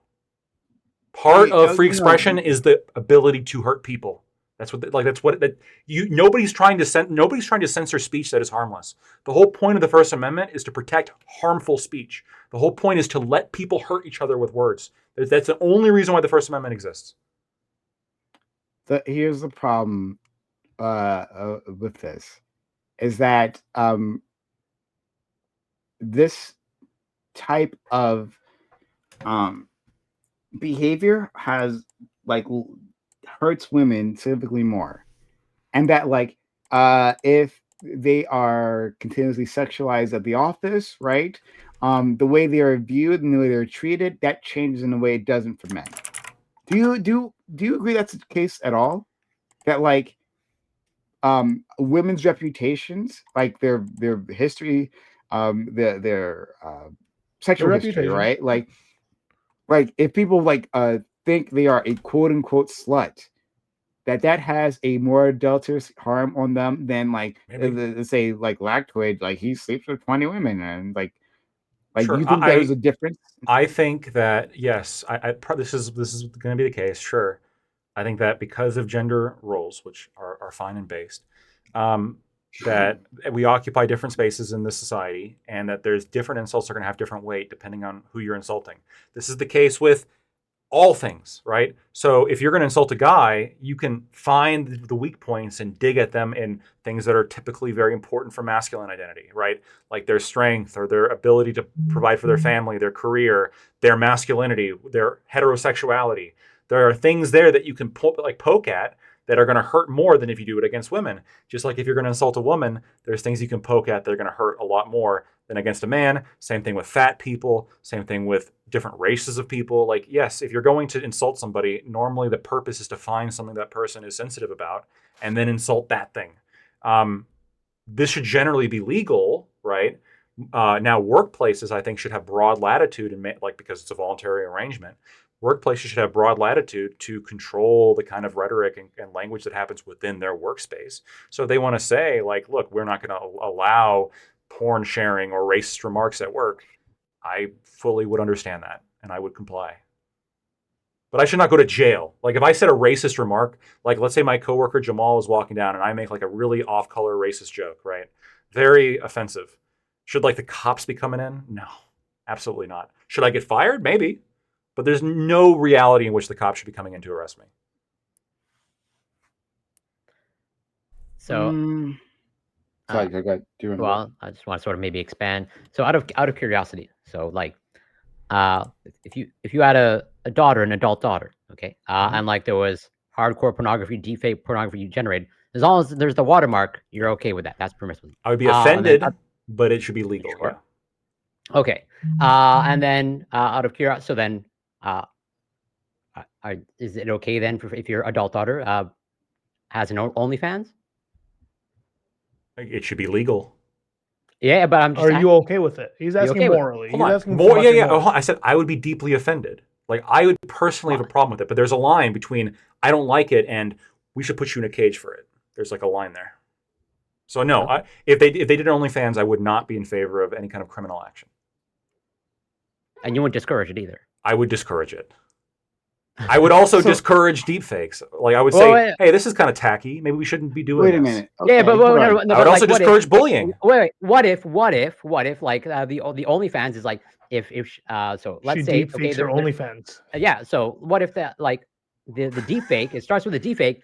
That shows that and it happens to go viral. As in, it's a clear demonstration that there's a huge market for this. Yeah, which is a moral good. It depends how much money she makes, honestly. Makes a lot of money. Isn't that like an incentive? As in, like, what if that actually reduces the deepfake? Since like there people want the actual real thing, and that stops that. Well, look, if would that be better for you? Well, if she starts making a bunch of money off of it, like all of like my opposition to it's going to be like weighed against the amount of money she's going to make, as with all things.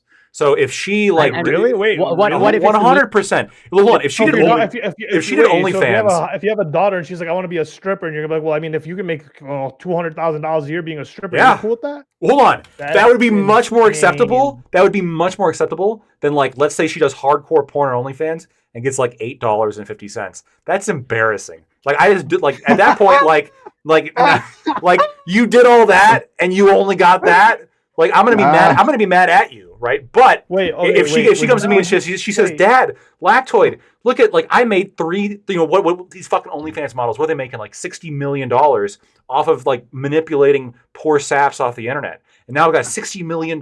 You know what? I'm gonna say, look, I not a really good way to make it, but it's $60 million. It's kind of a lot of money. Wait. What if it's slightly above the median income, or twice the median income? Twice the median income? I guess it would depend. It would depend on my evaluation of where she would get in life. If she was slightly above the median income. It was slightly above. If she was the kind of person growing up where I'm like, she'd be lucky to get something minimum wage, then maybe I'd be impressed. But if she was like gonna be like a rock star medical like doctor, and then I found out she was doing that, I'd be upset. Okay, so Lactoid. Actually, common sense. I think I agree with you, and I think I allowed my argument to shift in ways I didn't want it to shift. Right, so I'm gonna start restating things. Okay, and that I think I agree with you on not using state violence. That's why I started off with when we were talking about the kids, right? Like we want to avoid state violence, and that seems to be your big hang up, right? So what about for a civil dispute? It's also using the state. It's also social shame. What about social shame? You can't sue a person for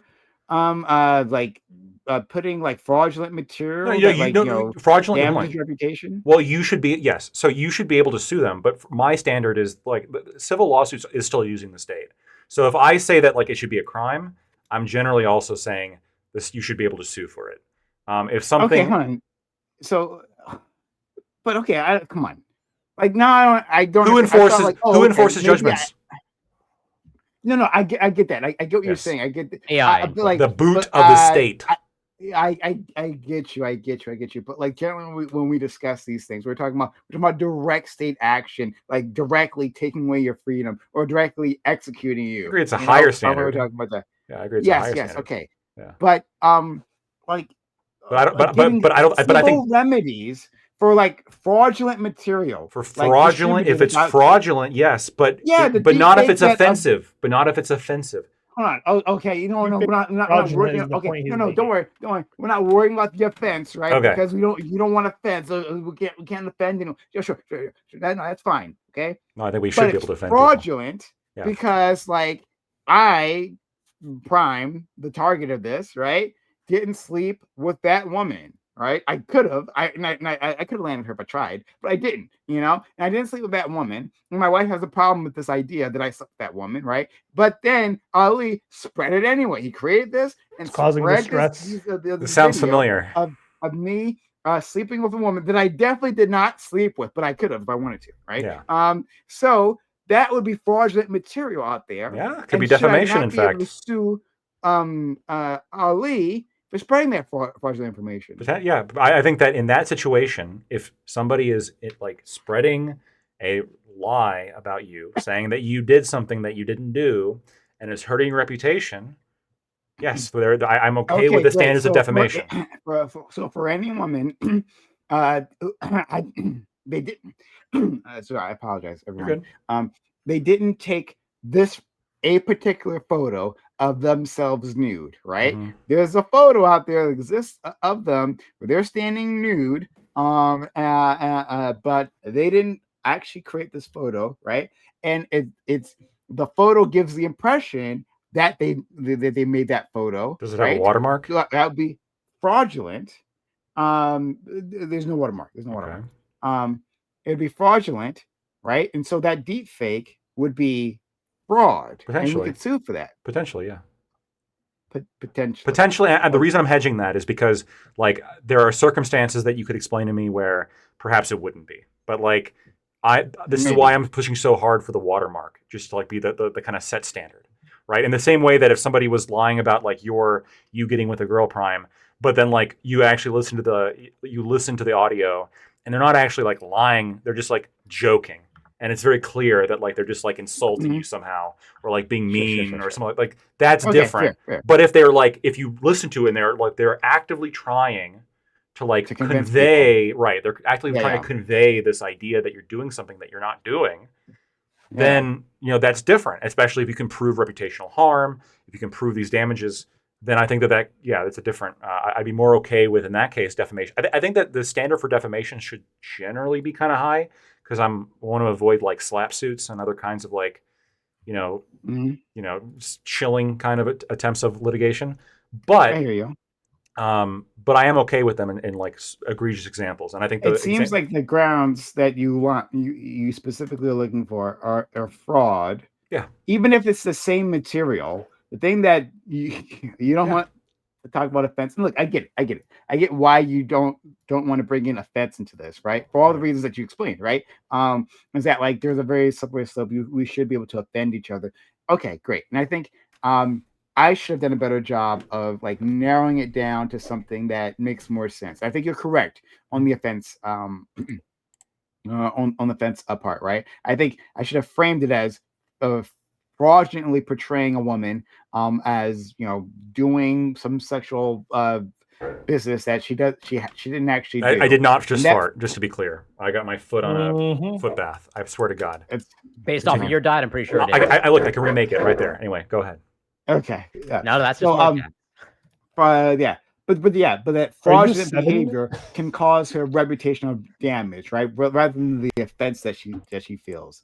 And you're saying if it's fraudulent, then we can open the door to civil remedies. Yeah, you are allowed in this country to sell people shitty products. You just can't lie about the product that you're selling them.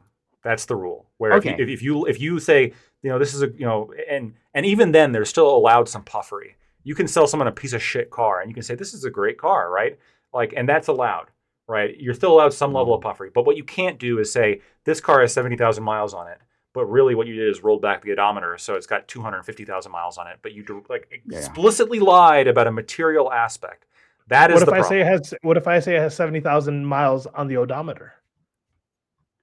I think the intention there again is specifically to deceive. Coming from a state, a land, and a people who will reverse your miles. But now, here's the thing, though. If you say, "Oh, the odometer says 70,000 because I reversed it," and you pull out a drill, should be perfectly legal.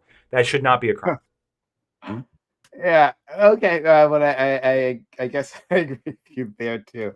But so okay. I think we can come to a level of consensus. I still have, and I'll leave it here. I won't keep you guys any longer.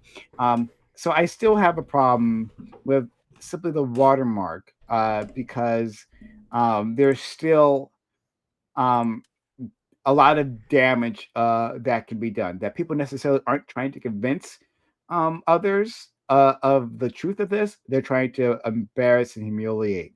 And I think this is an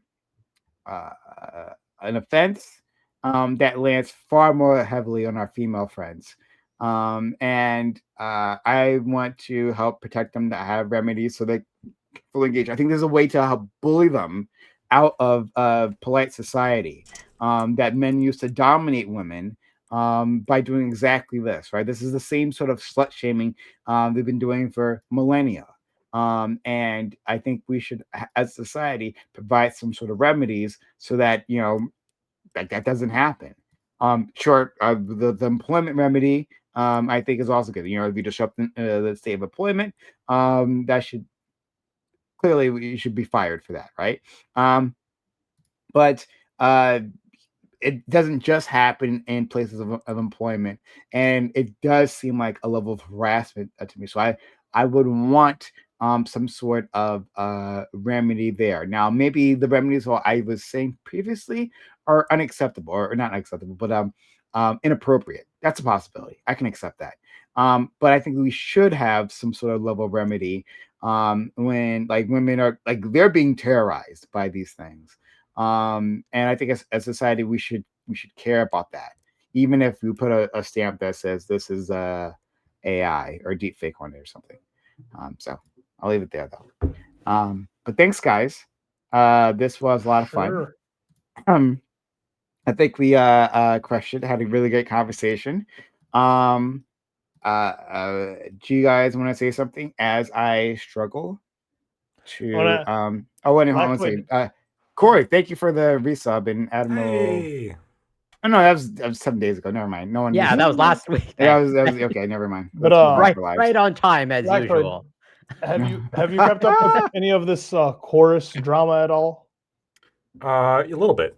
I read the article and I saw the allegations and the yeah. I again, the only point I ever made about it is I think it's just hilariously hypocritical for Dems to complain about Elon buying the election when there's a shit ton of hidden Dem money that's there.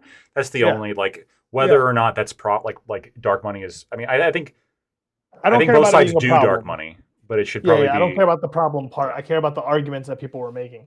So, as far as I can understand, found a hot girl to raid, Prime. I found Rob Noor.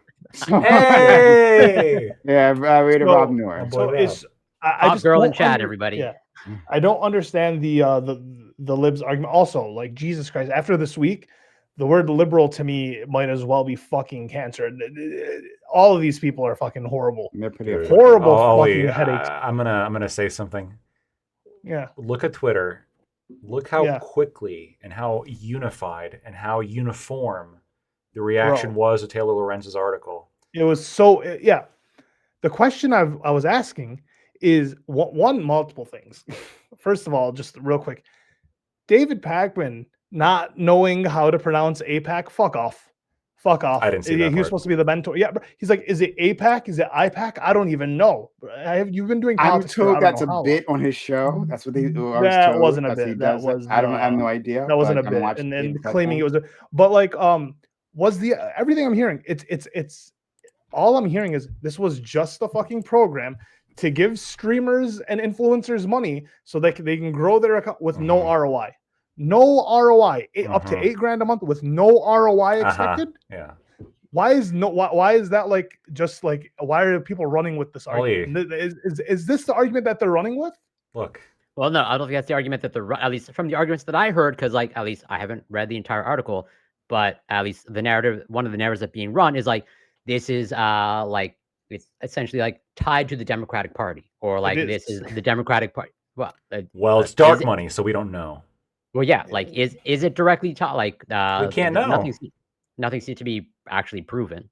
Well, look, I know it's not proven, but this is part of the issue with dark money. I have a panel on this before everyone else had a panel on it. This is this is the problem with dark money. You don't know who's funding it. I think it's the 1630 fund.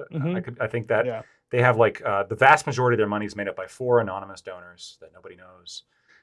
This is the same kind of issue that PV ran into, which, by the way, there's some drama about that too, because PV has totally turned on. PV was the biggest fucking cesspool on earth. They have become Hassan backers now. They have flipped. Yeah, and they've specifically denounced Destiny and Brianna Wu, as they should. So dig their own grave. Then that is very that's kind of new news. Why Brianna Wu? because she's a centrist. That's why. That's what they say. No. Brianna She's Wu, vile. She's Brianna Wu Zionist. And Destiny ran, or Brianna Wu ran it when she was like heading it, whatever the fuck it was.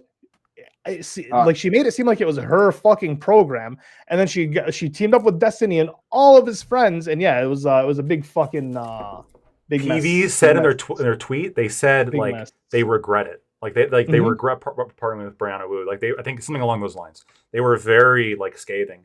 But this is, again, not get too distracted. I mean, this is the problem with dark money. You don't know who's funding it, and you really don't know who's receiving it. God damn it! Don't be fucking naive. There's obviously like when you have such a uniform kind of like knee-jerk response to something like this, a lot of those people are getting paid. A lot of those people are, or they want to get paid. Or I think I said what I said is 60% of the people are part of the immune system of their Leviathan. The other 20%, they want to be part of the immune system. And then the last 20% are just happy to be along for the ride. I think that fits. I think that when you look at just how, I always say, look at the reaction. Don't always look at the accusations. Look at the reaction. The reaction can often tell more. And the reaction here, where, again, what was the response? Uniform, large, maybe not saying the whole article is false, of course, but attacking character, attacking this very, very hyper-specific part of it seems a little bit misleading. Yeah, I've been seeing too much. It was the two Prime videos I watched. I watched them because Prime was on them. It was the panel on fucking Wix where I want to blow. Oh my god! And then the conversation he had with Pisco, and I was like, oh, okay, cool. If Democrats never win a fucking election again, I'm good. Like if this is how it fucking works, bro. If this is how it works, I am still streaming, by the way. So you were about to say something TOS, but you didn't. I appreciate it. Liberals are vile. I'll say it. Liberals are vile, disgusting, and the handmaidens of fascism. Right? Liberals always fail to fight fascism. That's what they do. Right? Liberals are all about half measures. They don't actually address the needs of the people. Right? And they help sabotage, right? Destroy their political will. Like they put in efforts or hopes and dreams into these liberal politicians who never deliver, who consistently don't deliver. And then that makes them cynical. And that opens them up to the simple solutions of a strong man. And so and then you're off to the races. And liberals will defend that strong man. They'll take, again, more half measures against that strong man the entire time until they're put up against the wall. And then they're like, how could this have happened? Yeah. So they just won't understand. Dumbfounded. So yeah, liberals are awful. I agree. Again, socialism all the way, right, Lactoid? Not quite. The only way to respond. Yeah, we have 3 more years. I can guarantee after these 3 years, Lactoid comes to the socialist side. You'll live in regret for the next 3 years. Well, it'll do it. The only question come 2028 is, am I going to be voting libertarian or not? That's the only question. Be more libertarian. I'm not going to vote for like fucking AOC. I can't, unless she runs for president. Yeah, you're gonna vote for AOC? No way. Why? We'll see. Vance or AOC? Vance. What's our friend Scott calls you a minarchist, correct? Yeah. Right.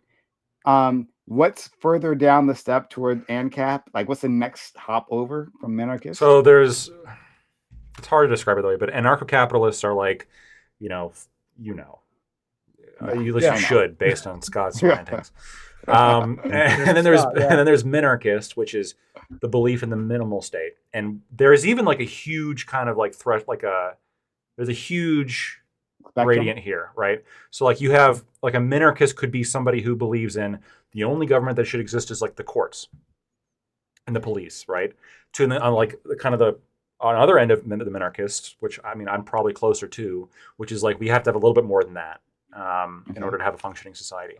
And then there's like kind of centrist libertarians, and then You basically Okay. increasing more authoritarian the more you go up. So you're almost there to ANCAP. You're not actually that far away. I would call just call myself a libertarian. I'd probably be like a minarchist closer to centrist libertarian. A right-leaning libertarian. Right-leaning libertarian. Yeah, okay. All right. Like Rand Paul or Ron Paul. Okay. So somebody who I really like is, I can't remember his name right now. Of course, I like him so much. Dave Smith. No. Well, I don't know him too well. Maybe I do. I don't know.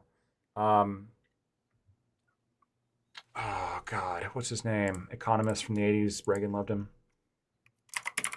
Oh. Hey, you like this guy a lot. I can tell. I know. No. Milton Robert Friedman. Reich. Milton Friedman. Milton Friedman. Yeah. Fair enough. Yeah. Well, I like Milton Friedman a lot. Yeah. And I do like Ron Paul. Well, hold on. Shout out on something we got to discuss at Rand some Paul point. as well. But hey. And the NRA about the trans thing. No, I wasn't going to mention the trans thing, but I think that's interesting. So I actually was looking at the responses from the gun groups, right? I noticed for the NRA specifically, they didn't actually mention trans people, like in their official response. They didn't do it trans at all. They can't. They're like, hold on. The NRA didn't, right? And I didn't expect them to, right? And I was assuming that's going to be true for all the gun groups, but for the Gun Society of America, the GAO or something like that, there's a more extreme version of the NRA. They specifically mentioned trans people. They specifically said, "Hey, no, we shouldn't." Well, they didn't say trans brothers and sisters like I would say, but like they say like we're not going to single out trans people. And I was surprised. I know they were much more right wing than NRA, amazingly. But the NRA was too chicken shit to put them. Well, it's because the NRA, most of their donors are like centrist Republicans, so they have to do a little bit of catering. But like, it would be so brazenly hypocritical to like back this policy that they can't do it.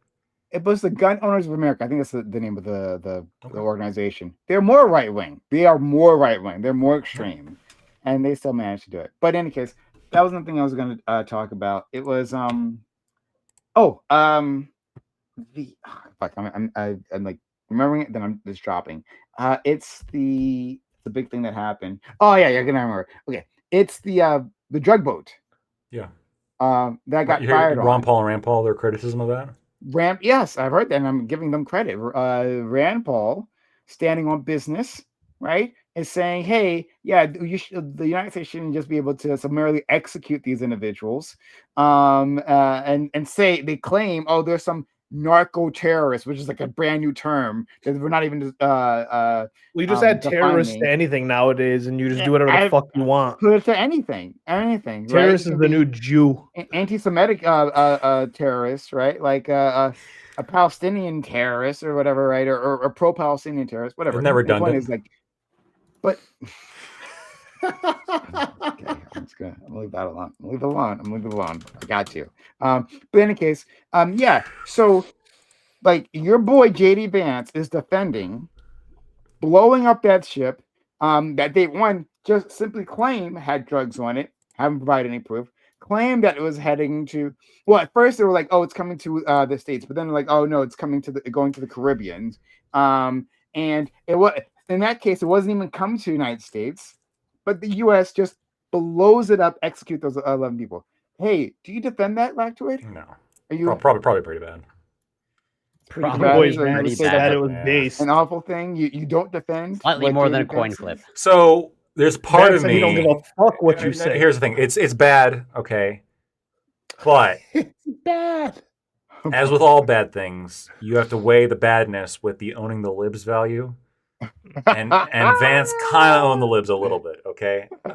I'm just saying. You got to compare. As long as you own the libs, you can do no wrong.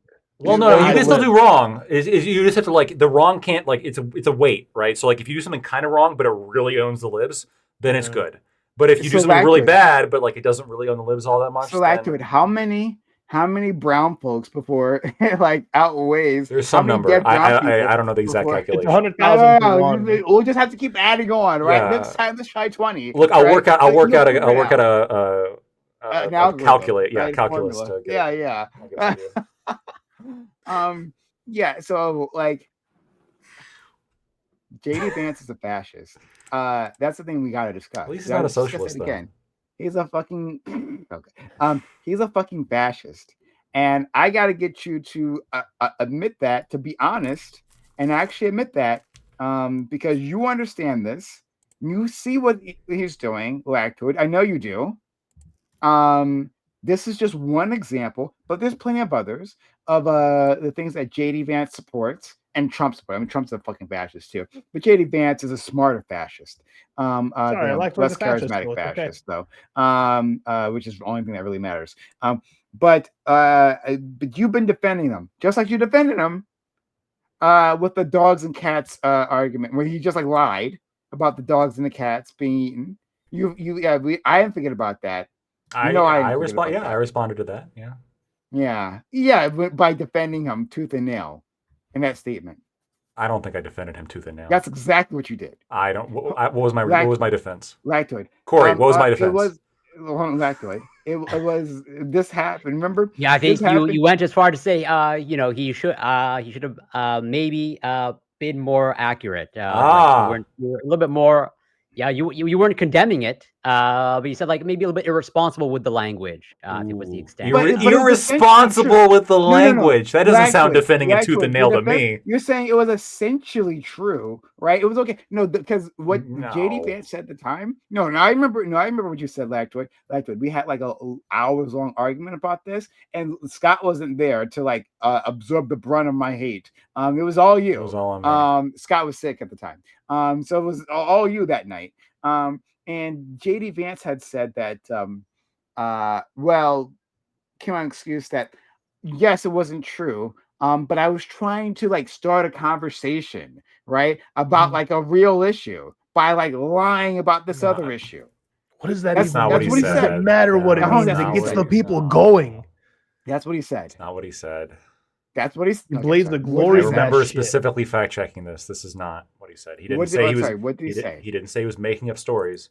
He said he was using the story of the cats and dogs being eaten that was communicated to him. He was using this as a method to share a real problem. He did not know it was false at the time that he brought it up. He didn't admit to making it up, but we know it was made up, and he was confronted with being made up. And then his response to that was what you just said. So yes. He was saying, lie. But he did. Sorry, no bullshit. No, first of all, like you being credulous enough to believe that he didn't know that this was a lie. Like that's part of the problem with you. I think it's perfectly constantly credulous when it comes to these individuals. You constantly swallow their you swallow their what? Trump that I know. Shit. I said shit. Oh, okay. Swallow shit. Good. That I know you know better. I know you do. Like I said, I keep saying it. I have a high opinion of your intelligence, but then you keep wanting. Look, I said it was the king of memory has, and I remember saying this. So thankfully, it's been repeated. I said it was irresponsible. I said it was irresponsible, but like I'm sure I said but, and then I specified that JD was more careful with his words than Trump was, which he was. And yeah, I think it was an irresponsible thing to say. Okay, we're gonna have to have a longer conversation about this. I'll leave it on that because if not, I'm gonna go all night. I'll go all night on this. Because I think you run interference for fascists. I think this is what you've been doing for a year plus now, or more than a year plus. Yeah. Since the. Sorry, calling me a liberal, just to be clear. Yes. Fuck. God. I guess so. And that feels bad because I don't like saying such horrible things about you. I feel bad. I like you. But I think you consider yourself essentially a classical liberal. Classical liberal, yeah, but liberal has come on to new connotations. That's why I understand the word classical means something specific. That's why I know it's important. Yeah, I don't want to say such bad things about you, but yeah, you're being you're being very liberal. Ugh. And you're better than that, Lactoid. You're better than that. I agree, he is. But he's partisan. All right. Well, I'll leave you guys here. Have a good one. Take care, everyone. Bye. Be well. Peace, friends.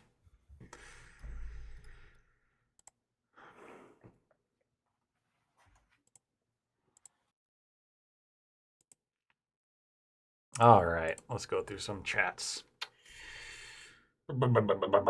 Corey is a classical. Okay. We love Corey. But is JD Vance a terrorist? No. Funny how they sat here mere minutes ago sneering about how everybody attached terrorist to everything, and now they invent smart fact. True. Hey, I'm just saying. Like, I don't agree with this idea that everybody's running defense for fascists. Well, even liberals are.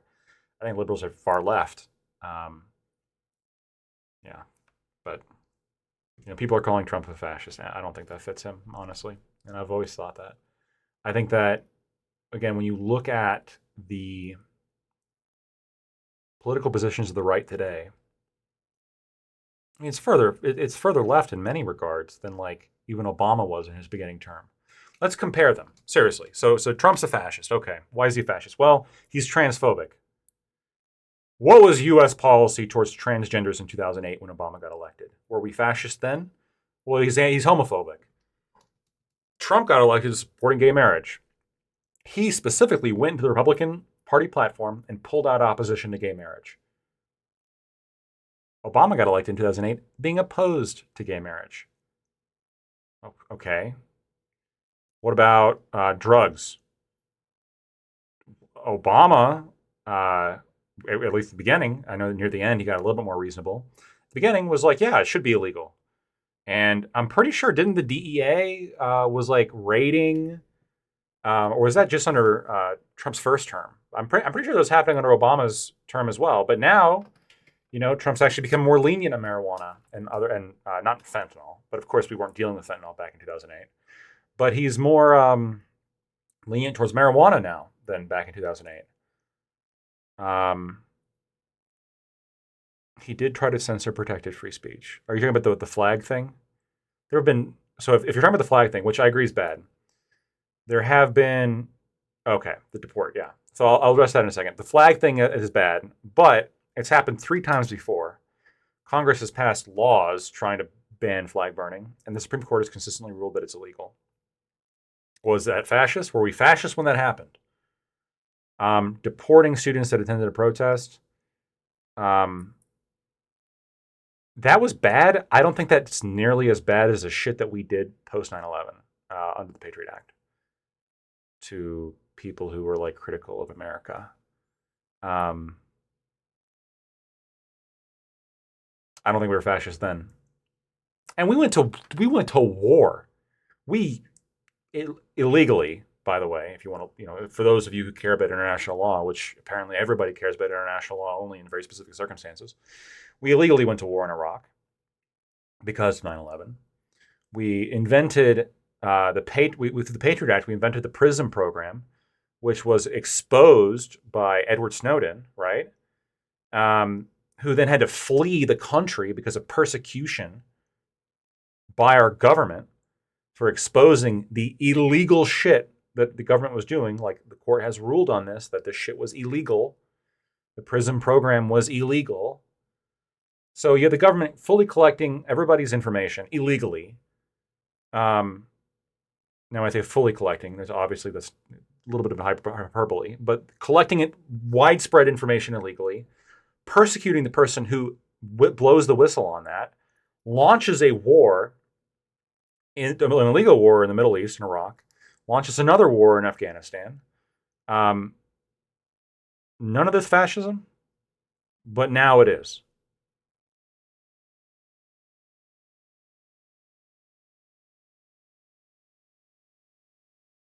Edward is no hero. He stole other people's Titan keys to steal documents. I don't know what Titan keys are, but I think, like, on net, from what I've reviewed, I think Edward Snowden is a hero. Because the only thing that really matters here at the end of the day is, he put forward a lot of effort to release these documents in as safe a way as possible through journalists, and he tried his best. Of course, it's hard to do that when you're one person and you're fearing who you can trust and persecution from the government. But he did his best. And the courts have found that the shit the government was doing that he exposed was illegal. And not illegal like in like a small sense, but like the mass collection of data was illegal. So, and then we persecute this guy? I don't know. Oh, shit. Fuck you. Stay in the studio. Yeah. So I think Edward Snowden, I actually agreed with Tulsi Gabbard on her initial statements from Edward Snowden. I know Tulsi Gabbard has since unfortunately been pressured by this established intelligence apparatus, this sort of shadow government that's living in the most terrifying people ever that are living underneath us all. She's sort of been coerced into saying now, well, yeah, I never said Edward Snowden was a hero. I'm Edward Snowden did bad, etc. She did that to get the position. We all know what Tulsi Gabbard thinks on that. She, I think, has the right opinion. I think Edward Snowden on net did good. And he should get a full pardon. Yeah, he stole documents proving the U.S. government was breaking the law. Yes, that is what happened. A court has ruled that the shit the government was doing was illegal. That is currently legal precedent. I don't know what to say. I mean, I can't think of any other kind of whistleblower or a better example of whistleblower. And then Rothbard, I mean, I hope I addressed the deporting. I agree that deporting people is bad. But again, I just don't think that's comparable to the kind of persecution that minorities were facing for their opinions post 9/11. I wouldn't say that rose to the threshold of fascism then. I think the closest we got to fascism was under FDR during World War II, when we were literally putting the Japanese in camps. I think that was the closest we got, and we got pretty close. Where the expansions of government were crazy. We rapidly expanded federal power. Fascism was not totally unpopular in America. There was the Silver League in government. And so, yeah, it was not good. And yes, we did put Japanese people in camps, and that was a problem. I think that was the closest we got to actual fascism, was around the time that fascism was mostly popular in America. But since then, I don't think we've been close. I don't think that Trump has gotten us close. For how bad he was and how much I dislike him, I don't think George W. Bush got us into fascism. But God, Trump is so much better than George Bush. It pains me when people are like, "Oh, if only I could have had George Bush again," forgetting all the shit that he did and he authorized.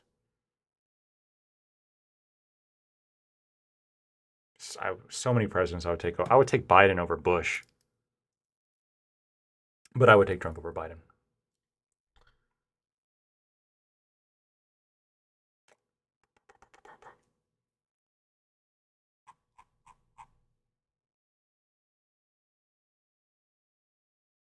You can't break the law to expose law breaking.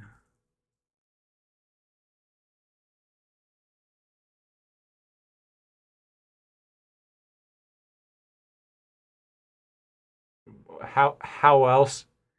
If the government's breaking the law, but they have a law hiding the fact they're breaking the law, what's the solution? You're going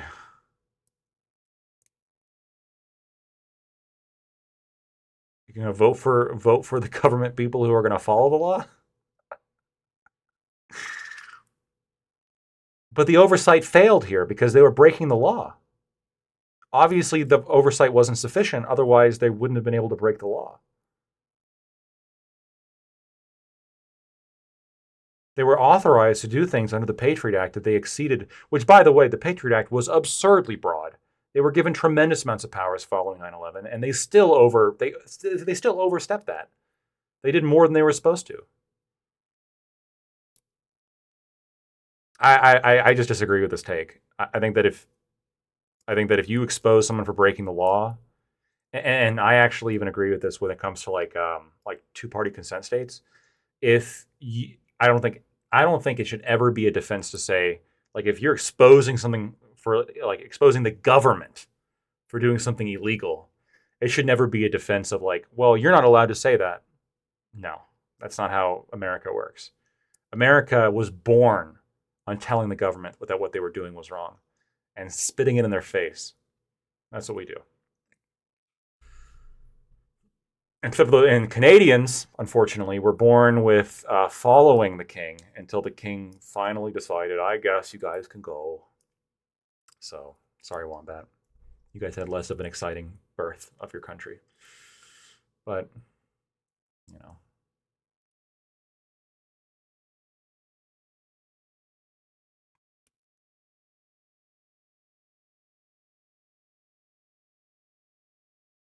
I'm going to read this joke from Feder, just because I like him. At work last week, we had our mandatory quarterly sexual harassment training. We had to write down 10 sexual innuendos. I accidentally wrote down 11. I had to run one out.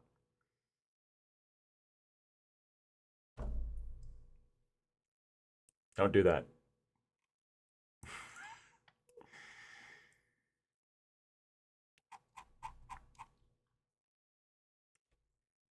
USA came from a single mother home, France, and are now acting out. See the France's government just collapsed? That was crazy, yeah.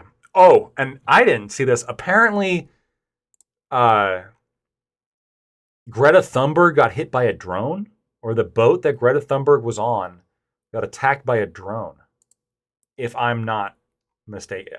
Some people are saying this is fake.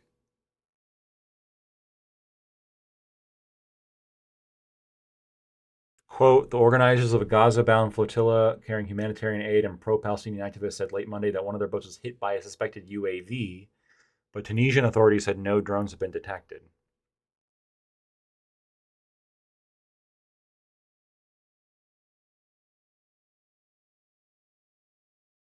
I don't know what happened. I don't know if they got hit by a drone or not, but if they did get hit by a drone, that's wild.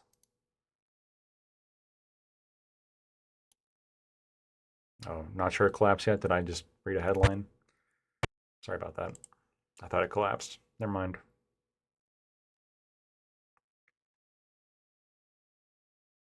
Oh yeah, we were going to talk about the Ukrainian girl who got murdered. I mean, I've said this on Twitter. I think I'll have to obviously put it in more TOS-friendly words here. This guy got arrested 14 times before this, including for armed robbery and larceny.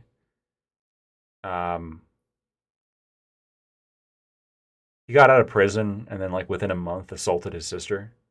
Got rearrested on that. And that's just, like, a couple of the things I was able to find. There's still, like, a bunch of other arrests. Why was this guy out in public? There is a problem. And I see this. There is a problem of people getting arrested for, like, actual shit.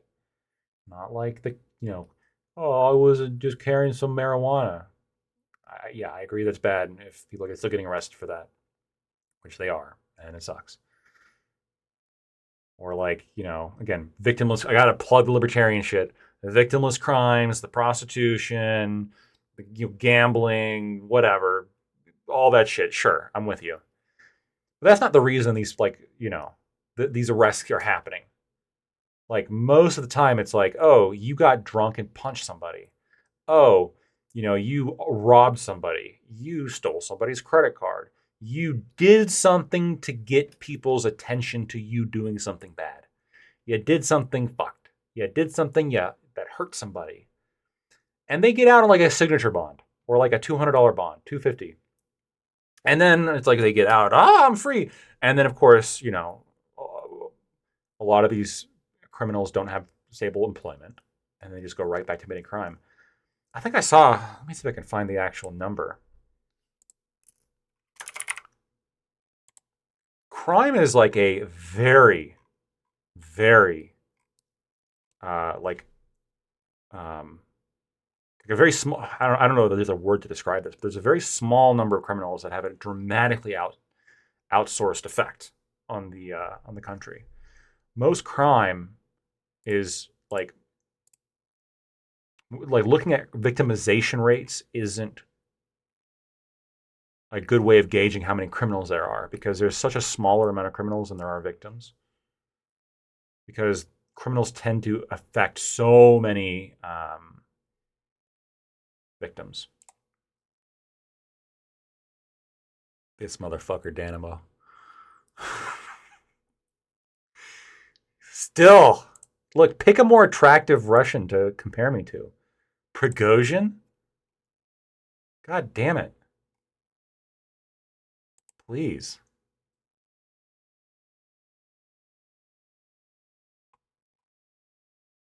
That was a crazy video though from Prigozhin. But no, pick a more. I don't know off the top of my head. They're they're attractive. Russian higher ups, I guess. I don't really know any, but I mean, kind of all of them are more attractive than Prigozhin was before he got assassinated. I'm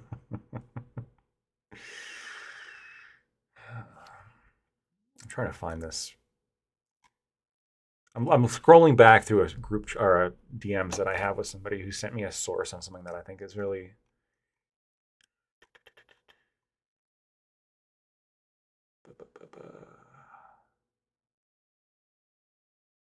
Yeah. Oh, okay.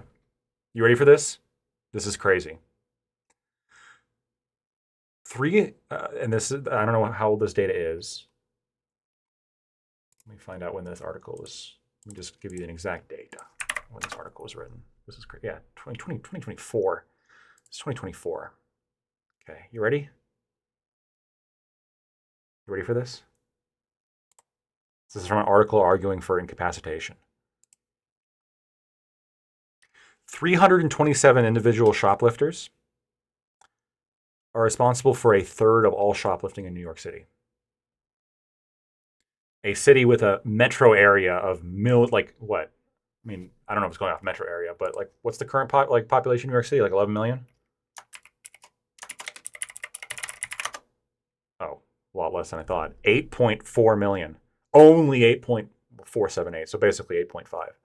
So in a city of 8.5 million people, a third of all shoplifting is done by 327 individuals. If you locked up those 327 individuals, you would eliminate a third of the shoplifting.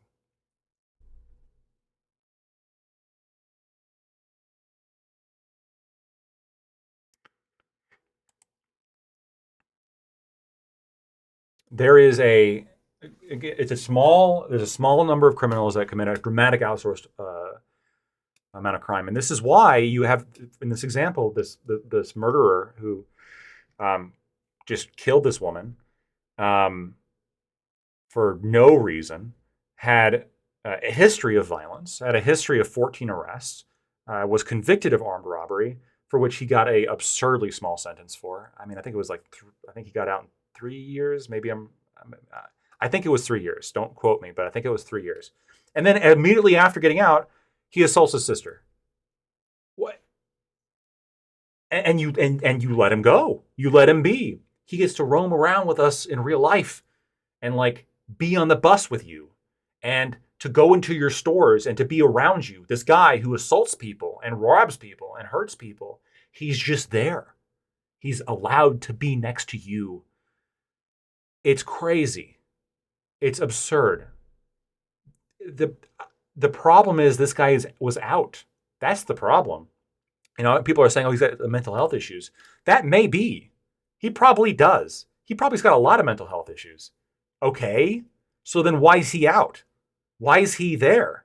If he's got all these mental health issues, he shouldn't be there. He shouldn't be out amongst you, amongst us, committing crimes and shit. I mean, this consistently happens. And you know, people are making the comparison to Daniel Penny, who defended people. You know, this is what happened. I guess with this recent stabbing is what happens when you don't have a Daniel Penny there. But we had Daniel Penny there on the last one, and he prevented somebody from attacking people on the bus. A guy with, again, by the way, a more violent history. A guy with a history of sucker punching people on the public transit.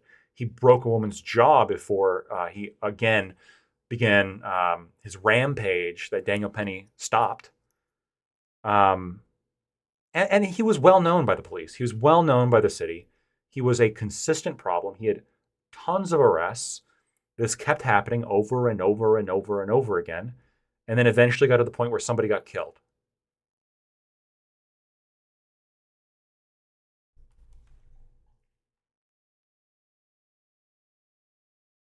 It's just like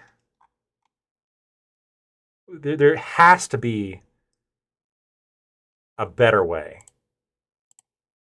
And this is why I said, like, I said this. I didn't mean it for it to be like, mercy is injustice. And what I mean by that is not that it like it's always going to be injustice. Like if like interpersonally there should be a lot of mercy and charitability shown to your friends if they fuck up. I get that, right?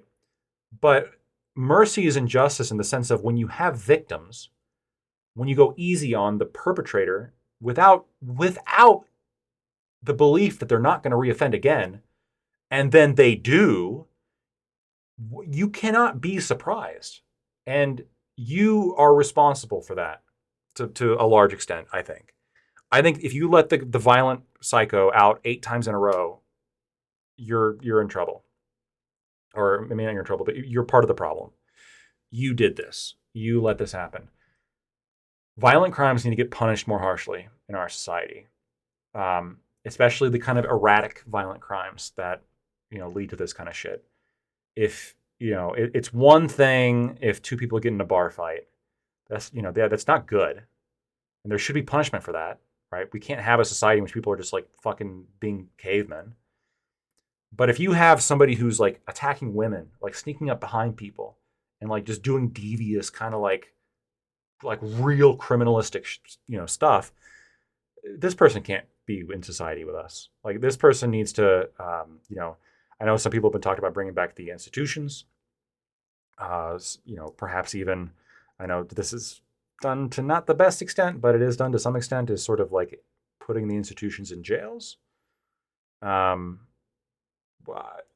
Whether it be jail, whether it be institutions, whether it be, a summer camp somewhere where they grow vegetables and learn the value of hard work, we cannot continue down the line of just cycling people through jail without any change, because it leads to this. And this is one thing I am going to criticize when people talk about like say her name. I understand what they're doing. They're trying to draw a parallel between that and like the BLM stuff that gave people like, I understand. The reason why I haven't said that is because I don't want to blame. I don't want to make this about one person, and I also don't want to make this about one victim. It's sad that somebody was killed. That sucks, right? But the problem is like the system that allows this, and to some extent, BLM was trying to push for that kind of thought too. Now the problem is with them, their perception of the problem is actually like totally overblown, right? I think it was 2019. I've got a study. For those of you who want it, again, for those of you who want any access to my research files, you can just join my Discord. I have a study in which 2019, so this is right before the year before George Floyd, which I think is important. People were asked, how many unarmed black men do you think are killed by the police every year? And people who are very far left believed it was tens of thousands every year. Tens of thousands of unarmed black men were shot by the police and killed every year. If you asked liberals, they thought thousands. If you asked Republicans, they thought it was hundreds. The actual number? Between 19 and 27, depending on how you measure it.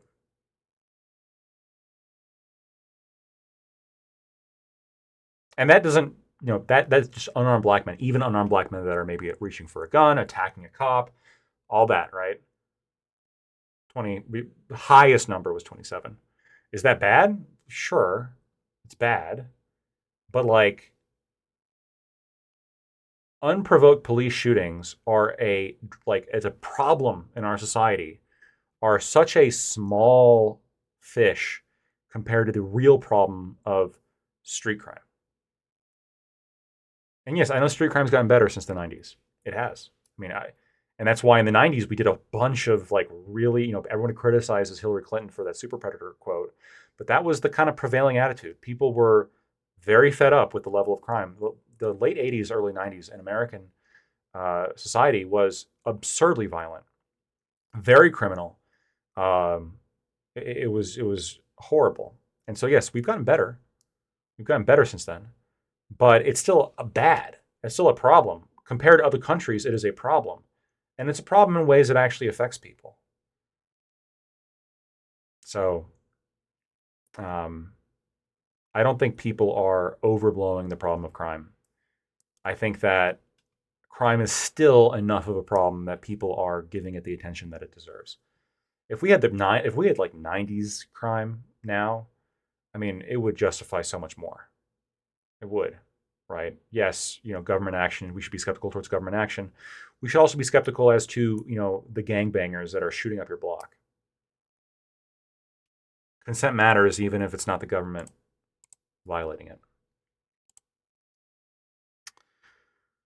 Oh, let's see here. Most people had positive interactions with police. That's just a fact, but the bad interactions tend to be really bad.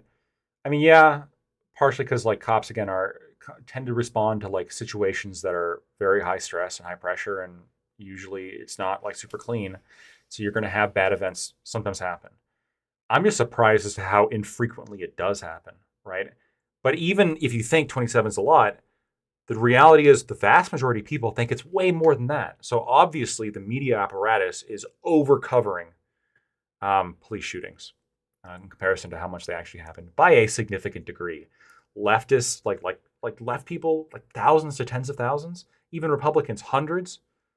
It's a fraction of that. The system failed. Irina Zarutska. First time saying her name. Irina Zarutska. Woke DAs, no cash bail. Yeah, wasn't he out on a no cash bail? Am I wrong on that? Maybe I'm wrong on that. Don't quote me.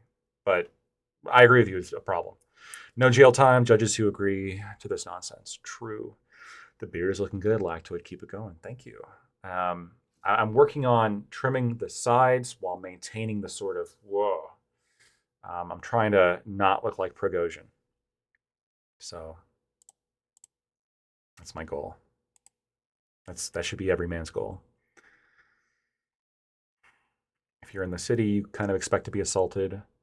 When you're in a nice community away from the ruffians, you shouldn't have to worry about that. Yeah, but like not to be I like living in my little, my own house or whatever. But you should be able to live in an urban area and not be terrified of getting your shit broken into or get assaulted. She sits down and what's like 2 minutes, he digged in his pocket for a weapon. It's a horrible video. I'm very desensitized to like horrific videos though, just because of my job. I've seen a lot. And I've seen a lot.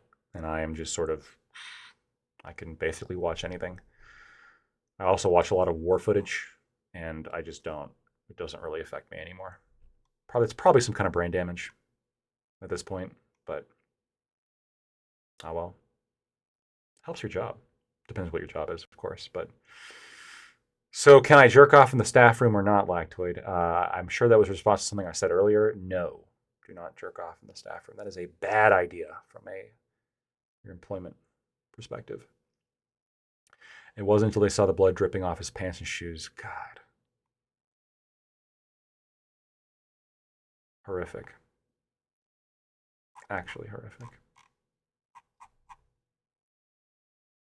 What's the worst I've seen? So I guess okay, what's the worst I've seen? So there's, I guess I put it into two categories. There's like the worst I've seen from like kind of like an emotional kind of like thing, and the worst I've seen from just a straight gore scene. The worst I've seen from a gore scene is a pedestrian who got hit by a car who was going highway speeds. And it sort of just like obliterated him. He was kind of old and kind of thin bones. So there's like parts of him all over the place. Yeah, that was pretty gory. So that's like the most gory one because it was just all over the place.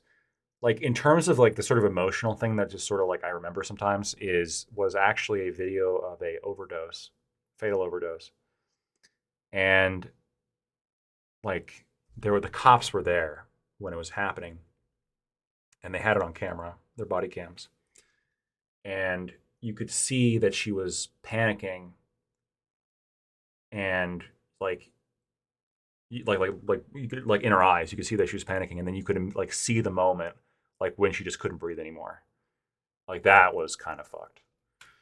Just like the total look of just sheer panic. That sticks with me a lot more than the guts, than like the blood and guts do. Nursing home cases have always been pretty bad when there's like big sores that people develop and pus and sometimes maggots. When they're pissing on themselves and they don't get changed enough. That's pretty gory. There was one person who, I don't know if I'm grossing you guys out, but again, I just don't have this sort of mechanism.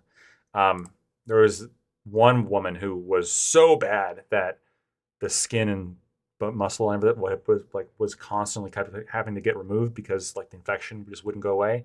And at the end, it was just like you could see her spine, like her spinal, like the bones of her spine sticking up out of her back. Oof. And the infection, like the bloody infection all around it. Horrific. And that's just for my job. That's not factoring in like all of the hours of war footage that I just willingly watch of like people getting blown up by grenades and shot, in a close quarters combat, hit by artillery, drones. I mean, that's a new one that's like it is all over the internet. Just drone footage. It's, people getting blown up by drones. Very, very gory, very sad. I used to work for a car insurance company. I take the call of a 3 of 5 getting highway accident. It was like a 2-hour call. Yeah. No, it's rough. Not everyone can do it. It does require a certain level, I think, of emotional stoicism, and you have to kind of get used to it. It's not easy at first, and some things kind of bother you more at the beginning than they do.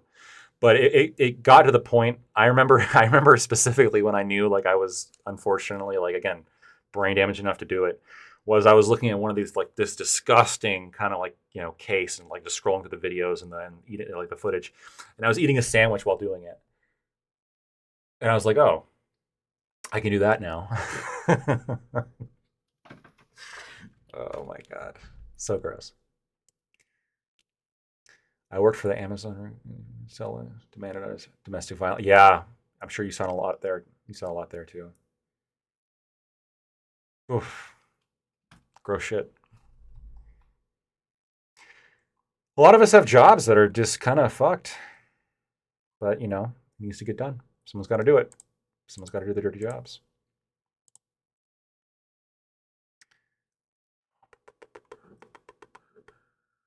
If Irania Zaritsky was not pretty or white, her backstory, no one would have noticed her death. Probably.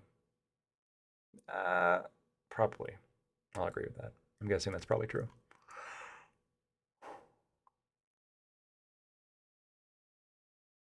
And it's really only the right that kind of gave that attention initially. They've pushed, I think, some of the left, but even when you look at the left, like their stories on it are kind of like hedged. They always say like, recent stabbing that has drawn MAGA's ire. Like they have to make it like relate it to the fact that right-wingers care about it. It's kind of interesting.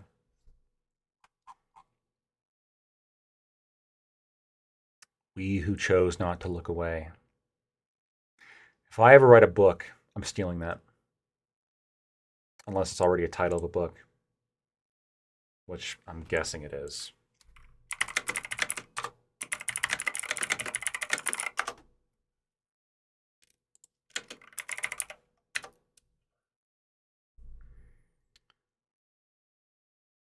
Huh. I'm sure it is. Whatever. All right, guys. I'm sure I've grossed you out enough. We talked about kind of my thoughts on the criminal justice system and how I don't look like Prigozhin. We're going to raid on out into... Who are we going to raid on out into? Thank you, Testy. I appreciate you. You're a smart cookie.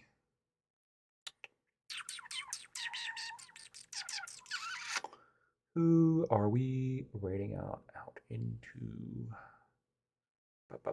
Yeah, head is more disgusting than anything I just witnessed. Ugh. Because it's visceral. Like it's not just the sight, it's the experience. Ugh. Absolutely disgusting. Like who watches the movie Alien, sees the facehugger jump on the guy, and they're like, ooh, sign me up for that.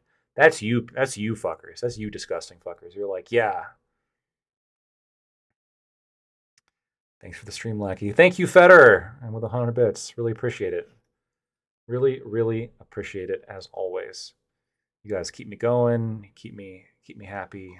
I appreciate that. Well, not a lot going on. We got our boy Rob Noor doing some streaming, so we'll raid on out into our boy Rob. I'll see you guys next time.